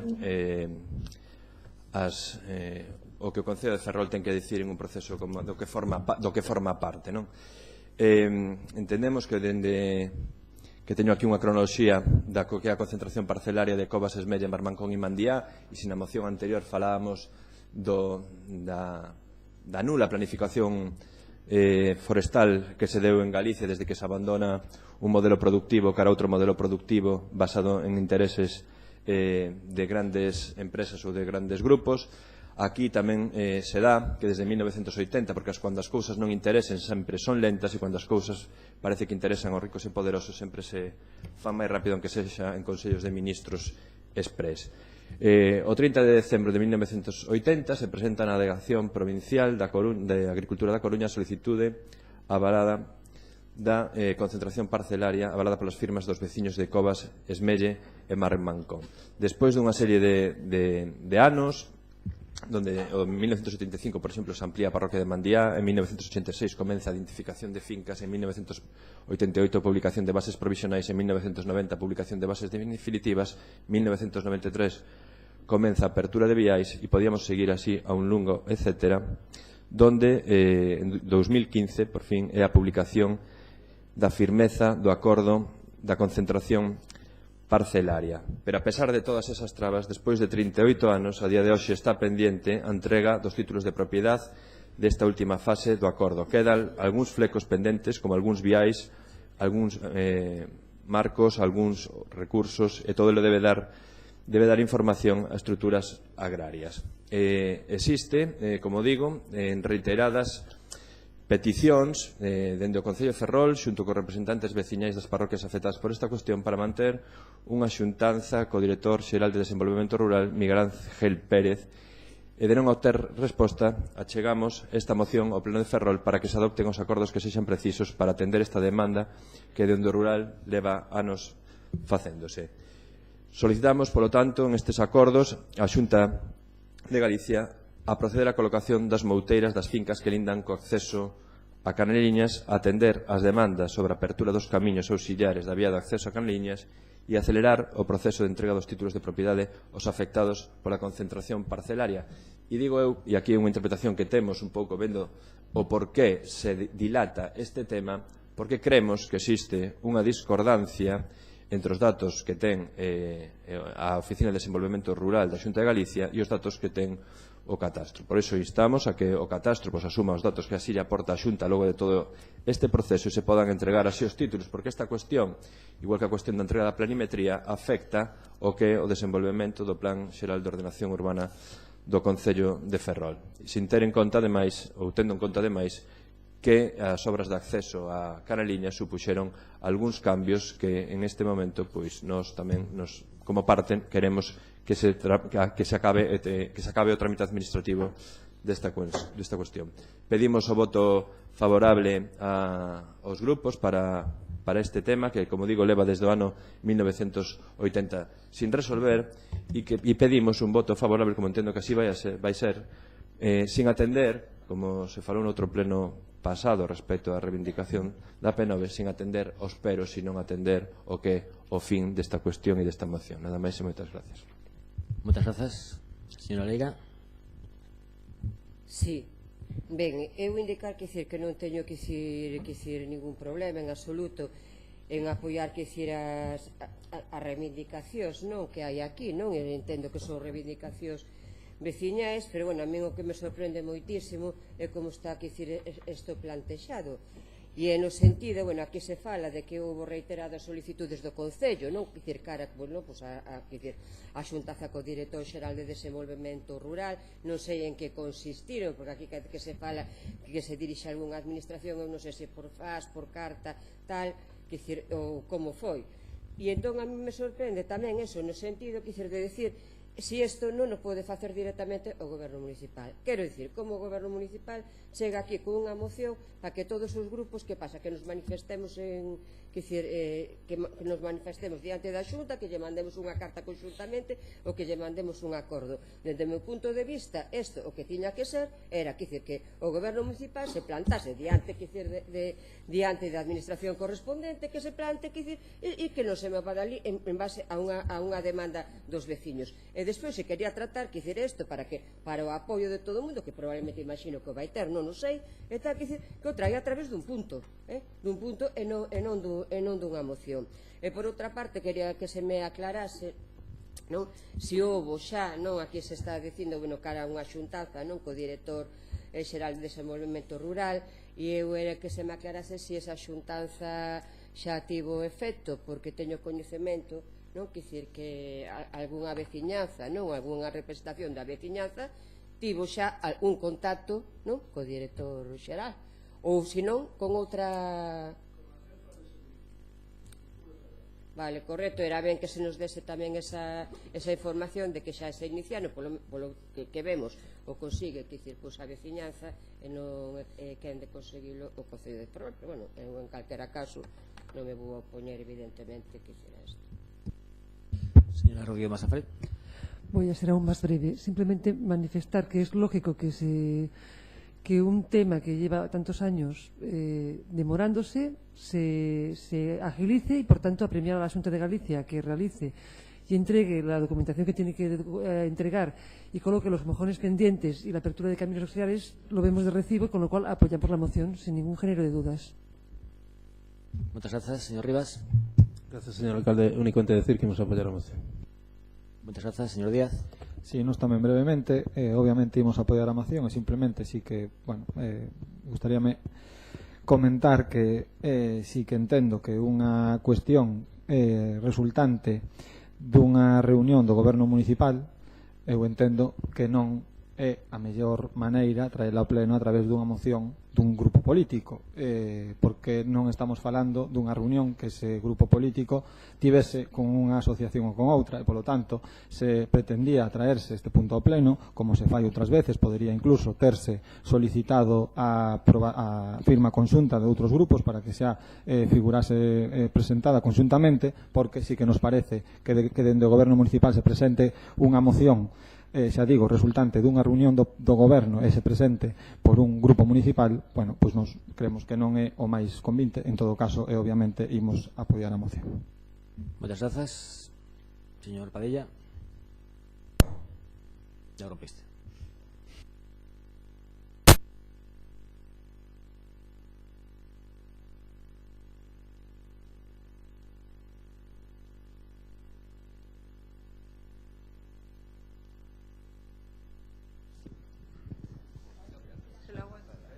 así a capela. Su buena gestión, señor Suárez, ya se ve que ni un micro puede arreglar. Hay que tratarlos con suavidad, si no... Bueno, van 2 plenos y se sigue con el mismo problema. Esto ya 14 meses faltan solo. Pero bueno, con respecto a la moción, solo unas cosas. Con respecto a los marcos que dice la moción o mouteiras, comentar que desde la Xunta se colocaron ya en el año 2005 y las obras de acceso a las parcelas o los caminos auxiliares también los colocó en el 2005 previa petición de los propietarios. Posteriormente lo recolocaron todos aquellos que fueron necesarios modificar como consecuencia de las numerosas resoluciones de los recursos planteados y muchos otros solicitados porque los propietarios no los encontraban o se habían perdido. Los marcos de los que habla en esta moción son los que fueron retirados a raíz de las obras que realizó Fomento para la ejecución de la carretera al puerto exterior. Y sí que es cierto que hay fincas en Caneliñas que la ejecución de Fomento dejó con un acceso muy comprometido. Pero también es cierto que desde la Xunta se está en conversaciones con el Ministerio de Fomento para solucionar este problema. Es más, cualquier actuación que se hiciera desde la Xunta de Galicia de amojonamiento, obras, etcétera, podría ser constituida de una denuncia por lo penal, ya que la zona, como usted bien sabe, está administrativamente cerrada, con acuerdo firme y acta de reorganización, y solo queda entregar los títulos cuando se registren. Desde la Xunta están en negociaciones con los registradores por la identidad plena de la superficie gráfica y alfanumérica, lo que lo obliga a la ley de hipotecaria y de catastro, la 13/2015. Esta moción se nota que la presentaron de manera unilateral y sin hablar con los vecinos afectados. Eso está claro.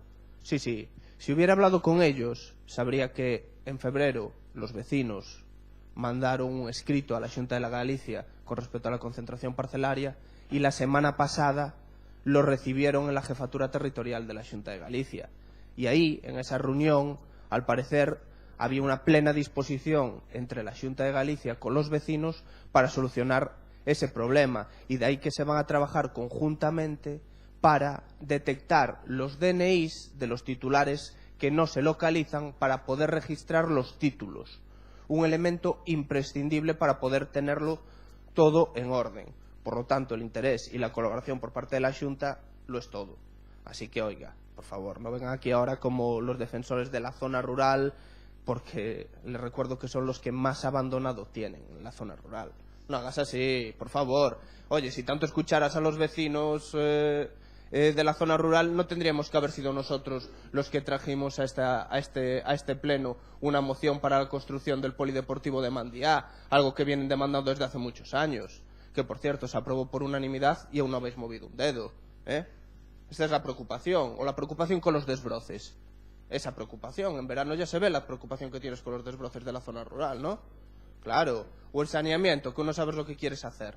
A ver, hombre, por favor. O ahora mismo, esta Semana Santa que habéis suprimido los campamentos de conciliación que se celebraban en la zona rural. Esa es la preocupación que tienes, ¿no? Claro, a ver, mira, no vengas ahora aquí de adalices. Entonces, nosotros,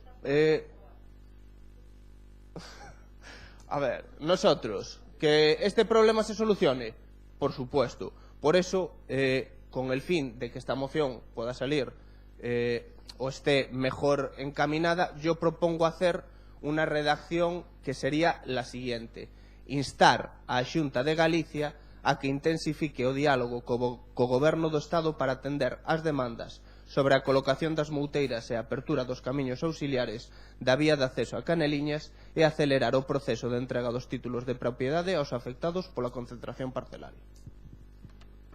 Necesita mellorar, señor Padilla. Señor Montes. Mira, ¿Qué dijiste?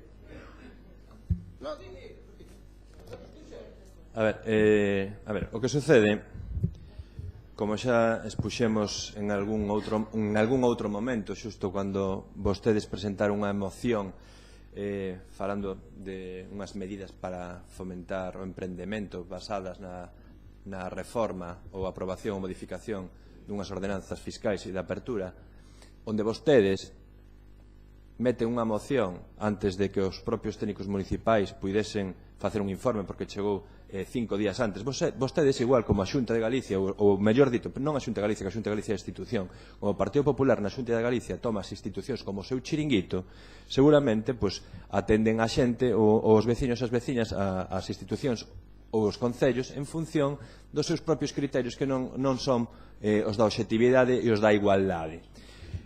Ao que se dá en esta cuestión nas concentracións parcelares é que existe tamén unha masa común que se chama que é de titularidade municipal e existen unhas cuestións relativas a eses accesos a caneliñas e outras cuestións relativas á rede natura, a patrimonio, aos castros arqueolóxicos que ali hai, os viais que a Xunta ten a obriga de dotar de presupuesto para a súa reparación e máis a lei de patrimonio que establecía un 2% das obras para invertir nas parroquias. E se non me engano, porque eso é porque nos lo comentan os veciños tamén, curiosamente, os de Mandía, se fixeron algunhas reparacións e por turnos, creo, que o siguiente que lle tocaba era Covas, que fixeron unha especie de sorteo e creo que eso era así. Non sei se está aí o presidente da Asociación de Veciños para ver se ese 2% se invertiu na parroquia de Covas ou non. E aquí do que tratamos, e como digo nos acordos, é acelerar a entrega dos títulos de propiedade aos afectados pola concentración parcelaria, porque sabe que sucede?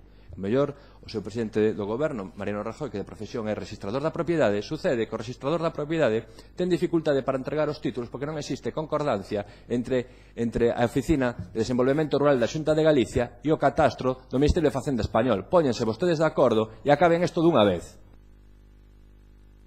Moitas grazas. Señora Leira.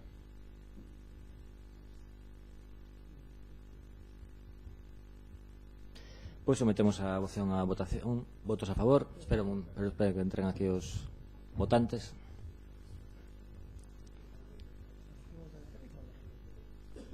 Isto vamos a modificar.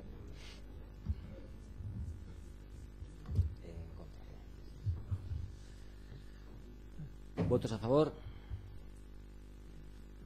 Unanimidade. Pero non había... Bueno. Sí, unanimidade. Con relación a la cuestión de orden que se había planteado, el alcalde puede modificar el orden del día cuando existan problemas de quórum, tanto lo dice el reglamento orgánico como el ROF. En este caso no existen problemas de quórum porque es todo por mayoría simple. Es práctica en este ayuntamiento que cuando la aprobación por unanimidad lo cambie. Por unanimidad. Cuando hay unanimidad. Es la práctica que tenemos aquí, por lo menos en los últimos 18 años. Cuando hay unanimidad, si no hay que seguir por lei el orden del día. Pois sometemos a votación a proposta de adiantar esta moción. Se hai unanimidade, adiantamos. No, es decir, que hai que seguir o orden del día. O hai unanimidade de todos os grupos. ¿Quieres votar la unanimidad? Bueno. Quero comprobar se hai unanimidade. Señor alcalde, evite la votación. Nosotros preferimos que continúe el orden del día en los términos establecidos en la convocatoria. Pero claro, para alterar o orden hace falta... Si estamos diciendo que hace falta consenso y unanimidad, yo ya le estoy manifestando que no la hay. Si quiere votarlo, vótelo, pero le estoy diciendo que no hay unanimidad. Bueno, sí, lo votamos. Vamos a ver, insisto otra vez. Sí. Para alterar el orden del día, el alcalde es competente en materia de quórum. Si no, no se puede alterar el orden del día. Principio general, hay que seguir el que hay. ¿Qué pasa en la práctica de este ayuntamiento? Que cuando todos estáis de acuerdo lo cambiáis. Nada más. Bueno, pues, No, pero no es un tema que se vote porque no está regulado en la ley. Es un tema de consenso. Si no existe el consenso, el orden del día es el que es así de simple. Para comprobar a unanimidade habrá que facer unha votación, senón como se comproba porque o día voceira. Alcalde, como portavoz del Grupo Municipal del Partido Popular y a la vista de lo que acaba de decir el secretario, manifestamos expresamente y solicitamos que queremos que el orden del día se continúe con la normalidad del pleno tal y como está convocado. Yo creo que estoy siendo clara. Entonces, como el ROF dice lo que dice, pues, y no hay un consenso en ese sentido, yo creo que estamos dándole vueltas. Si usted quiere votar, está diciéndole el secretario que no es un tema que se deba someter a votación porque legalmente no procede. Si todos lo aceptamos, pues ya está, pero le estoy diciendo que nuestro grupo prefiere continuar el orden habitual. O Grupo Municipal Popular non acepta adiantar o debate en demanda dos traballadores e traballadoras da Xustiza desta moción. Sí. Pero a demanda dos traballadores da Xustiza. Pois continuamos a orde do pleno. Moción do Grupo Municipal do Partido Popular para a mellora e adaptación dos parques infantís. Señora Martínez Beceiro. Muchas gracias, señor alcalde, y buenas noches a todos. Con la presentación de esta moción nos gustaría hacer mención a algo muy importante, que es el derecho que tienen todos los niños y niñas en todo el mundo, pero nos centramos en nuestra ciudad, a jugar. Y queríamos hacer referencia a la declaración de la Convención sobre los Derechos del Niño de la Organización de las Naciones Unidas, que dice, entre otras cosas, el niño debe disfrutar plenamente de juegos y recreaciones, los cuales deben de estar orientados hacia los fines perseguidos por la educación. La sociedad y las autoridades públicas se esforzarán por promover el goce de este derecho. En cuestión de parques infantiles, en nuestra ciudad, como en otras o en muchas otras, hay un problema de accesibilidad y creemos que esto es un reto que todavía tenemos pendiente. Los niños y niñas necesitan espacios de juego donde compartir su tiempo sin importar cuáles sean sus capacidades, sus diferentes capacidades, y en el que tengan que aprender a vivir en igualdad, sin que esas diferencias sean ningún obstáculo. La accesibilidad en los parques infantiles, como ya he dicho, es un reto pendiente.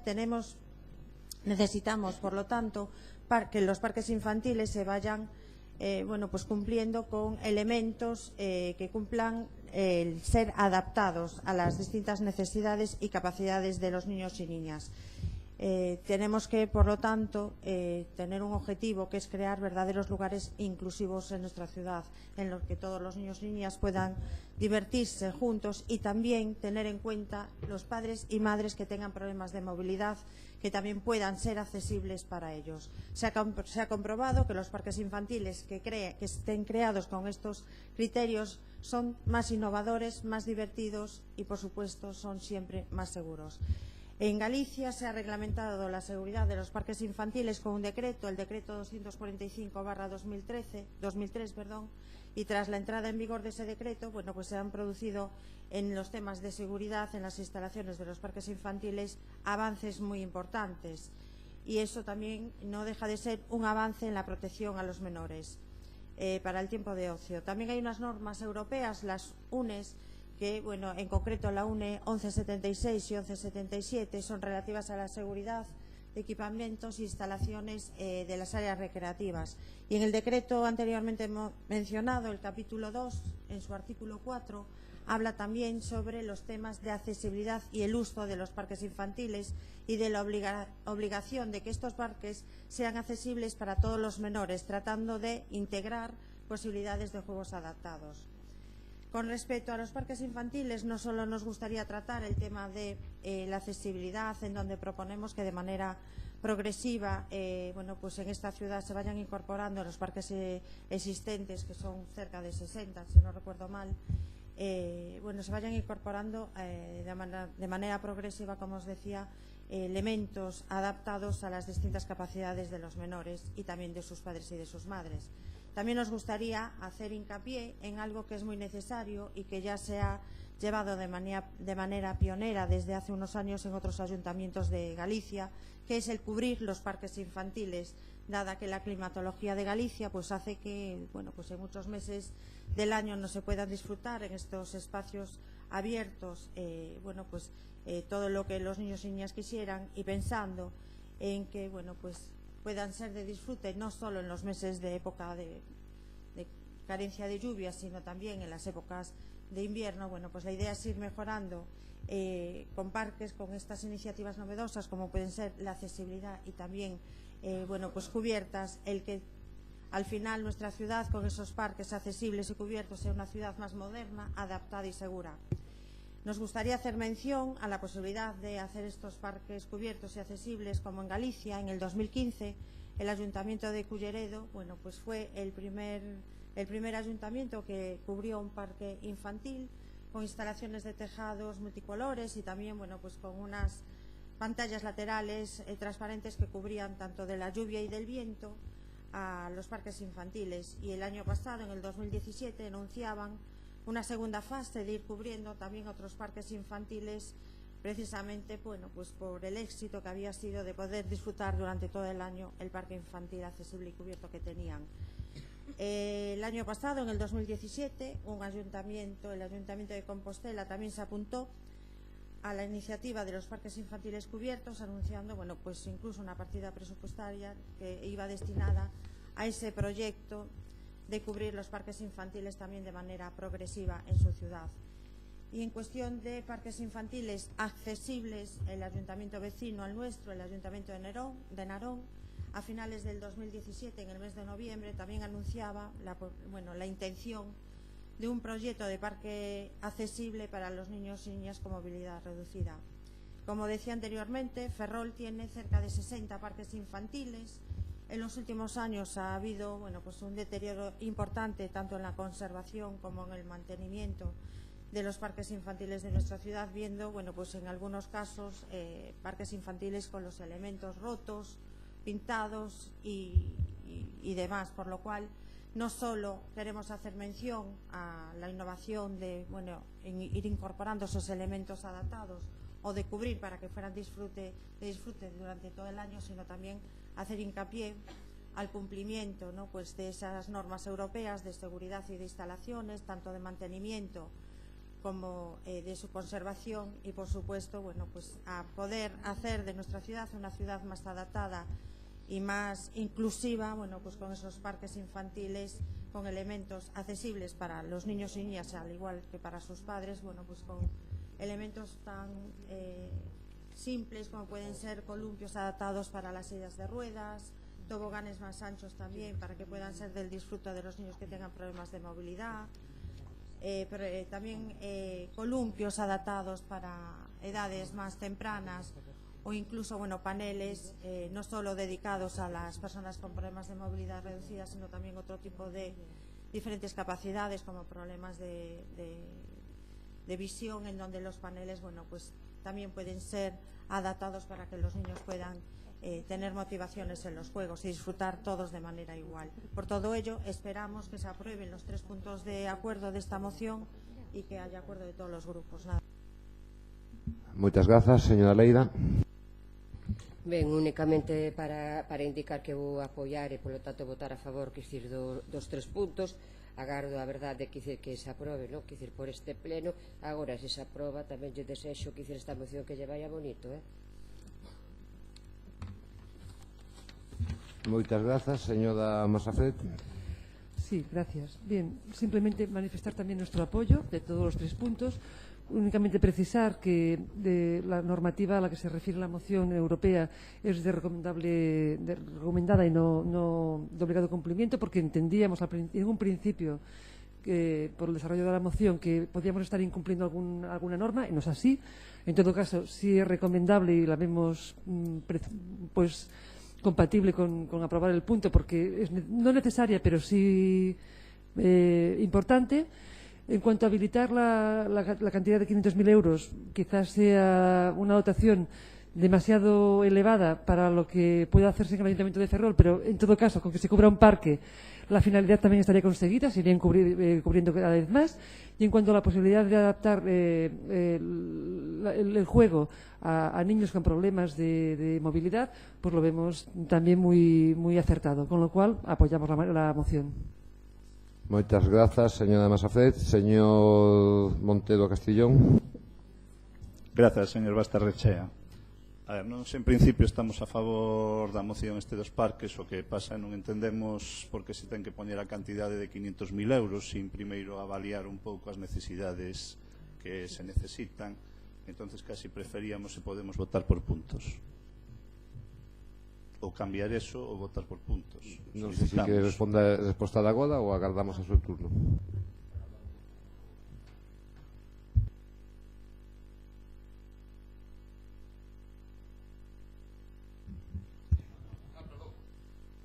Perdón. Señor Costolla. Bueno, pois este é un tema que xa coñecemos dende o Partido Socialista bastante ben. É unha moción dificilmente cuestionable,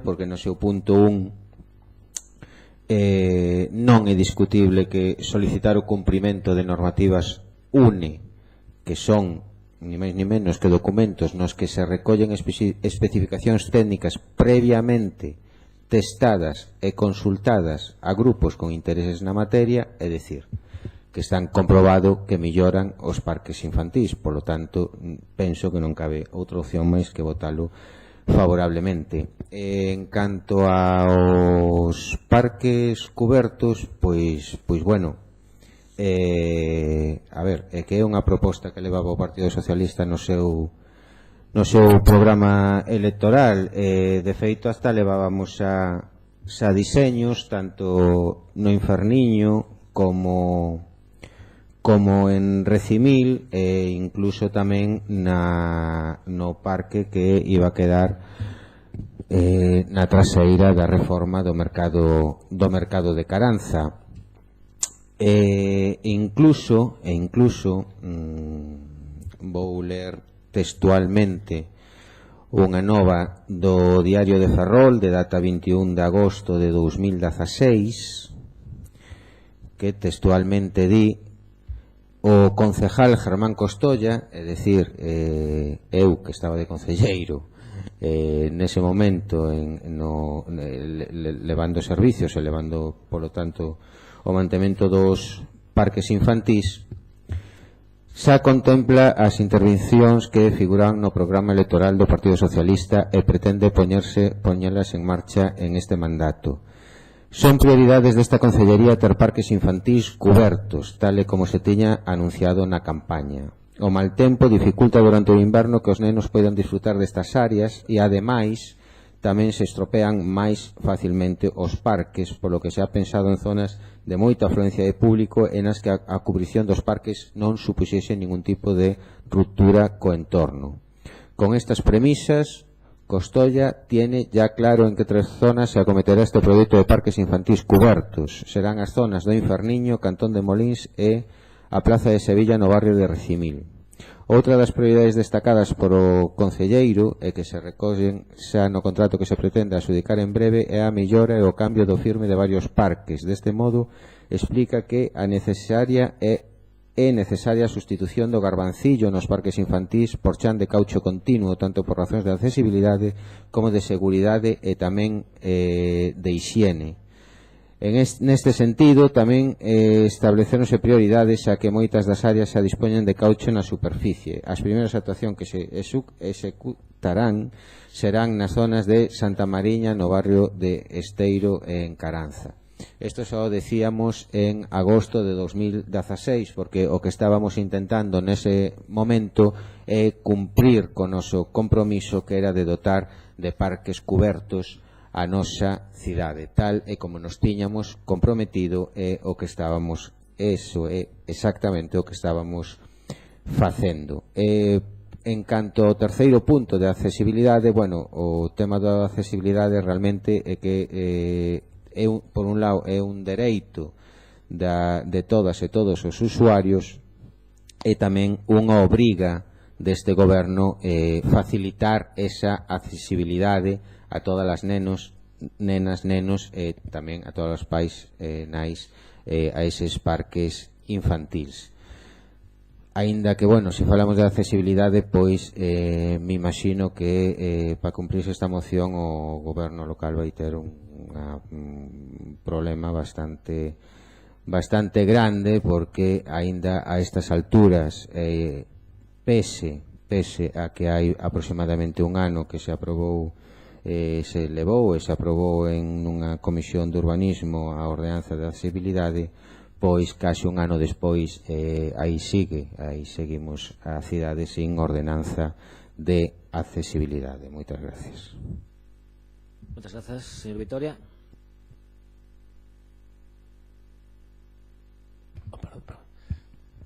Bueno, naturalmente que estamos de acordo en facer todo tipo de melloras nos parques. Nada, simplemente vou a mencionar que aparte dos 3 parques que mencionou o antigo concelleiro de servizos, esos 3 parques onde estaba previsto facer o cambio do chan por solo de caucho, se fixeron outros tamén, San Xoán de Filgueira, Toxos e Froles, a Cabana, Poeta Pérez Parallé, e está pensado facer algúns máis. Naturalmente que tamén estamos de acordo en mellorar a accesibilidade. De feito, hai algúnos en donde, bueno, por lo menos xa de motu propio fixeronse algunhas melloras nas entradas ao parque para que, aínda que estén rodeados de xardín, pois as persoas que vayan con cadeiras de rodas podan acceder.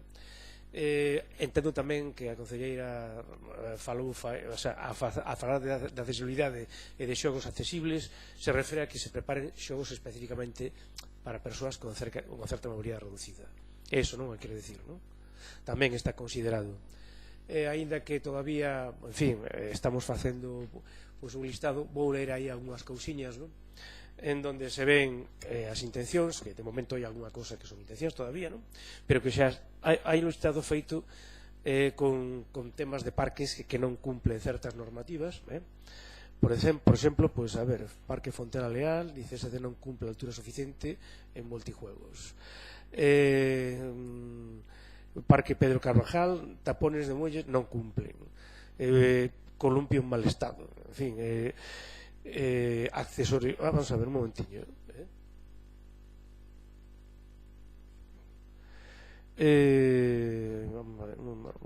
Hai algún en donde fala claramente de que o acceso non cumple tampouco. Por suposto, pois hai un montón deles tamén que están programados para cambiar o chan, cambiar os xogos, en algúns casos pois reparacións, porque a veces con unha simple reparación chega. De feito, teño cifras, non? De que se investeu no ano pasado en reparacións, instalacións de columpios de bebés, bueno, foi un nada máis, pero bueno, sustitución de aparatos biosaludables, por exemplo, en algún parque tamén se fixeron, en Caranza. Non vou a dar cifras, xa digo, porque é tontería. Instalación de suelo continuo, Parque do Bertón, bueno, evolución de valla infantil, bueno, está programado cambiar a valla do Parque da Emboaxe. Reposición de asento cesta, un parque de Urbis, reposición de pezas, Urbis, Praza de Sevilla, Canido, Villamil, son reparacións, nada máis. Pero bueno, de todas maneiras, é un pouco en contestación de que se falou que non se facía nada, si se fai cousas. O que pasa que la verdade é que o traballo que encontramos é bastante, debido á cantidad de parques que Ferrol precisamente é unha cidade, a verdade, bastante provista de parques infantís, hai que decirlo, non é das peores. Con respecto á cuberta, naturalmente que estou de acordo en facer, pois podíamos facer un proxecto piloto, facer unha, a ver como resulta. Naturalmente que teño que contar con un investimento, con unha inversión que non ten inconveniente ningún en que penso que xa está pensado xa incluso, que xa está previsto xa. Ahora non lembro de memoria, pero sí, está previsto unha primeira inversión. Por suposto non serían a mellor 500.000 euros, pero pensamos que un primer investimento, por exemplo, no Inforniño, que é un parque moi frecuentado, pois podría facerse. O resto das inversións do que poñer cubiertas requiere tamén un mantemento, hai que pensar en eso, non solamente son as obras. Pero bueno, en cualquier caso estamos de acordo en xeral con a proposta, con a moción. Señor Martínez Ceiro. Muchas gracias. Entiendo por lo que en las intervenciones han manifestado la intención de votar a favor. Entendíamos también que no iba a ser una moción que encontráramos con contradicciones o con un enfrentamiento en los otros grupos.